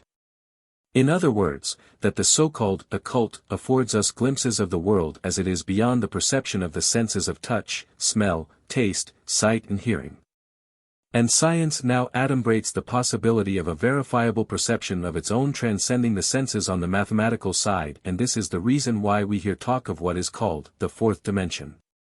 For it is found that the 3 dimensions of length, breadth and height by which we measure the world and on which all our logical and geometrical conclusions are based are not equal to the demands made upon them by late scientific discoveries, and many advanced thinkers are crying out for a wider and very different definition to supplement and elucidate the real relation of man to the universe. This is profoundly interesting from the occult point of view for reasons which I shall indicate. It is the fact that though the body of man could be made to conform to the 3 dimensions of length, breadth, and height, the intellect and the psyche in him, which have made all religions and all thought possible, could not. The psyche of man has always gone off on its own adventures and has declined entirely to be conditioned by the limits of breadth, depth, and height. Not only so, but the life and the psyche in animals and the lower forms of life, even down to plants, have been equally unaccommodating. They too have refused to be enclosed, if I may so put it, within the limits of length, breadth and height. A gallant fight to capture them was made by the positivists, who, mistaking the machine for the man behind it, clung as long as they could to the belief that brain movements accounted for Christ and Shakespeare. Like those of other dupes of the senses, their theory lies dead on the dusty road of the past. The possibility that life may soon be produced by certain combinations of elements does not in the least support their assertion. For the cause of life resulting from the combination and its inherency in each one of the combining elements has still to be explained. It is interesting to consider a few remarks of Plato's made rather more than 2 millenniums ago. And let no one be startled by the great name of a great philosopher, for much that he said is really more interesting than the very best-selling novel of the present day, and of vastly more consequence. This quotation will show how very ill he thought we were served by those trustworthy 5 reporters of ours upon which we absolutely depend for knowledge until we find the way into the world behind the looking glass. And few persons since have been able to question seriously the issue he raises.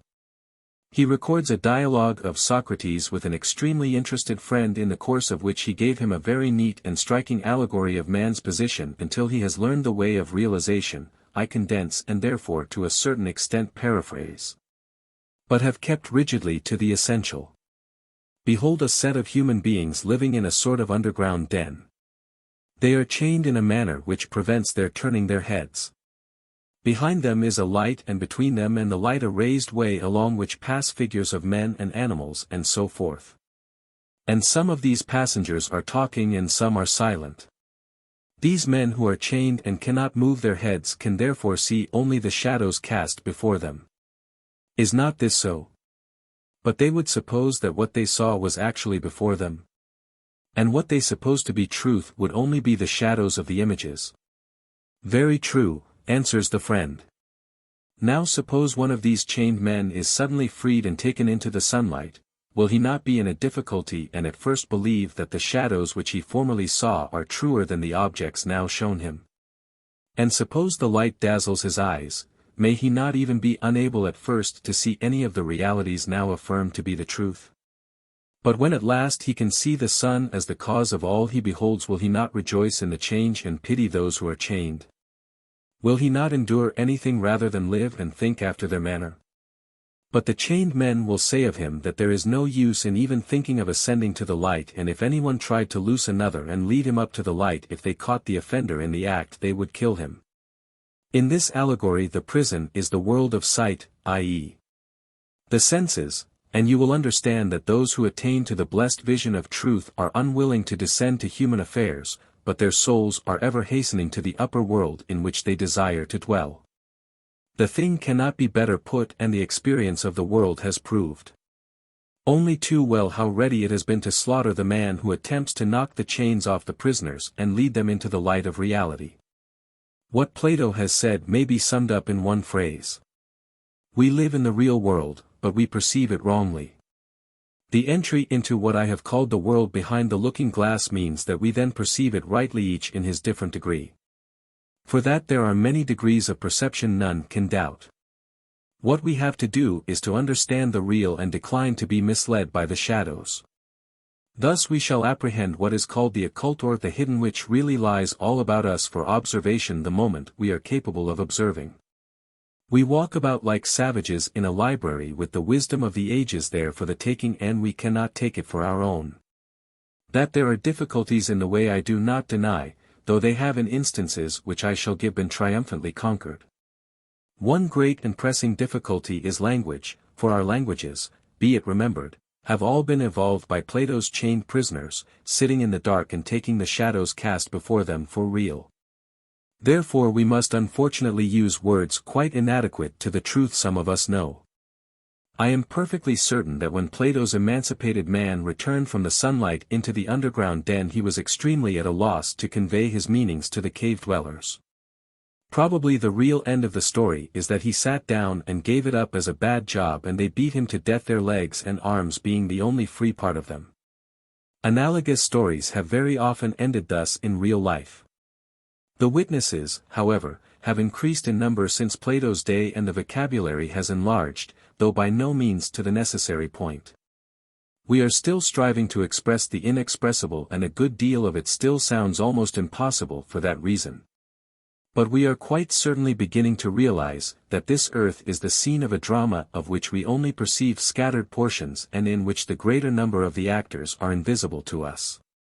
And it has been said that when we understand that drama, we shall see that the so-called solid world of length, breadth and height does not really exist as we conceive it, because we perceive it so wrongly that our perception is as illusory as the movement of the country past our eyes when we are rushing through it in a train.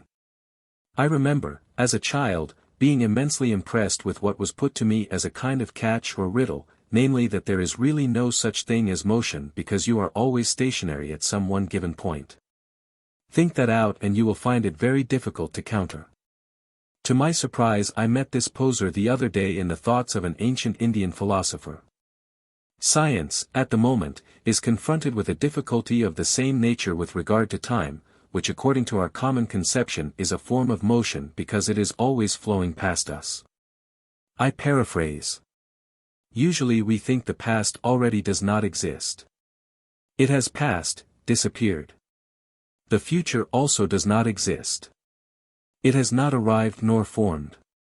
By the present we mean the moment, and the future changes into the past. In other words, the moment when one non-existence changes into another non-existence. And this moment being only a fiction, we have a full right to say the present does not exist. For the present is not to be seized, it is always changing into the past, and strictly speaking neither past, present nor future exists for us, which is so absurd that it becomes clear that there is something very mistaken in our conception of time. When a man leaves New York for London, only the memory of New York is left. And London does not really exist for him until he arrives there. But an observer at a sufficient height with sufficient vision could see both New York and London as steady points. In the same way we say, spring is gone. Winter is not yet here. But we know it will come, just as the man leaving New York knows that, bar accident, he will reach London. The new conception of time tends to be that at a sufficient height i.e. In the more developed consciousness, spring is always there and winter also, and that the notion of the flux of time is pure guesswork at a thing we do not understand, and pure illusion. And that the truth is that there is no flux of time but the eternal now of the ancient Indian thinkers, into which if we could look with clear understanding we should perceive everything as coexistent and co-eternal. I pause for a moment to say if this is so how clearly it explains the gift of prophecy or clear seeing. In the flashes of higher consciousness which I shall describe, the seer declares that a certain thing will happen. That is inexplicable on the theory of a future as yet non-existent. But if he sees the event he describes as part of the eternally existent and unchanging, it becomes by no means impossible to understand why under certain conditions such a sight can be obtained. So the ordinary man goes forward blind, tapping his way with a stick, substantially believing only in what he touches at the moment, which alone exists for him. The man who can see beholds all round him the points by which he guides his course. The relation of the higher consciousness to the lower is as sight to blindness. The considerations which witness to the development of a part of our race into the possession of the higher consciousness are of amazing interest. Yet for those who have developed it in the cases we know, it has its terrors.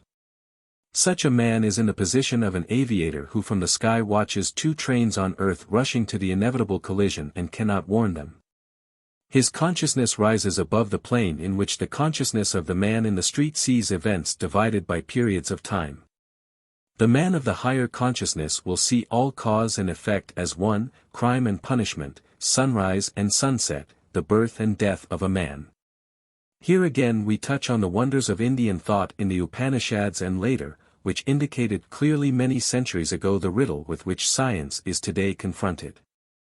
They saw that as long as science concerns itself with physical happenings only it stumbles in a blind alley, and that the only way out is in the development of the consciousness of man. On that all true science must ultimately be based. In this view they received strong support from the great German philosopher Kant, born in 1724.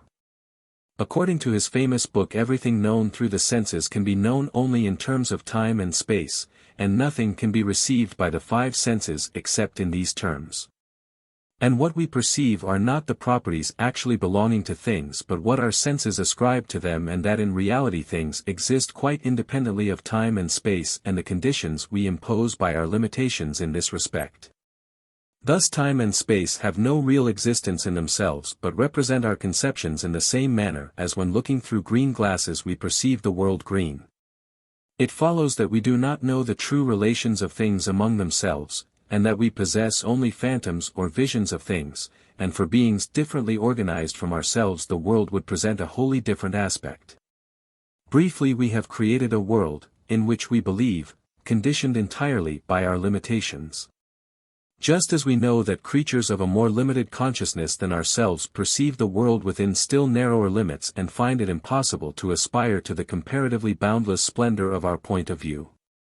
It is a case of relative truth.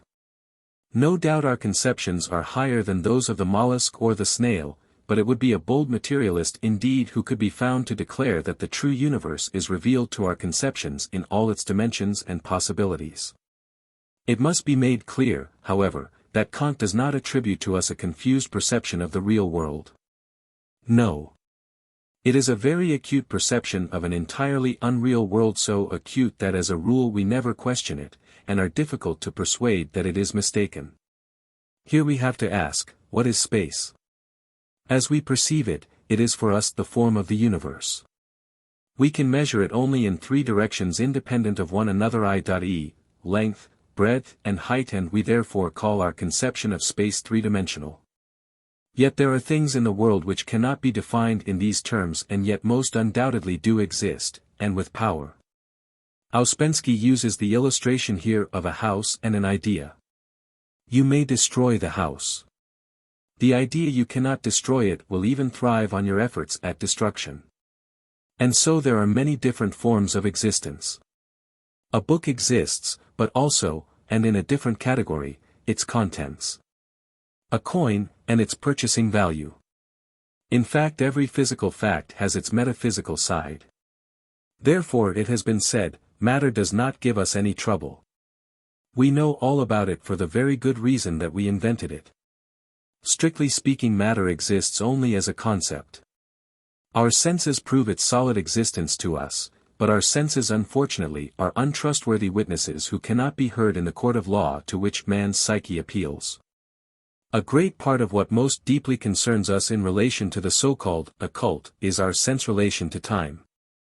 It is necessary to ask why we are convinced that we perceive time as a form of motion running past the narrow five-paned window of the senses through which alone we can observe the world, and why we cannot, as it were, lean out of that slit and get a broader view to right and left of us which might revolutionize our conclusions.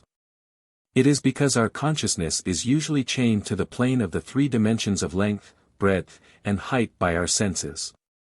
Our sight extends for a certain number of yards, if unblocked by solid bodies. Our hearing is in the same case, and though, as Ouspensky puts it, the range of sight can be extended by ascending to greater heights or by the use of telescopes and magnifiers, this is only extending the range of the senses, not escaping them, a very different proposition. All motion that we can perceive is conditioned by time. Can we transcend the idea of time as motion? Can we imagine it as stationary? Kant declares that the motion or flux of time is created by ourselves as a part of our receptive apparatus for convenience in perceiving the outside world. If this is true, and if the slumbering psyche in man is not bound by what may be called physical forms of consciousness, then it is conceivable that in different forms of consciousness man might perceive so much more of the world as it really is as to gain knowledge which he can never receive through the medium of the senses. One great key to unlock the gate is undoubtedly the true realization of time as a fourth dimension. This explains many a problem of clairvoyance, clairaudience, distance apparitions, and so forth, which has been inexplicable on the usual theories. It must revolutionize almost all our ideas of what is possible. Thus we see that the knowledge which is opening on us with the enlarging consciousness of man is what will gain for science that hitherto dubious and hidden world known as the occult, which is really the sphere of realization of things as they are, in themselves and in truth. There must come a point where all science based on the senses guided by reason will find itself met by a thus far and no farther. That point is not distant. But to the consciousness of man, which is a part of the infinite, there can be no bounds.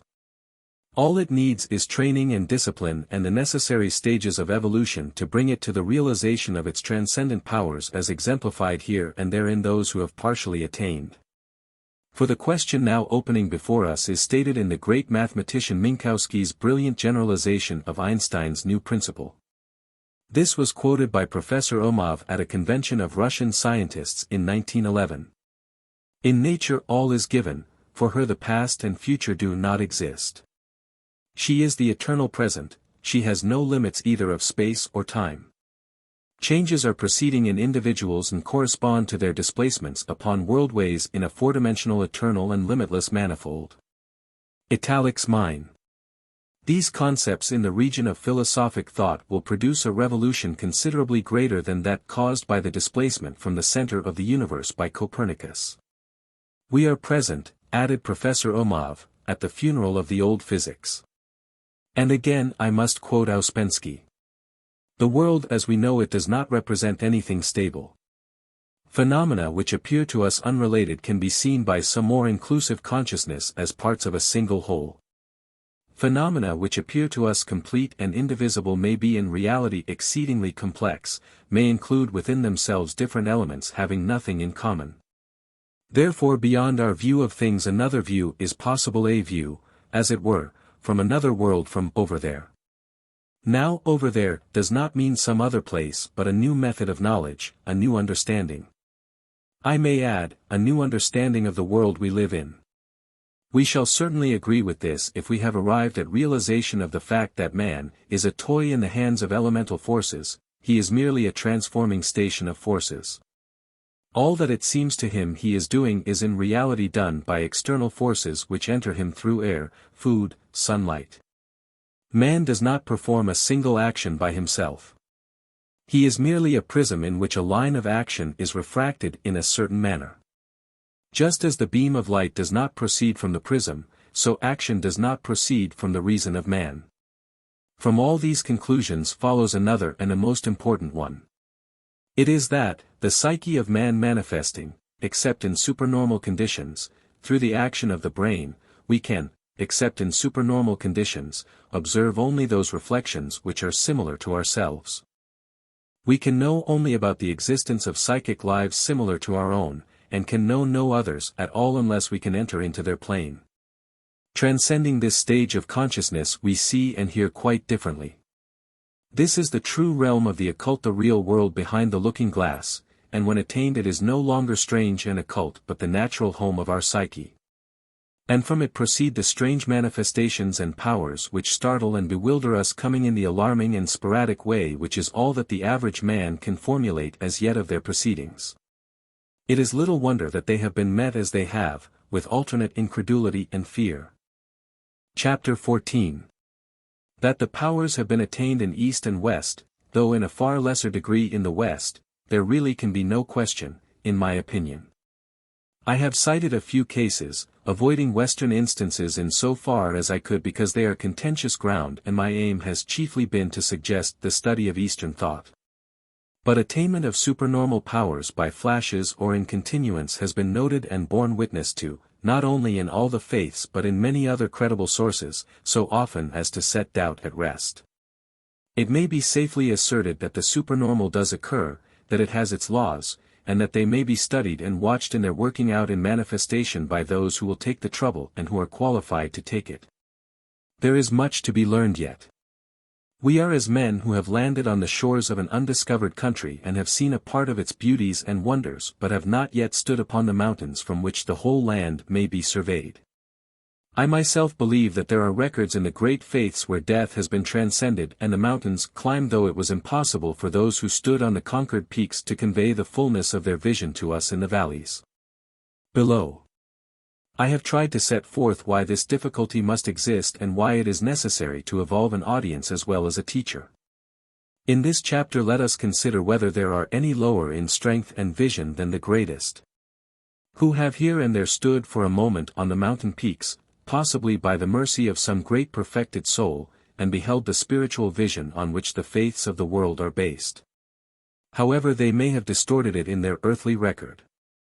Have we instances of men and women who have entered upon the highest ecstasy and have realized psychic existences high above our understanding? I describe from the experience of the greatest what this state and vision appear to be, and we can consider whether celestial flashes of it, as if a door opened and shut almost instantly, have happened in the experience of others less highly evolved. In this book I have told strange stories of things that have been observed and believed in times past and our own.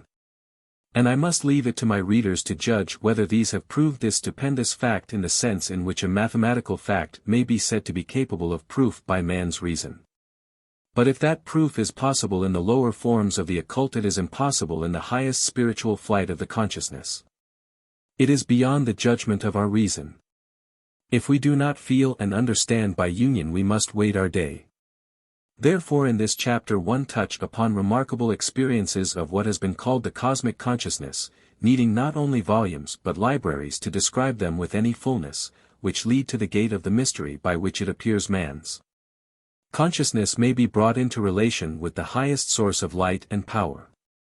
It is therefore necessary to speak of the mystics of all parts of the world and of all faiths, for the reason that they have perceived, by what may in part be described as intuition, the basic fact that in the universe is no duality but only one of which man is a part.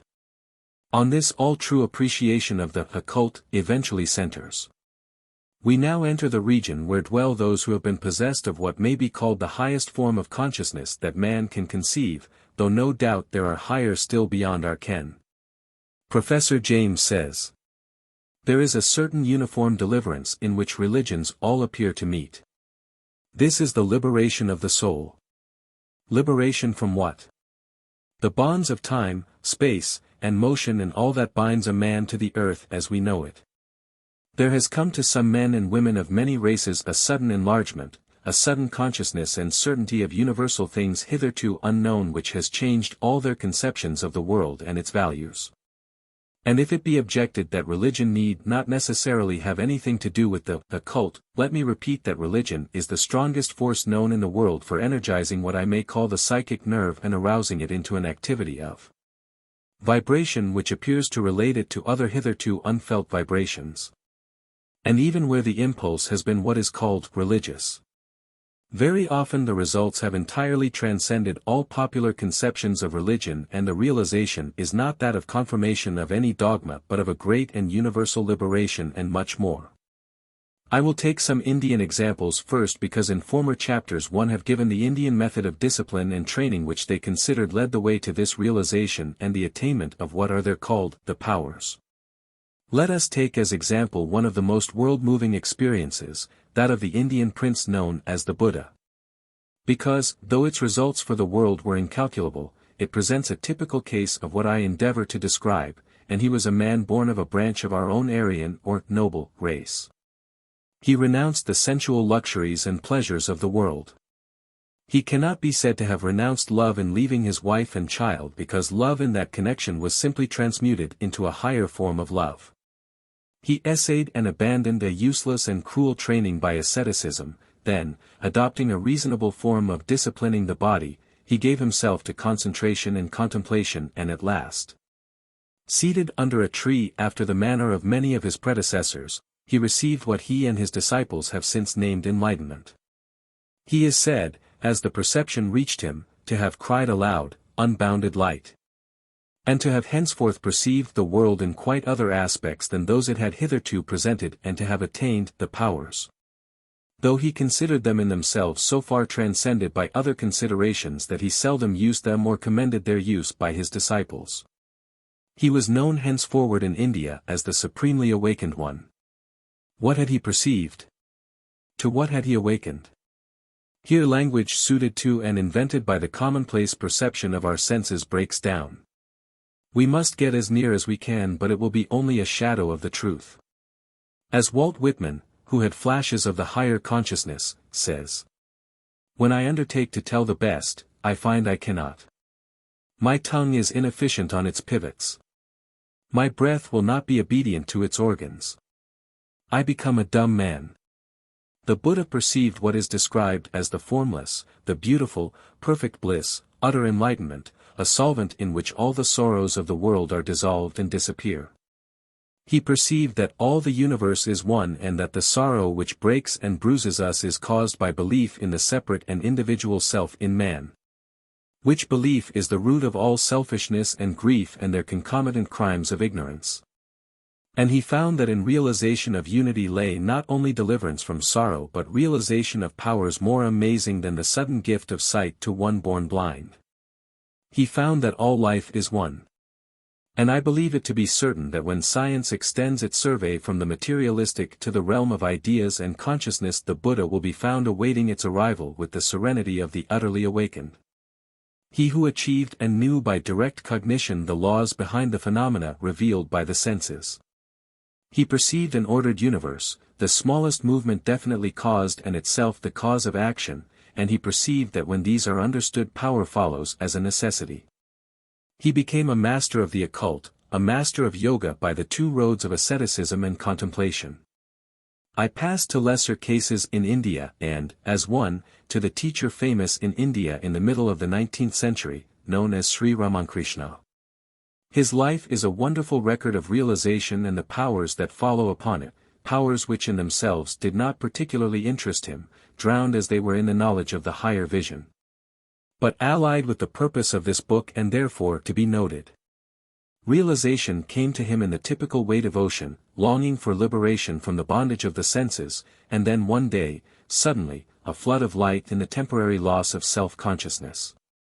I will mention some of the powers it brought with it. They are described as characteristics distinctive of the highest degree of concentration. He would meet his disciples at the door, and begin to answer, without being asked, the written questions they carried in their pockets. He could tell by touch the character of anyone who had even come in contact with his food, clothes, or mat.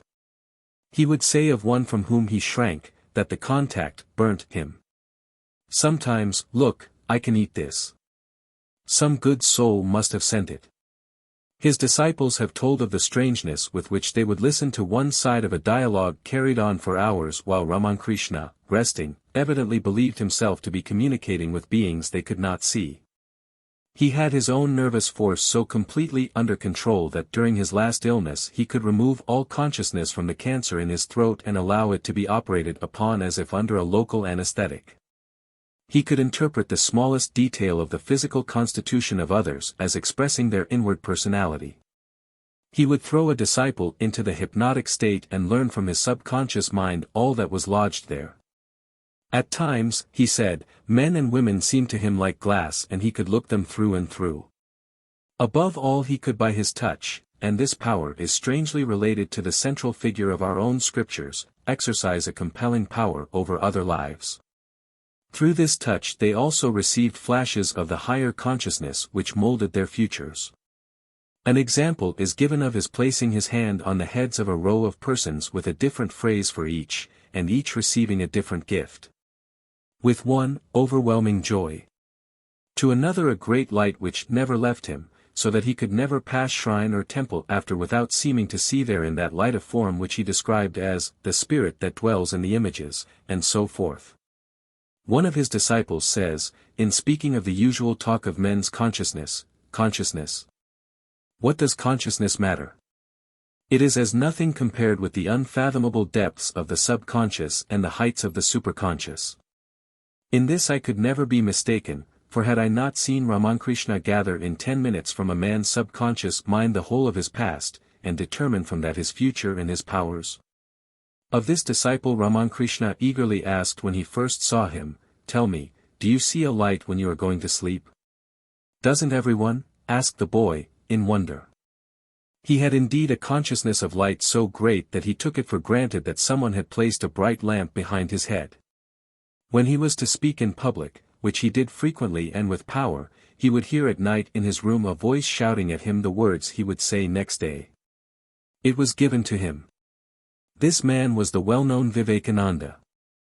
One might multiply such instances as these Indian ones, but I will come near to the greatest within our own intimate knowledge. Who does not remember how on what may be called the initiation of the Christ he saw the heavens opened, again the great light, and after that the powers, and so much else that does not enter into the sphere of this book. Or the blinding flash outside Damascus that communicated the powers to St.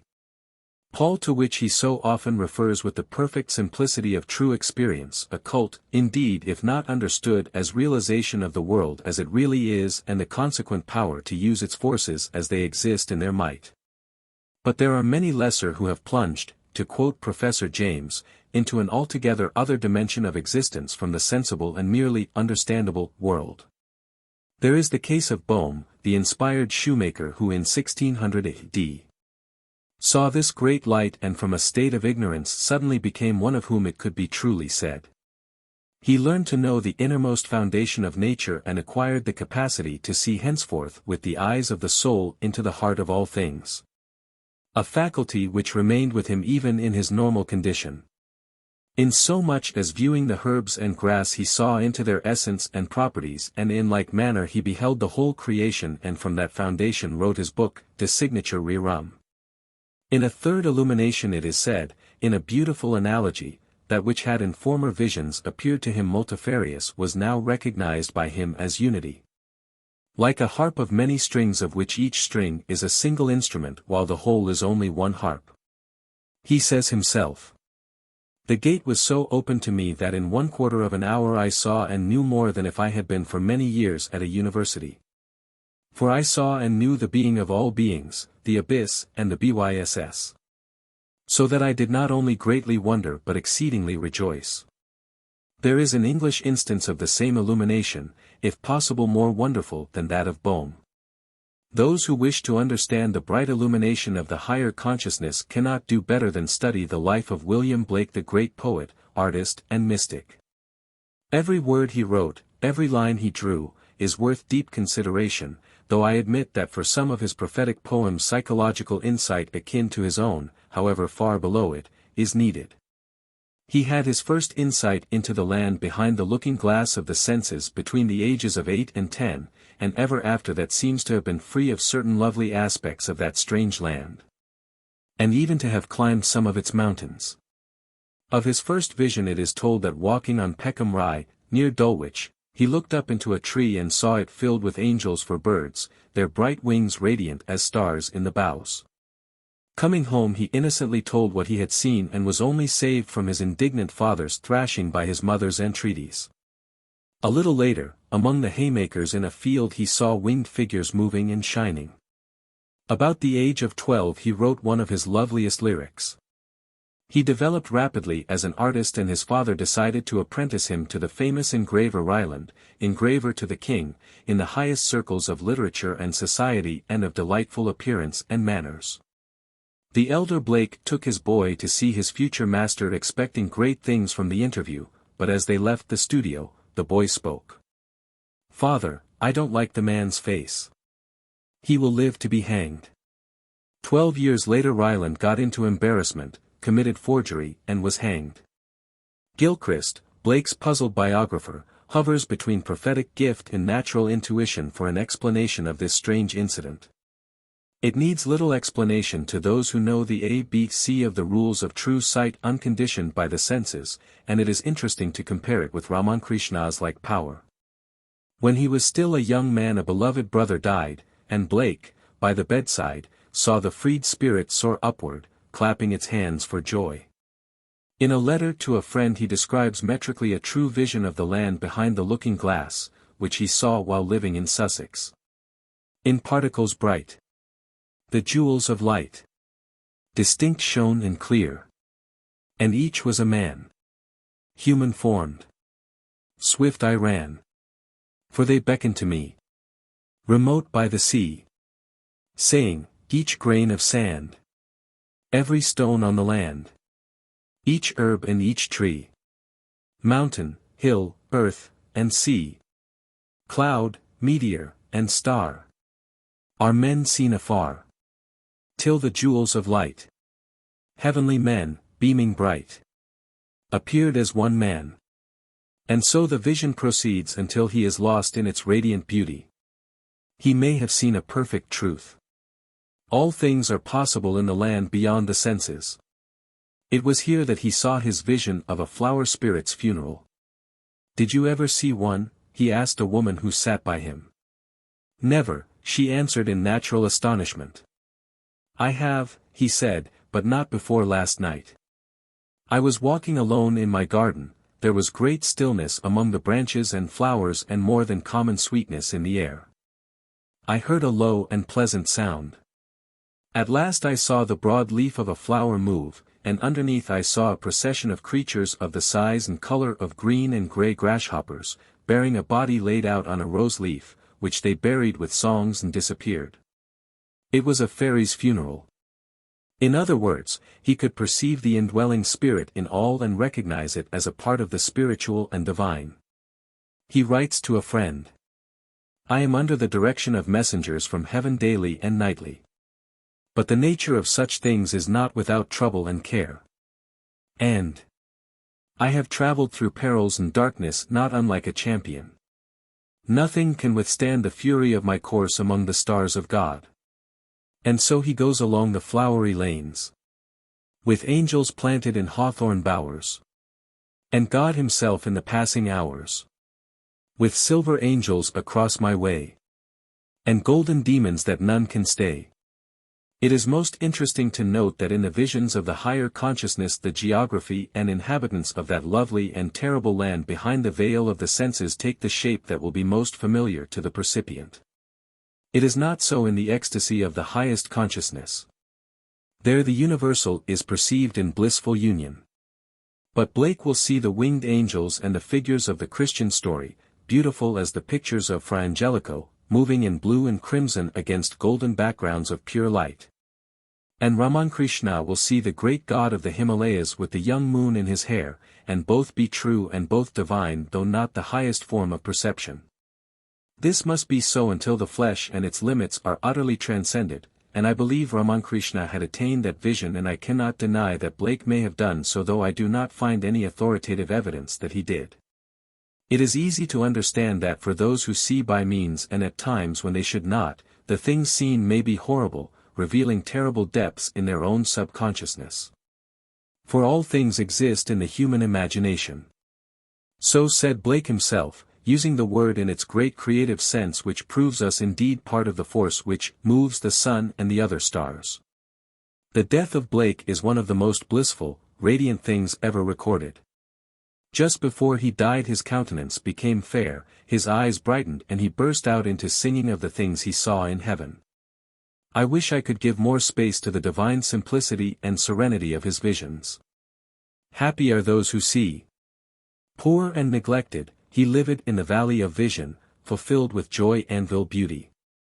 I might multiply instances. It is from overfullness and not paucity of material that I pass on.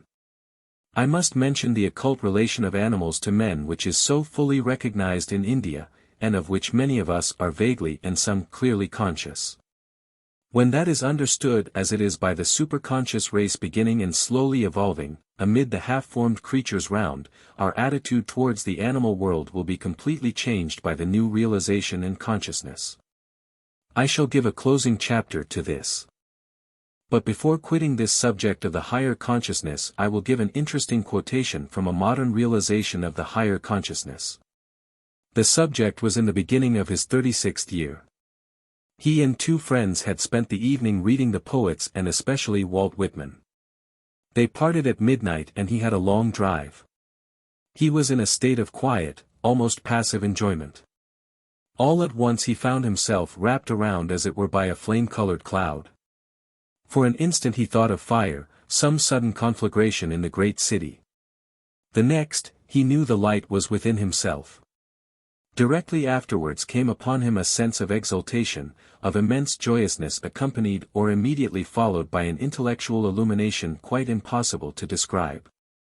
Into his brain streamed one momentary lightning flash of the Brahmic splendor which has ever since lightened his life. Upon his heart fell one drop of the Brahmic bliss, leaving thenceforward forever one aftertaste of heaven. He saw and knew that the cosmos is not dead matter but a living presence, that the universe is so ordered that all things work together for the good of each and all, and that the foundation principle of the world is what we call love. He claims he learned more within the few seconds during which the illumination lasted than in previous years of study, and much that no study could have ever taught. The illumination continued but a few minutes, but the effect was ineffaceable. A new and higher order of ideas.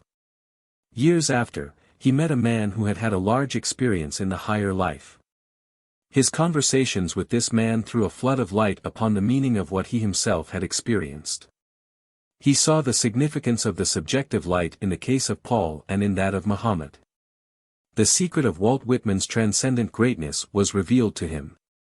He came to the conclusion that there exists a family, I should myself say, a group, living among but scarcely forming a part of ordinary humanity, whose members are spread abroad throughout the advanced races of mankind and throughout the last 40 centuries. Their eyes have been opened and they have seen. Of this I think there is no doubt, and the more one examines history, especially the history of ideas, the more it will be conceded. Those who have the flash of Brahmic splendor, what Walt Whitman describes as ineffable light, light rare, untellable, lighting the very light, beyond all signs, description, languages, are not and cannot be as those who do not know. But their numbers will grow. This is the eventual destination of the whole human race. Chapter 15. In a book dealing with such a subject as the hidden and yet open mysteries, it is impossible to end without considering more fully the occult bonds subsisting between humanity and what is called animal life. The reason being that union and sympathy with all is one of the straight ways to the land behind the looking glass of the senses. That life is admittedly related to us biologically and on the lower planes of consciousness so intimately that the sharper lines of distinction drawn between it and our own have tended to disappear in the light of modern knowledge. What remains not to be discovered, for discovery has already been achieved, but to be fully understood is the inward relation of the subconscious of humanity and of animals. That this relation recurs often in the vision of the higher consciousness is known to mystics, and there are cases where it impinges on what we call the divine. This bond has been acknowledged, though ignorantly, by every people known to us, savage or civilized, in lower or higher forms. Among savage peoples the totem beliefs cannot be dismissed as either chance or mere analogy. Study that wonderful book, The Golden Bough, take the totem stories rooted, as Fraser asserts, in myth and legend. Read them in the light of the ancient Indian teaching of the unity of the universal with, in, and through all that is, and new meanings will flash from every page. Myth and legend. We talk as if men deliberately sat down and invented childish tales to amuse or alarm themselves in guessing at the meaning of their surroundings. It should be remembered that in some ways the subconsciousness of the savage is more alive than that of the heir of city-bred generations. He has not left nature far behind, he communes with her more closely. Especially where she becomes obviously animate and vocal, as in her children of fur and feather. He has learned from them mysterious things which he feels but cannot pass on to ears and eyes dimmed and dulled by civilization. Therefore he half deifies certain animals, places himself under their protection, walks in fear or in love of them, and attributes to them occult influences which may either degenerate into what we call magic or rise into the true psychic. Some of his legends are true but not on this plane of consciousness. Others shadow truth in parable. This is seen on a much higher step of the ladder also. Take as an example the half or holy animal gods of ancient Egypt. Why does Anubis, one of the gods of the dead, wear the mask of the jackal? Why was the bull worshipped as Apis? Why does the deified beauty of Hathor bear the full circle moon poised between the horns of a cow? We are told by scholars that the bull received worship as representing virility and reproductive power. And though it is difficult to trace the presentation in all instances, this may be granted as representing the material point of view which the average mentality of mankind, incapable of penetrating beyond the surface, would naturally accept. It found even cruder and more obvious illustration.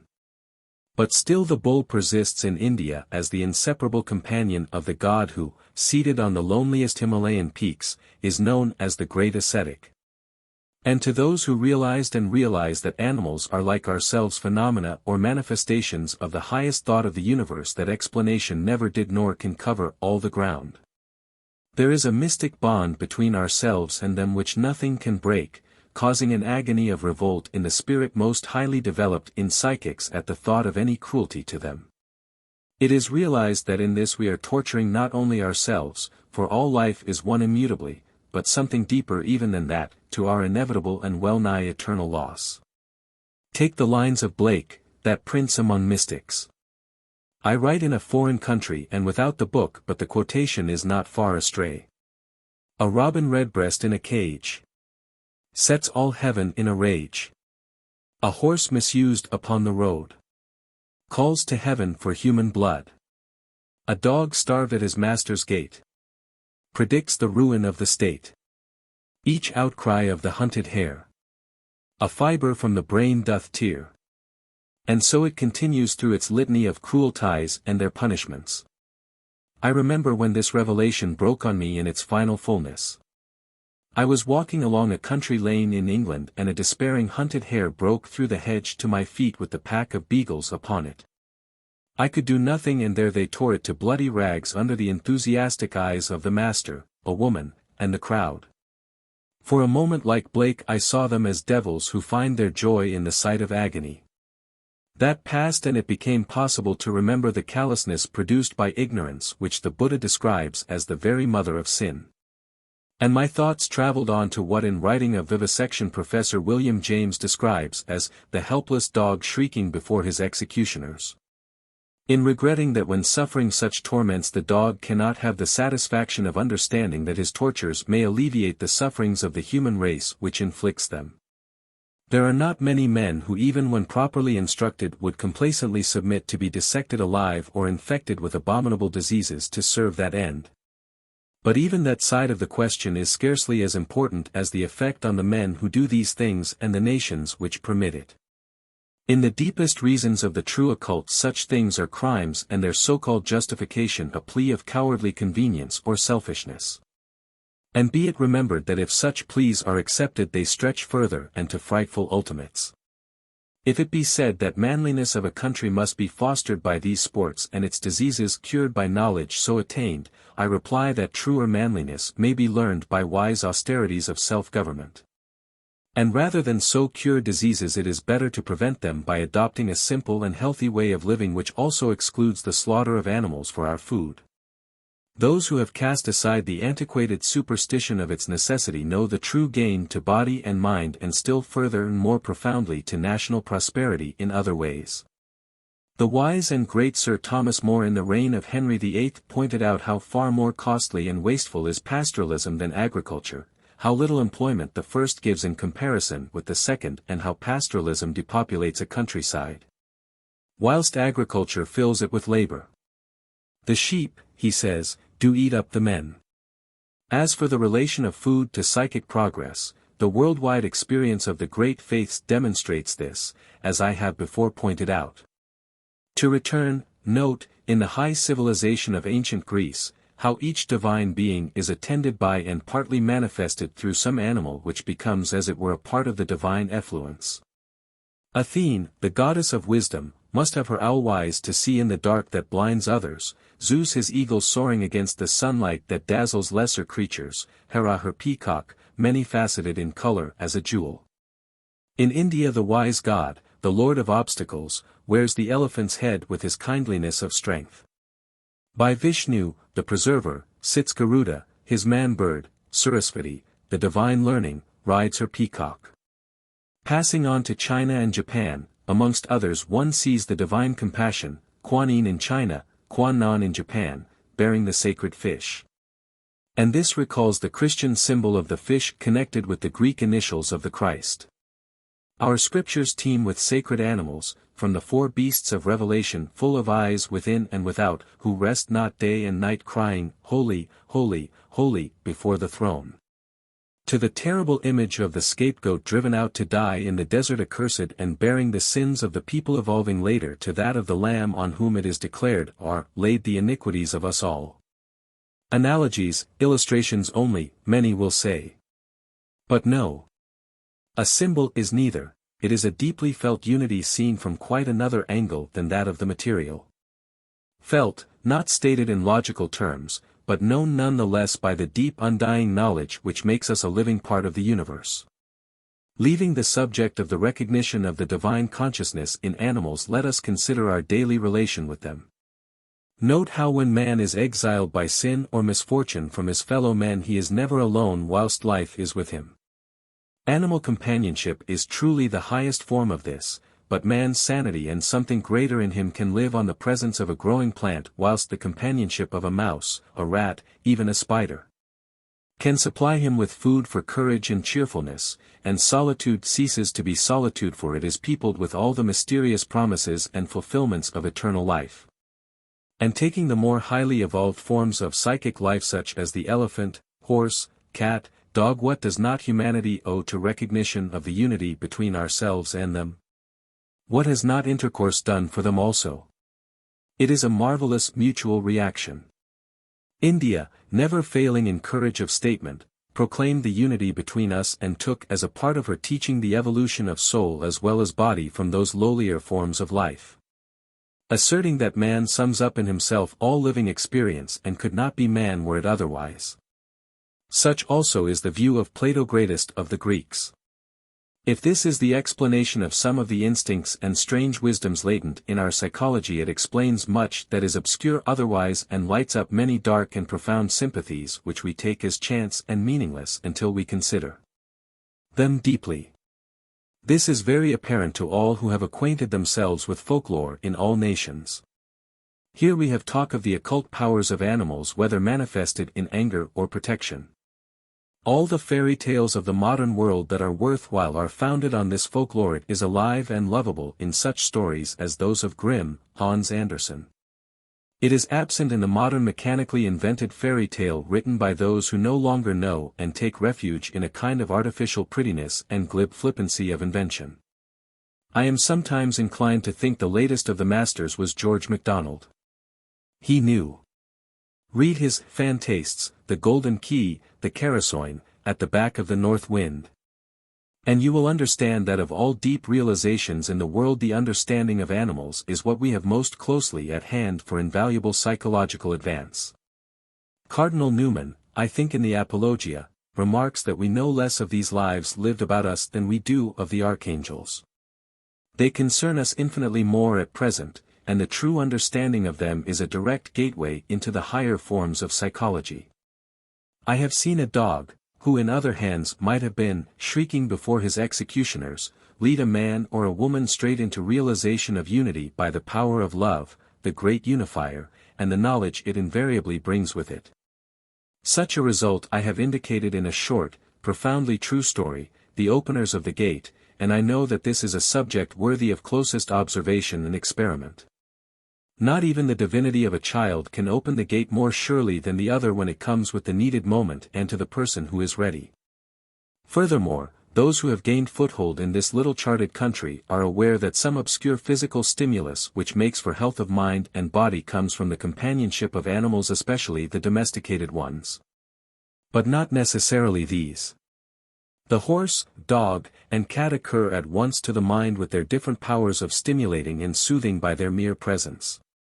They can unfold in a man traits hidden even from his own inmost knowledge of himself. They can make revelation to him in the great mystery of instinct, which is one of their forms of the subconscious, and they can communicate with those who understand this in a way impossible of any analysis in words. But intimate and near, and possibly prefiguring some means of understanding much closer than speech. Among themselves their means of communication are most interesting. I have observed closely and with sympathy and understanding, and am convinced that they have more than one means of this. One, I believe, corresponds with our telepathy, and it is used also as an understanding between people who have reached a certain stage of psychic evolution and the subconscious of the animals they love and who love them. Another, also a good deal used between themselves, is contact. Expression and sound they use as we do, but in a lesser degree, having quite other means.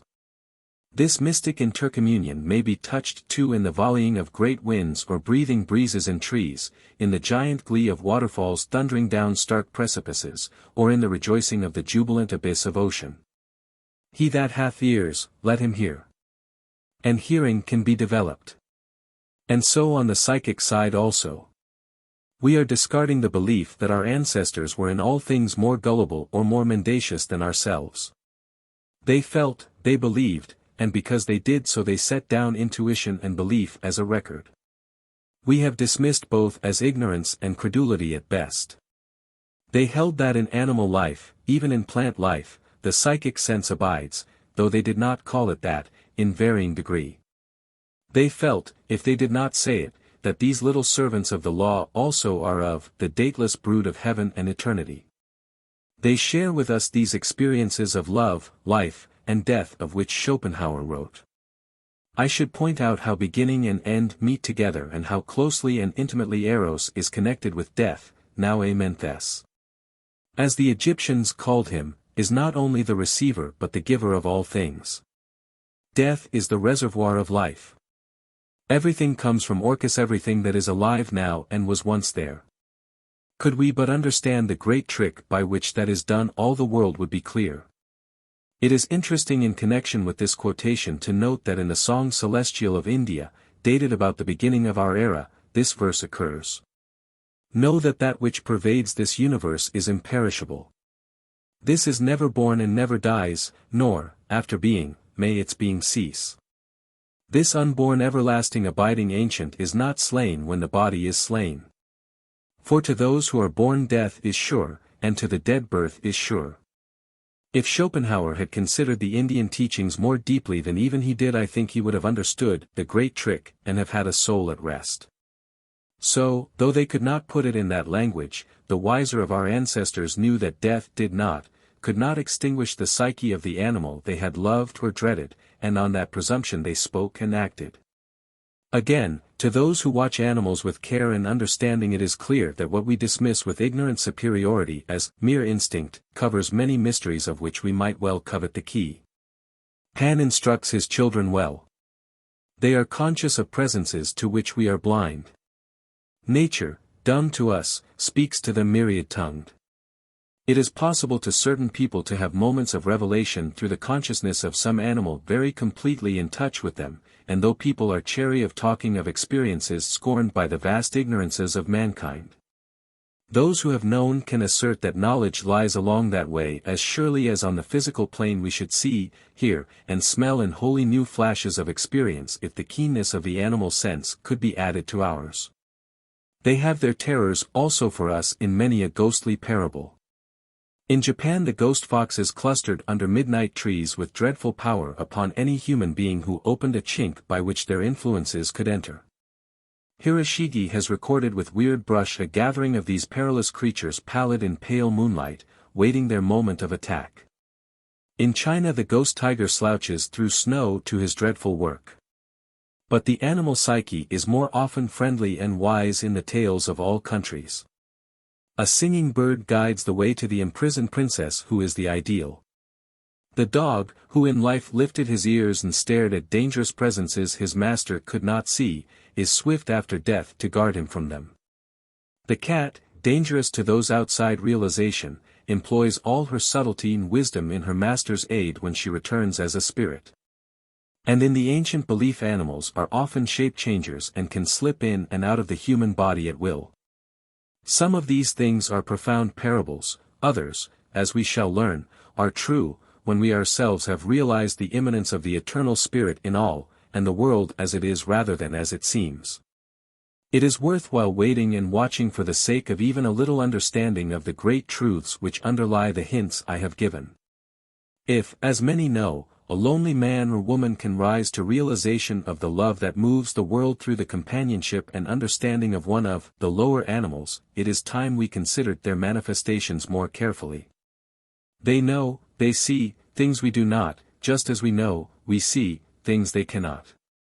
Nothing but realization can bring the necessary fusion.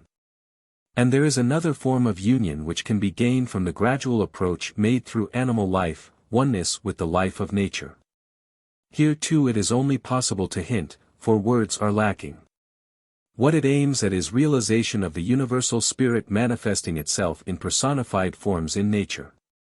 Consider what the Greeks aimed at in their high teaching of the universal Pan or all of the spirits innate in tree, mountain, rivers, and oceans. How can these things be devoid of an indwelling spirit? Florensky touches this in an essay on the humanitarian roots of idealism. Are there many people who regard a forest not merely as a collective pronoun and rhetorical embodiment I-E, as a pure fiction but as something unique, living? The real unity is a unity of self-consciousness. Are there many who recognize unity in a forest, i.e., the living soul of a forest taken as a whole, voodoo, wood demon, old Nick? Yes, just as in a crowd, a mob, the collective spirit possesses them and is one, moving them to deeds grotesque and terrible, so also the spirit of a forest is one and not the spirit expressed in the individual lives which compose it. They individually resemble the cells of the human body and collectively form a whole as does the body which is the summing up of the cells and has a higher psyche than any one of them. I have realized this with insight in the great jungles of the tropics, but it is impossible to word why and how one knows what one knows, and to those who do not it is utter foolishness. There is nothing stranger than the contempt of one plane of knowledge for another. Doubtless the solution of all the riddles is simple enough and we have obscured simplicity by our own conceit of complexity. Bain, says Ouspensky, defines genius as the power of perceiving analogies, and this is a definition which goes deep in the occult, though none can deny that surface analogies are misleading. He proceeds to quote Professor James's remarkable essay on Fechner as a percipient. I paraphrase, in my own words and with addition. Fechner asserts that the entire earth we live on must have its own collective consciousness. So must each sun, moon, and planet. If so, how true was the inspiration of the Greeks in recognizing a great earth spirit to which they gave the worship due to a goddess. Fechner sees the earth as a divine spirit, the stars as Shakespeare saw them singing in their orbits, still queering to the young-eyed cherubim. So Fechner concludes it is with the human consciousness. Yours is yours and mine is mine. Yet they are known and used together in a higher consciousness than that of the human race into which they enter as constituent parts. To quote Fechner. On a certain morning I went out to walk. The fields were green, the birds sang, the dew glistened, the smoke was rising. Here and there a man appeared, a light as of transfiguration appeared on all things. It was only a little bit of earth. It was only one moment of her existence, and yet as my look embraced her more and more it seemed to me not only so beautiful an idea but so true and clear a fact that she is an angel carrying me along with her into heaven. I asked myself how the opinions of men could ever have spun themselves away from life so far as to deem the earth only a dry clod. But such an opinion as this passes for fantasy. Not to those who have assimilated the great Indian teaching of the unity. They will subscribe to Fechner's belief that human life and, I would add, animal and plant life are the sense organs of the earth soul. They know from what bough is loosed that unearthly shaft of beauty and how straight it flies to its mark. They know that together we all stand or fall, and therefore it is that to any even partial understanding of the true occult, deep perception with regard to animal life is needed. It is an easier approach than to that of more remote and silent nature. It has revelations to make far nearer our comprehension. It is as amazing as it is piteous that we have done so little yet to cross the gulf which we have permitted to divide the speechless from the speechful. It is quite possible to argue that our acquisition of the art of speech with its limitations may have closed to us some other more psychic means of communication, and that we have lost as well as gained by taking the line of least resistance. As the development of psychic powers proceeds it becomes certain that this is so. Telepathy and audible vision are not bounded by the feeble intermittent action of mouth and tongue. And it becomes evident that animals whose evolution has proceeded on different lines of development may have certain compensations very difficult for us to comprehend for their much less developed power of reason. Reason by no means has the last word on the universe. There are points at which it becomes an obstacle, an ally of short-sighted materialism. Wordsworth and greater minds than his have been content to learn from what we proudly call the lower forms of life, and this necessity will be realized more fully as the spiritual thought of the East enkindles our own.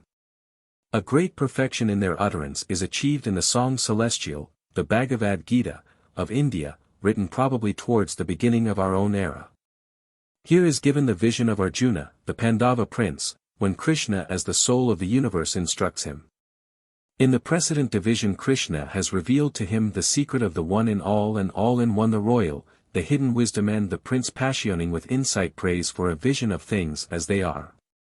He says, "Of thy grace to me hast thou related the supreme mystic tale called the One over Self, and thereby my bewilderment is dispelled.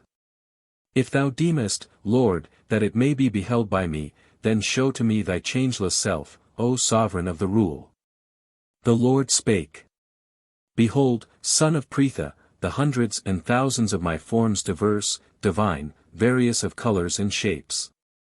Behold now, O wearer of the hair knot, the whole universe, moving and unmoving solely lodged in this my body and all else that thou art fain to see. But since with this thine own eye thou canst not see me, I give thee a divine eye, the higher consciousness. Behold my sovereign rule." Thus speaking, the Lord of the Rule showed to Pretha's son his sovereign form supreme. Of many mouths and eyes, of many marvelous aspects, of many divine ornaments, with uplifted weapons many and divine, the boundless God facing all ways. There the son of Pandu beheld the whole universe in its manifold, solely lodged in the body of the God of gods. Thereupon the wealth winner, smitten with amaze, his hair standing on end, bowed his head and with clasped hands spake to the God. "I behold thee massed in radiance on all sides glittering, scarce discernible, casting forth splendor like fire and sun immeasurable. Thou art the universe's supreme place of ward. Thou art the warden of everlasting law. As moths with exceeding speed pass into a lighted fire to perish, so pass the worlds with exceeding speed into thy mouth to perish."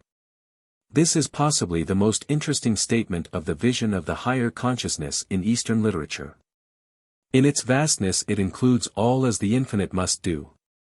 But it includes the infinitely little which is also a necessity of the law, and the smallest thing which creeps or flies or floats its leaves on the ocean of air is as much and as necessary a part of it as we with our vaunted humanity. And there is not a leaf, or an insect, bird, animal, or man, which may not be an opener of the gate into the wondrous land which lies behind the glittering, misleading looking glass of our senses. For, says the song celestial, when such a one draws in his sense instruments altogether from the objects of the sense instruments, as a tortoise draws in its limbs, he has wisdom abidingly set. And he being sense-free who holds a flower in his hand or looks into the eyes of a dog may know more truly than by the tongues of men and angels what the divine is in the least of these his brethren and in himself. He will be aware and awake for all the hauntings of loveliness taking personal form in the deep solitude of the woods or on trackless oceans. Desiring no throne for himself, crowned and clothed with humility, he will claim no place in the universe because all is his. And fear can never touch him, because in the world of the true occult nothing can happen or exist that is not in conformity with law and therefore with a man's own inmost knowledge of the absolute fitness of things. Given the pure heart and tested, disciplined will none need fear to adventure. But indeed these two are not easy to acquire and in any case the wise will begin with the simplicities and so go on from strength to strength.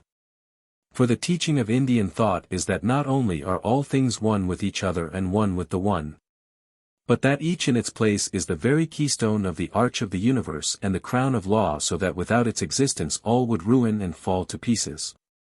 And this applies to what we call the animal kingdom as fully as to ourselves.